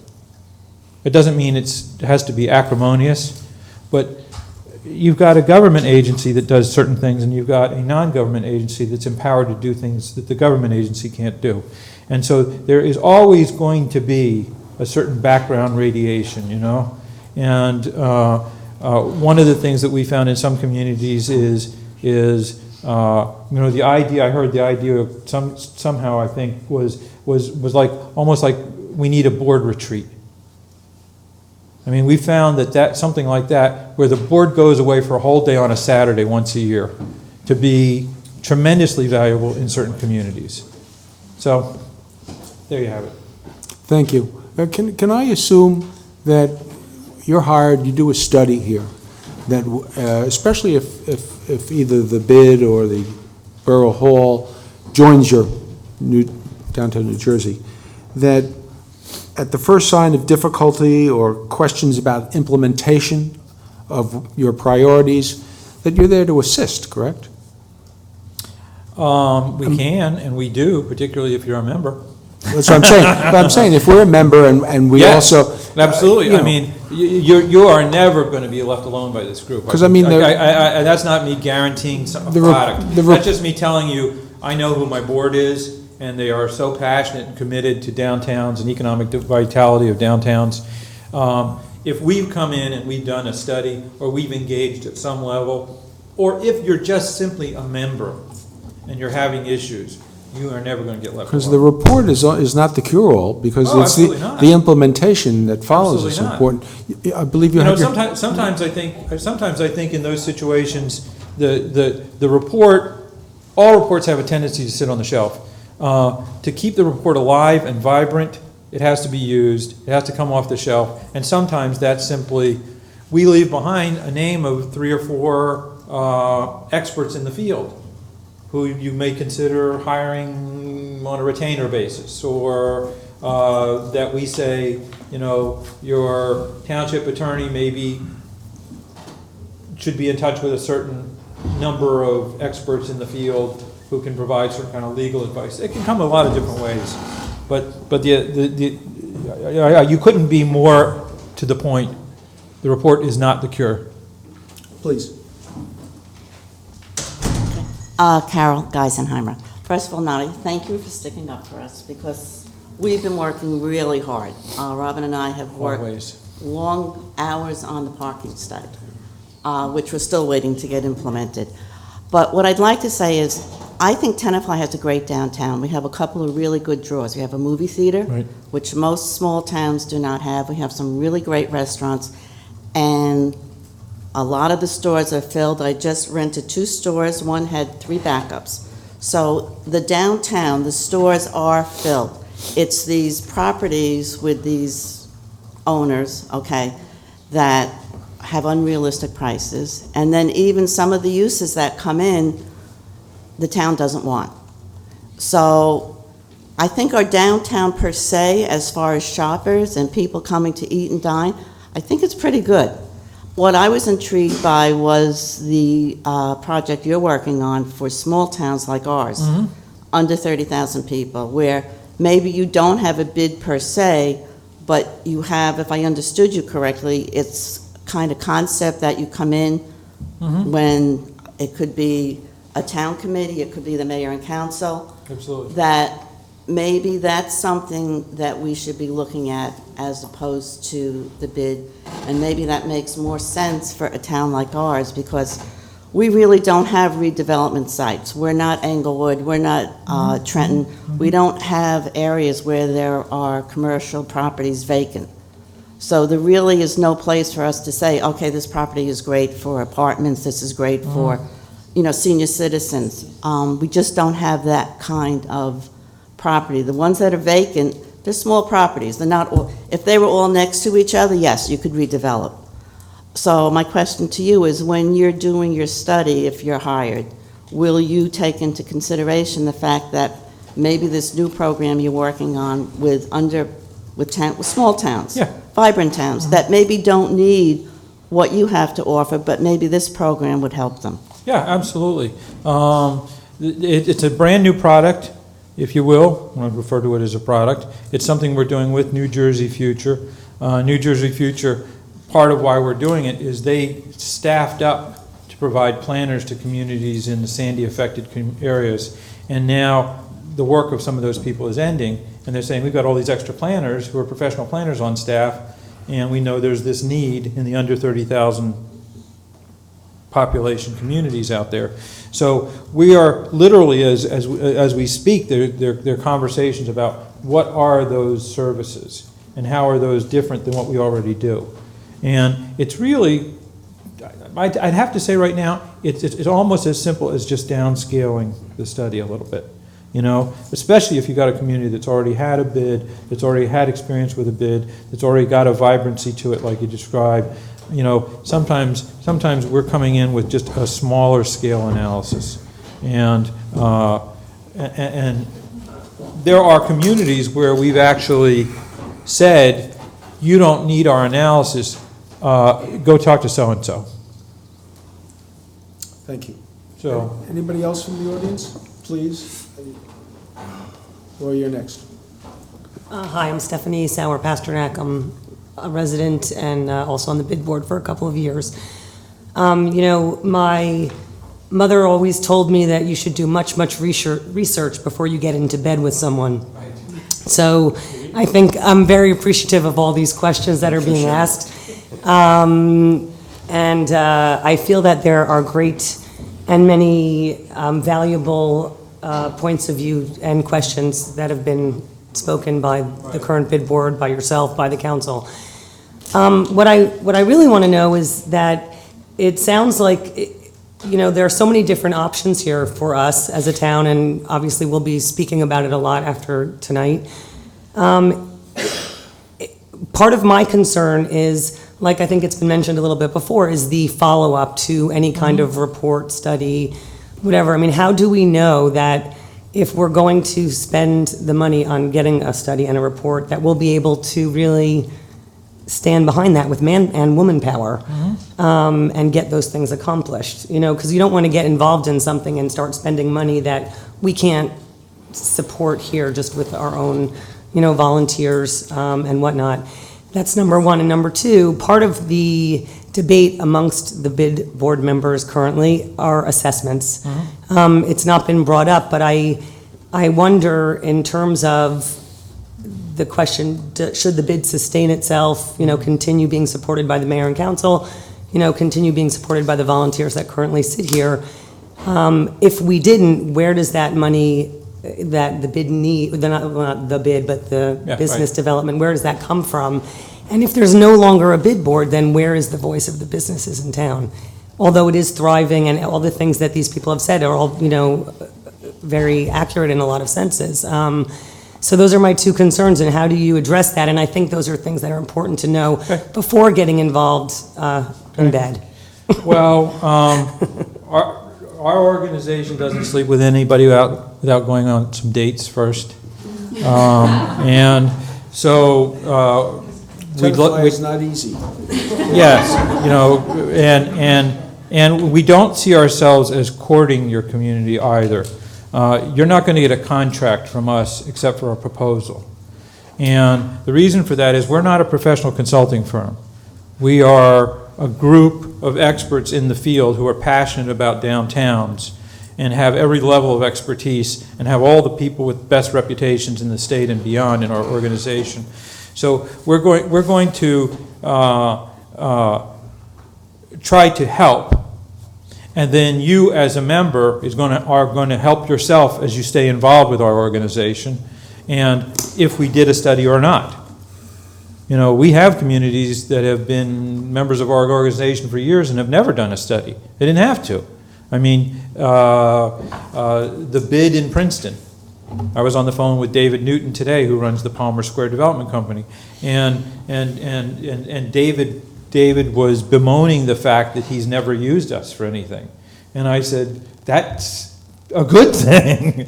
And I said, it's also a good thing that you're on my board and I can take you to an affluent community like Tenafly and say, here's some things that Princeton has made work in their model, in their economic vitality. So, no, I would not, I would hope that I don't get a phone call early next week, say, Peter sent us a proposal. What I would hope is that you all look at the website, come to some of our activities. I'll waive some fees so you can come to some programs and things like that. That's not a problem. And at the same time, do like we did. I heard 3 council members were at the league, right? They got exposed to some of what we do. Let's mess around a little bit, you know, to extend the analogy. And then after that, there's not going to be a contract. So what was the other part of the question? The other part of the question? The money. Assessments. We have again, probably the 6 or 10 best experts in the field who have studied assessments in New Jersey, including a couple people who are on the faculty at Rutgers who've written about it, and who understand the level of assessment, how the assessments are done, what's appropriate, what's not appropriate, what's counted for. But to your real question was, if it doesn't come from those 3 sources that you mentioned, there probably isn't another source. There isn't a pool out there outside of you coming up with a project. Say you have, I'm going to make up something. You have a parking issue, big parking issue, and you feel that it's really, really affecting the economic vitality and potential of the downtown. Well, we could point you to the right person, Lori Matthias at the New Jersey Economic Development Authority, and Lori may say, hey, listen, they can apply to us for a grant and we'll do a parking study. I heard you did a parking study, but as an example, you know, you can do a parking study, or you can do a parking analysis, or you can engage a parking consultant to come in and talk to you about your problems. So, yeah, there's a lot of other ways money can be found to help a bid. But for functional purposes, it's the municipality and it's the assessment or the primary place it's coming from. Lori?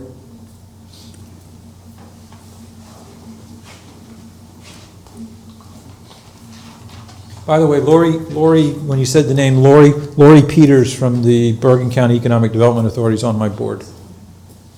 Okay. Maggie Peters. Maggie Peters, I'm sorry, Maggie, I'm sorry. Okay. Go ahead. Maggie Mills' I have a Lori Matthias and a Maggie Peters. I have 2 questions. Please. Our family. Just state your name, Lori, please. Oh, okay. Maggie, no, Lori Starr. 2 questions. You've mentioned a few different towns, Glen Rock, et cetera, as being the smaller demographics, say 20,000 less population. What other northern New Jersey towns does your board of directors have an expertise or a strong feeling for, or have you analyzed or done assessments for? I'll have to find out. Right now, I'd say the northern New Jersey communities that we're actively involved in doing a study or analysis for is one group. And then there's a lot of northern New Jersey communities, just because most of the communities in New Jersey are northern New Jersey, that are members of our group who are participating in some seminars, in some programs we offer, or we've handed them to other people to do other kinds of things that maybe we're not doing. So it can get to you a couple different ways. In North Jersey right now, let me see, Pequannock, Glen Rock, if I think Metuchen, Central Jersey, but Metuchen, Bound Brook, Was Pompton Lakes one of your? Pompton Lakes has contacted us recently, and Livingston, we've been re-engaged with Livingston. We've been re-engaged with Milburn. We are always somehow or another, whether we want to be or not, involved in Jersey City and Newark. We are continually involved in both because both of them have multiple bids, and they're such dynamic environments. There's always some need for us to be helping. So those are some of them. I'm sure I can come up with a more complete list. And then secondly, if indeed the boards decide to ask you to do some sort of analysis, assessment at some point, as a person who's a stakeholder but not on the bid board, who it has been frustrated with this whole process these years, there isn't even an annual meeting of the bid board, would the mayor and council and bid board commit to sharing your report in a timely manner, not having to go through Oprah to get information, in a timely manner with all of the stakeholders who actually paid the taxes? I think the question is better framed. In your experience, when you present a report to municipalities or the bids, is that considered public record? It absolutely is public record. Okay, so then you... But would a bid person have to do Oprah, or would the people spending the I think we would money? post it on our bid website as one of the mechanisms to get it out. Precisely. The full report. I just want to hear that, because communication Well, the has report been... we would not be able to maximize the value of the report if we didn't share it with everybody. Yeah. But on a timely basis is Yeah. on the issue. Oh, okay. That's just what I want to hear. Yeah, and we tend to find that, first of all, most of the community that's interested in this process is going to know what the report says before it comes out, because you will have seen a draft, you will have seen some communications. Not if you're just a stakeholder who pays the taxes. Well, I mean, if that information is made available through the website, it's easy enough to do. Okay, I mean, I just wanted to hear that as you yeah. guys are talking about it, that you're talking about communicating if you decide to. Well, I can't go with guarantee, the I can't Hail Mary. guarantee what the bid or the town here will do, but we consider that best practices. Good to hear. I would think Thanks from the for coming town up. perspective, I don't know any member of this governing body that would hesitate to not make it public as quickly as possible, because that maximizes the value of the work that we paid for. Good to hear. Thanks very much. Is there anybody else in the audience that hasn't spoken that would like to speak? Okay. I'm going to ask the members of the governing body if they have any final thoughts. Joanne has raised her hand. Joanna?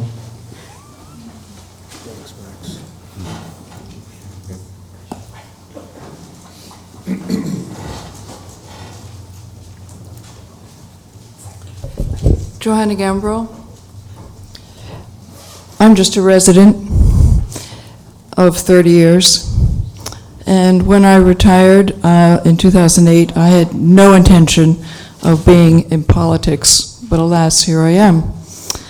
And I've followed the bid for all these years since 2008.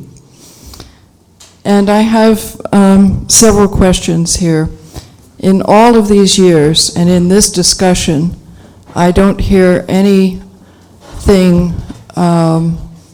related to the voices of the residents. What do the residents want? This is the kind of community where there are a lot of people who are allergic to malls and would rather shop downtown. If they can't get things downtown, you shop online. Or we have New York City, that's one of the enemies, and I use New York City all the time for other things. So it's what special to me about Tenafly and downtown is that it is, you do have a sense of community. The business owners know you, you see people on the street that you know, and it's not an anonymous experience like a mall is. And I don't hear that in any of the discussions in terms of trying to promote the downtown. The next thing is... Let me speak to that real quickly Okay. before we get into the others. If you didn't hear it, it's because I apologize, and maybe I didn't say it clear enough. But when we referred to, in my initial remarks, about the stakeholders in the community, I mean that, the entire community. a downtown doesn't exist by itself. The stakeholders are not just the business owners and the businesses. The stakeholders are the people they do business with. And so we don't see any such process of assisting a community not involving the entire community, and sometimes even beyond. I mean, we have situations where you have a municipality that's on a county boundary, which is the problem that exists in Plainfield right now. Plainfield is sitting on the Union County border with Somerset County, and a significant amount of what goes on in Plainfield is the result of Somerset County. And so, to us, Somerset County and North Plainfield and Greenbrook and Scotch Plains all became party to some of the thoughts and information sharing and the process when we work on Plainfield. I think these voices are important. Absolutely. I think when deciding about what to do, even physically with a community, it's for some part of the population, it's an emotional connection, making that, is it beautiful? Is it pleasant? And not soul destroying when you go and try to shop. You want to make the most of every moment that you have. The other thing is, what part in this plan involves speaking with the existing business owners, not the landlords, the business owners, especially the ones who are successful. What makes them successful in this community? Why does the community like to shop in those particular places? What's the draw? And I didn't hear anything about that in the plan. It seems sometimes that it's very top-down, and it doesn't reach the place where all this is going to happen, where people are actually going to be there and be shopping. When you mean it's top-down, you're referring to the study we do? Well, studies, the people who are involved in all the, the people you mentioned, Right. we're going to do a study in one day and then come and see the Right. town in one day and then write reports and then talk to each other. And I think that component of speaking with the actual, there are quite a few very successful businesses in town. And they have a plan. I've asked them, I said, what makes you a successful business? They don't have to answer me, but they do. And it's interesting, each one has a different approach to what they think makes them successful. I have my own ideas of why I think they're successful, but in asking them to explain why they think they're successful is interesting, because they're things I never even thought about. But they're there, they're sort of invisible, and I can see how their approach to that business is what makes them successful. And so I just wish that there would be more of that component in the approach to trying to decide how to go forward, taking in these other aspects that we do suffer in a way for being so close to New York City. When my family members come, they want to go to New York City. They want to do things here too, but that's where they want to go. So we go. And I would disagree in a minor point, and that is that component's not in there. That component is in there. That component is essential. That component can't be done. The study can't be done without that component. So you're not going to see downtown New Jersey show up to the community with a top-down approach.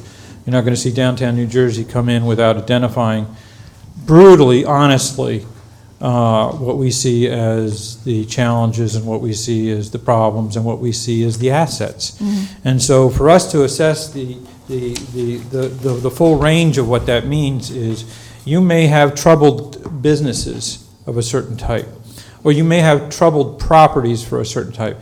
In Highland Park, when we went to Highland Park for the first time, banks were taking first floor retail space on a very small downtown. And so it wasn't the highest and best use of those properties for banks to be in every retail space. There was enough money in town that every bank wanted to have a branch in town. And so we returned to the community and said, we'd actually recommend an ordinance that limits or bans the number of banks that can be in retail space in the downtown. And that encouraged other kinds of redevelopment. So, yeah, I think we're pretty comprehensive. At the same time, like any successful business, a successful business has a business plan. It may be in the owner's head, but they know where they are and they know where they want to go. And that's the goal behind our involvement, is you know where you are and you know where you want to go.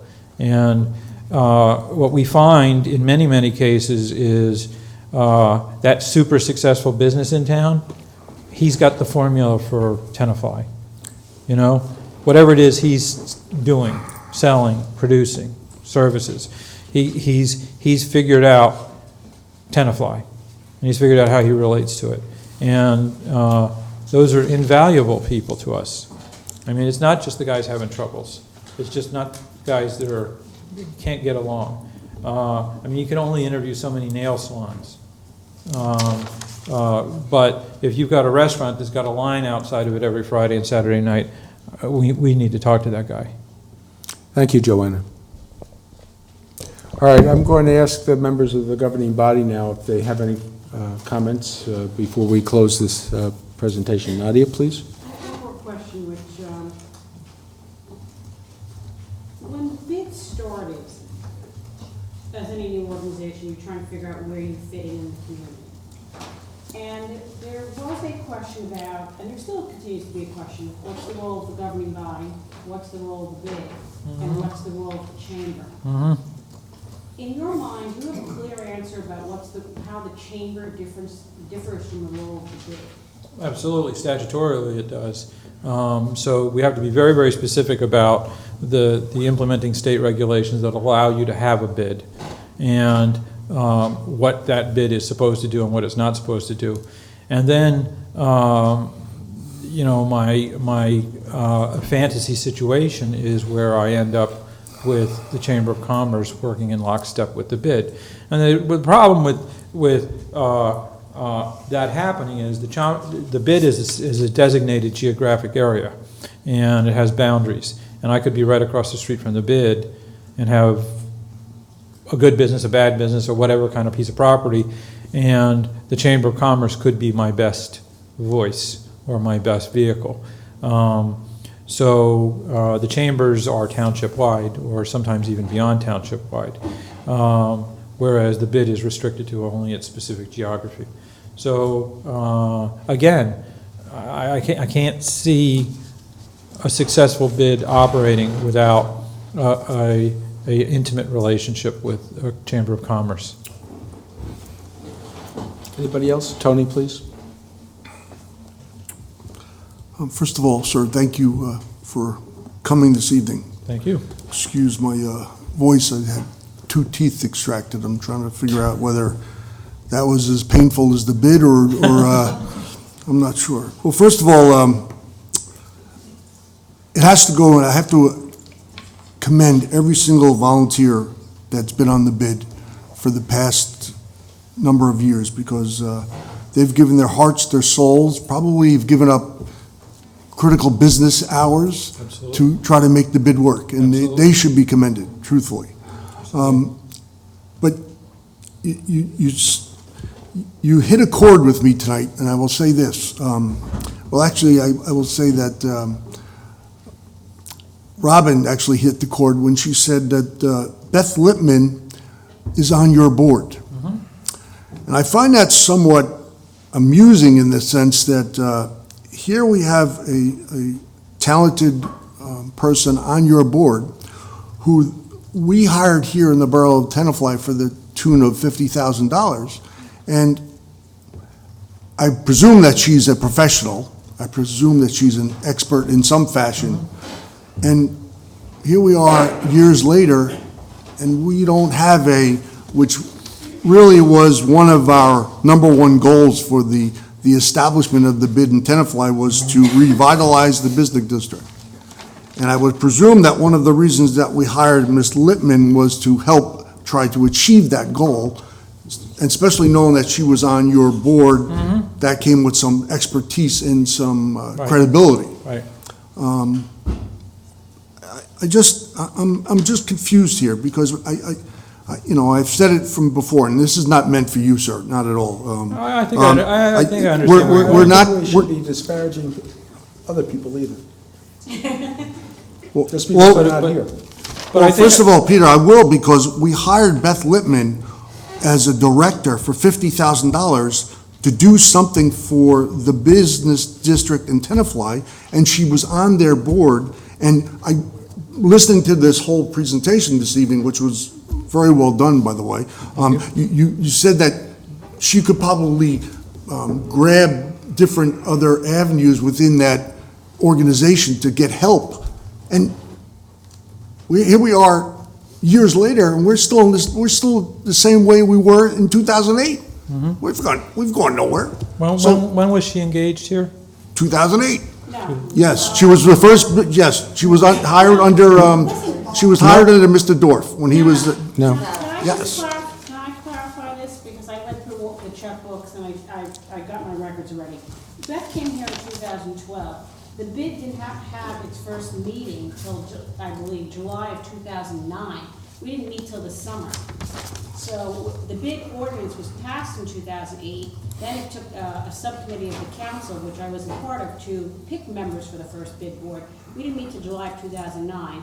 And initially, in 2011, we hired our first employee. So for 2 years, the volunteers worked themselves. We hired Paula. That was not working for us. It wasn't an appropriate fit. And then we hired an executive director. And that was in 2012 for a year. Okay. Okay, so I stand corrected on the years, but my point taken is that we hired a professional, an expert, who actually is a vital role in your organization, who I would hope She's on our that, board, yeah. I would hope that would have been able to do something for us here in the borough of Tenafly. And unfortunately, she resigned. I can't speak to the specifics of that I don't- situation and how it worked. I don't But think it's fair but what I to- would say is something very simple, and that is this, is I'm sure there are dentists you would have been less happy with it, who had done your procedure today than the one you chose. And, and so, and I don't mean that to be sarcastic. Not at all. Thank you. I don't mean that to be sarcastic. Not at all. I mean, Beth right now, is in charge of Livingston and Springfield and has been there for years, and they're doing fantastic. I know of other communities where Beth has said, no, it's not going to work for me. And I know of other consultants like Beth who will say the same thing, where they went into a place and it clicked. And somebody else had been in that place and it did not click. So I can't really speak to the specifics other than saying it's the practitioner. No, but And the I will relationship say with this, though, organization. and there's been a lot of talk, and I heard you also this evening talk about reports, and Right. and there's been some comments here of possibly, I can see where this is heading, that, let's get a study together. Yeah. But we had the best of the best with Ms. Lippman at our grasp here, and it seems to me that we just, maybe we didn't take advantage of it, or maybe she didn't take advantage of it. I don't know what the answer is, but I know it's frustrating. I don't think it's fair. You started out by commending every volunteer that ever worked on the bid, That's and correct. rightfully so. Absolutely. So basically, what I'm hearing is, it's one individual's fault that this bid didn't work. And that isn't fair, because first of all, it was the group of us that put the bid together, including the mayor and council. It was the bid board that hired Ms. Lippman, and if she was a bad fit, then maybe it was a bad hire. And I'm not saying she was a bad fit. The reality of it is, it hasn't worked out. And I think we all have to accept some responsibility for what's gone down. And I don't think it's fair to just, you may want, if what you're implying is you don't want to get involved with an organization that has on their board of directors somebody that worked here and it didn't work out, that's a reasonable approach to take if that's what you want to say.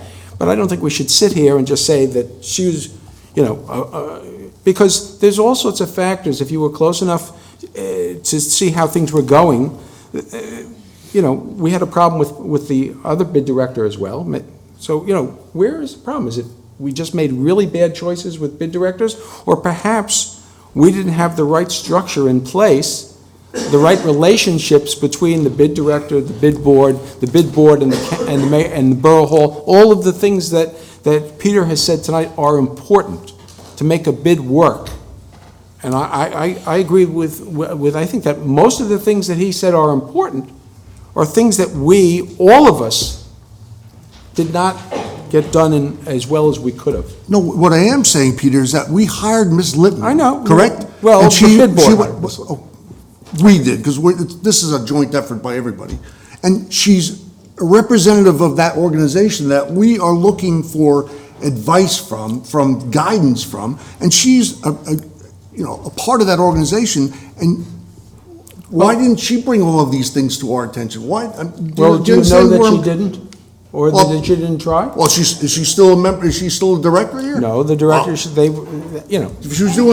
she was the goose that laid the golden egg, then she'd still be here. First of all, I think if it comes to the point that this body has to decide whether or not to engage in any sort of relationship, something with downtown New Jersey, I think that's the proper time to bring up the fact that, well, maybe this isn't the organization for us.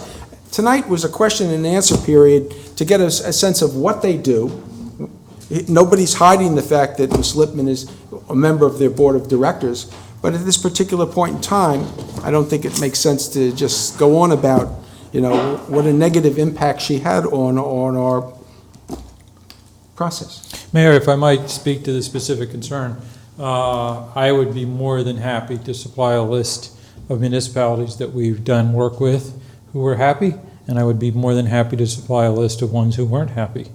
And so that you could see where we've been able to do something and where we haven't been able to do something. Well, I just think that every professional every professional has that Mr. McClure could tell you he's got clients that love him, and he has one or two that might not re-engage him. Right, and if he's Same doing with the I would dentists. hate him. So, right, exactly.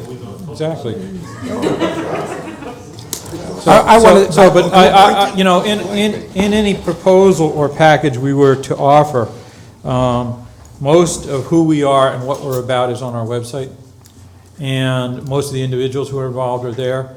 And if anybody wanted any information beyond that, I'd be very happy to supply it, because I would never want us to, I'm going back to the analogy from before, I can't get it out of my mind now. I would never want us to be fooling around and not really have full disclosure. Understood. Any member of the governing body, anybody else have anything to say? Mark, please. Yeah, Peter, so I think, after listening tonight, we should go ahead and do our due diligence, check on the references, as Peter just mentioned here, visit some of the sites that have wound up being developed through this process, where the beginning was, and then decide whether, have a work session and decide whether we want to move forward and do a study. Well, I think before we even go that far, we should bring this topic up at a work session. I'm going to suggest that we do this for the first one in April. It's a full work session, where we discuss where we want to go. Do we want to even entertain the idea of going in that direction? And send a membership check. Nadia? Could we have an opportunity for the bid board to weigh in and have its meeting first and have some input about what they heard tonight and gel together?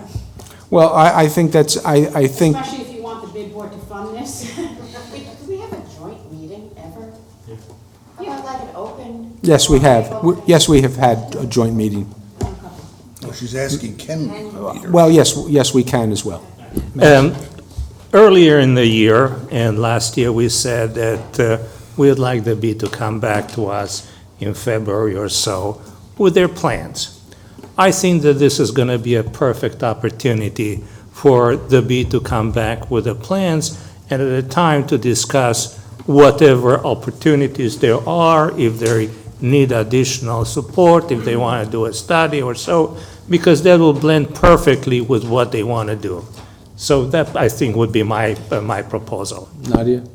No, because the bid held off on making any future plans, waiting for the assistance of downtown New Jersey after listening to downtown New Jersey, seeing whether we were going to engage downtown New Jersey, and if we did, what their recommendations to us would be. Well, then I think on the first meeting in April, we can have maybe the first hour, a joint meeting with the bid board. We can talk things through, get your sense of where you'd like to go. The ultimate decision obviously rests with the governing body. Okay, but we want your input. We'd like to know where you stand on this.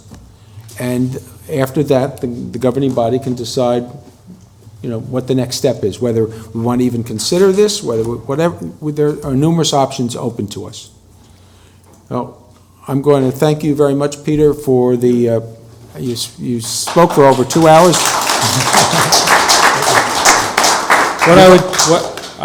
I jokingly have said it more than once, no matter what you decide, become a member.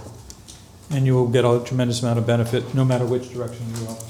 I think that's a no-brainer. Well, it's just a no-brainer that you will have access to what we do, our information, discounts to all of our sessions, things like that. The question for me would be, you just have to decide whether it's the town or the bid. Generally, it's the bid that would be that would join as the member, generally. But Do your Chamber of Commerce that's joining you? absolutely. Well, so thank you very much. We'll be in discussion. Okay. We're going to have comments for non-agenda items now from the audience. I don't know how long that's going to take. One of the few benefits of being mayor is I get the last licks, I get mayor's remarks, and I am going to make a couple of comments about what we've heard tonight. So I don't know if I know you have to get home, but thank you very much. Comments, non-agenda items, public comment, and we're going to try and keep this to no more than 15 minutes. If nobody else cares to speak, then we'll just move on. Okay. Before I go off a little bit, I do want to read a proclamation that we have prepared that may be of interest to some of you. It honors the 100th anniversary of the New Jersey League of Municipalities and recognizes the retirement of their director, Bill Dressel, and both Mr. Dressel and the League of Municipalities have been a very important agency and person in helping municipalities throughout the state. I can't begin to tell you how valuable the organization and the individual have been in supporting our needs in Trenton. And quite often, despite the fact that we have senators and assembly people representing us, it is the league that truly has our voice down there. So it's important that we acknowledge what we're going to read. Whereas the New Jersey League of Municipalities was founded 100 years ago to advocate for individual municipalities as well as for local government as a whole throughout the state of New Jersey. And whereas the New Jersey League of Municipalities has succeeded beyond their most ambitious goals as a representative of New Jersey's 565 local governments, as demonstrated by the fact that all 565 New Jersey municipalities are members and participate as such.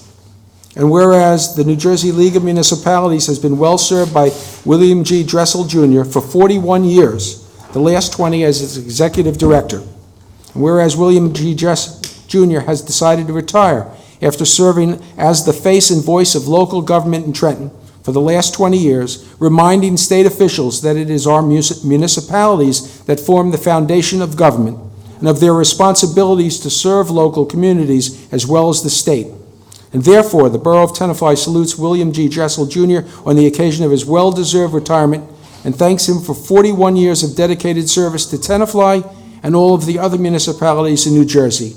And additionally, the Borough of Tenafly does hereby recognize and applaud all that the League of Municipalities has done to improve the quality of government in our state, does hereby acknowledge the excellent representation it has provided for each of our 565 municipalities throughout New Jersey, and wishes the League another 100 years of continued success. This will be added to, I'm sure, a pile of such proclamations at their 100th anniversary dinner in May. In conclusion, I just wanted to state, I know Nadia's been here a long time, I guess I've been here the longest, but I do recall the beginning of the process that led to the formation of the Business Improvement District. And at the time that it was first brought up, I had my questions about the viability, primarily because it added a tax to business property owners who were, economic times were such that I questioned the viability of that tax. But we had a series of public meetings, and much to my surprise, there was unanimous support from business owners that they wanted this type of assistance. I saw business owners who had been negative about things in the past. I saw business owners that had never showed up at public meetings before, and they all came and said, "This is a good idea, let's give it a shot." Now, I happen to agree with some of the people in the first row that said tonight, we have a good downtown. I think we have a great downtown. However, could it be better? Absolutely.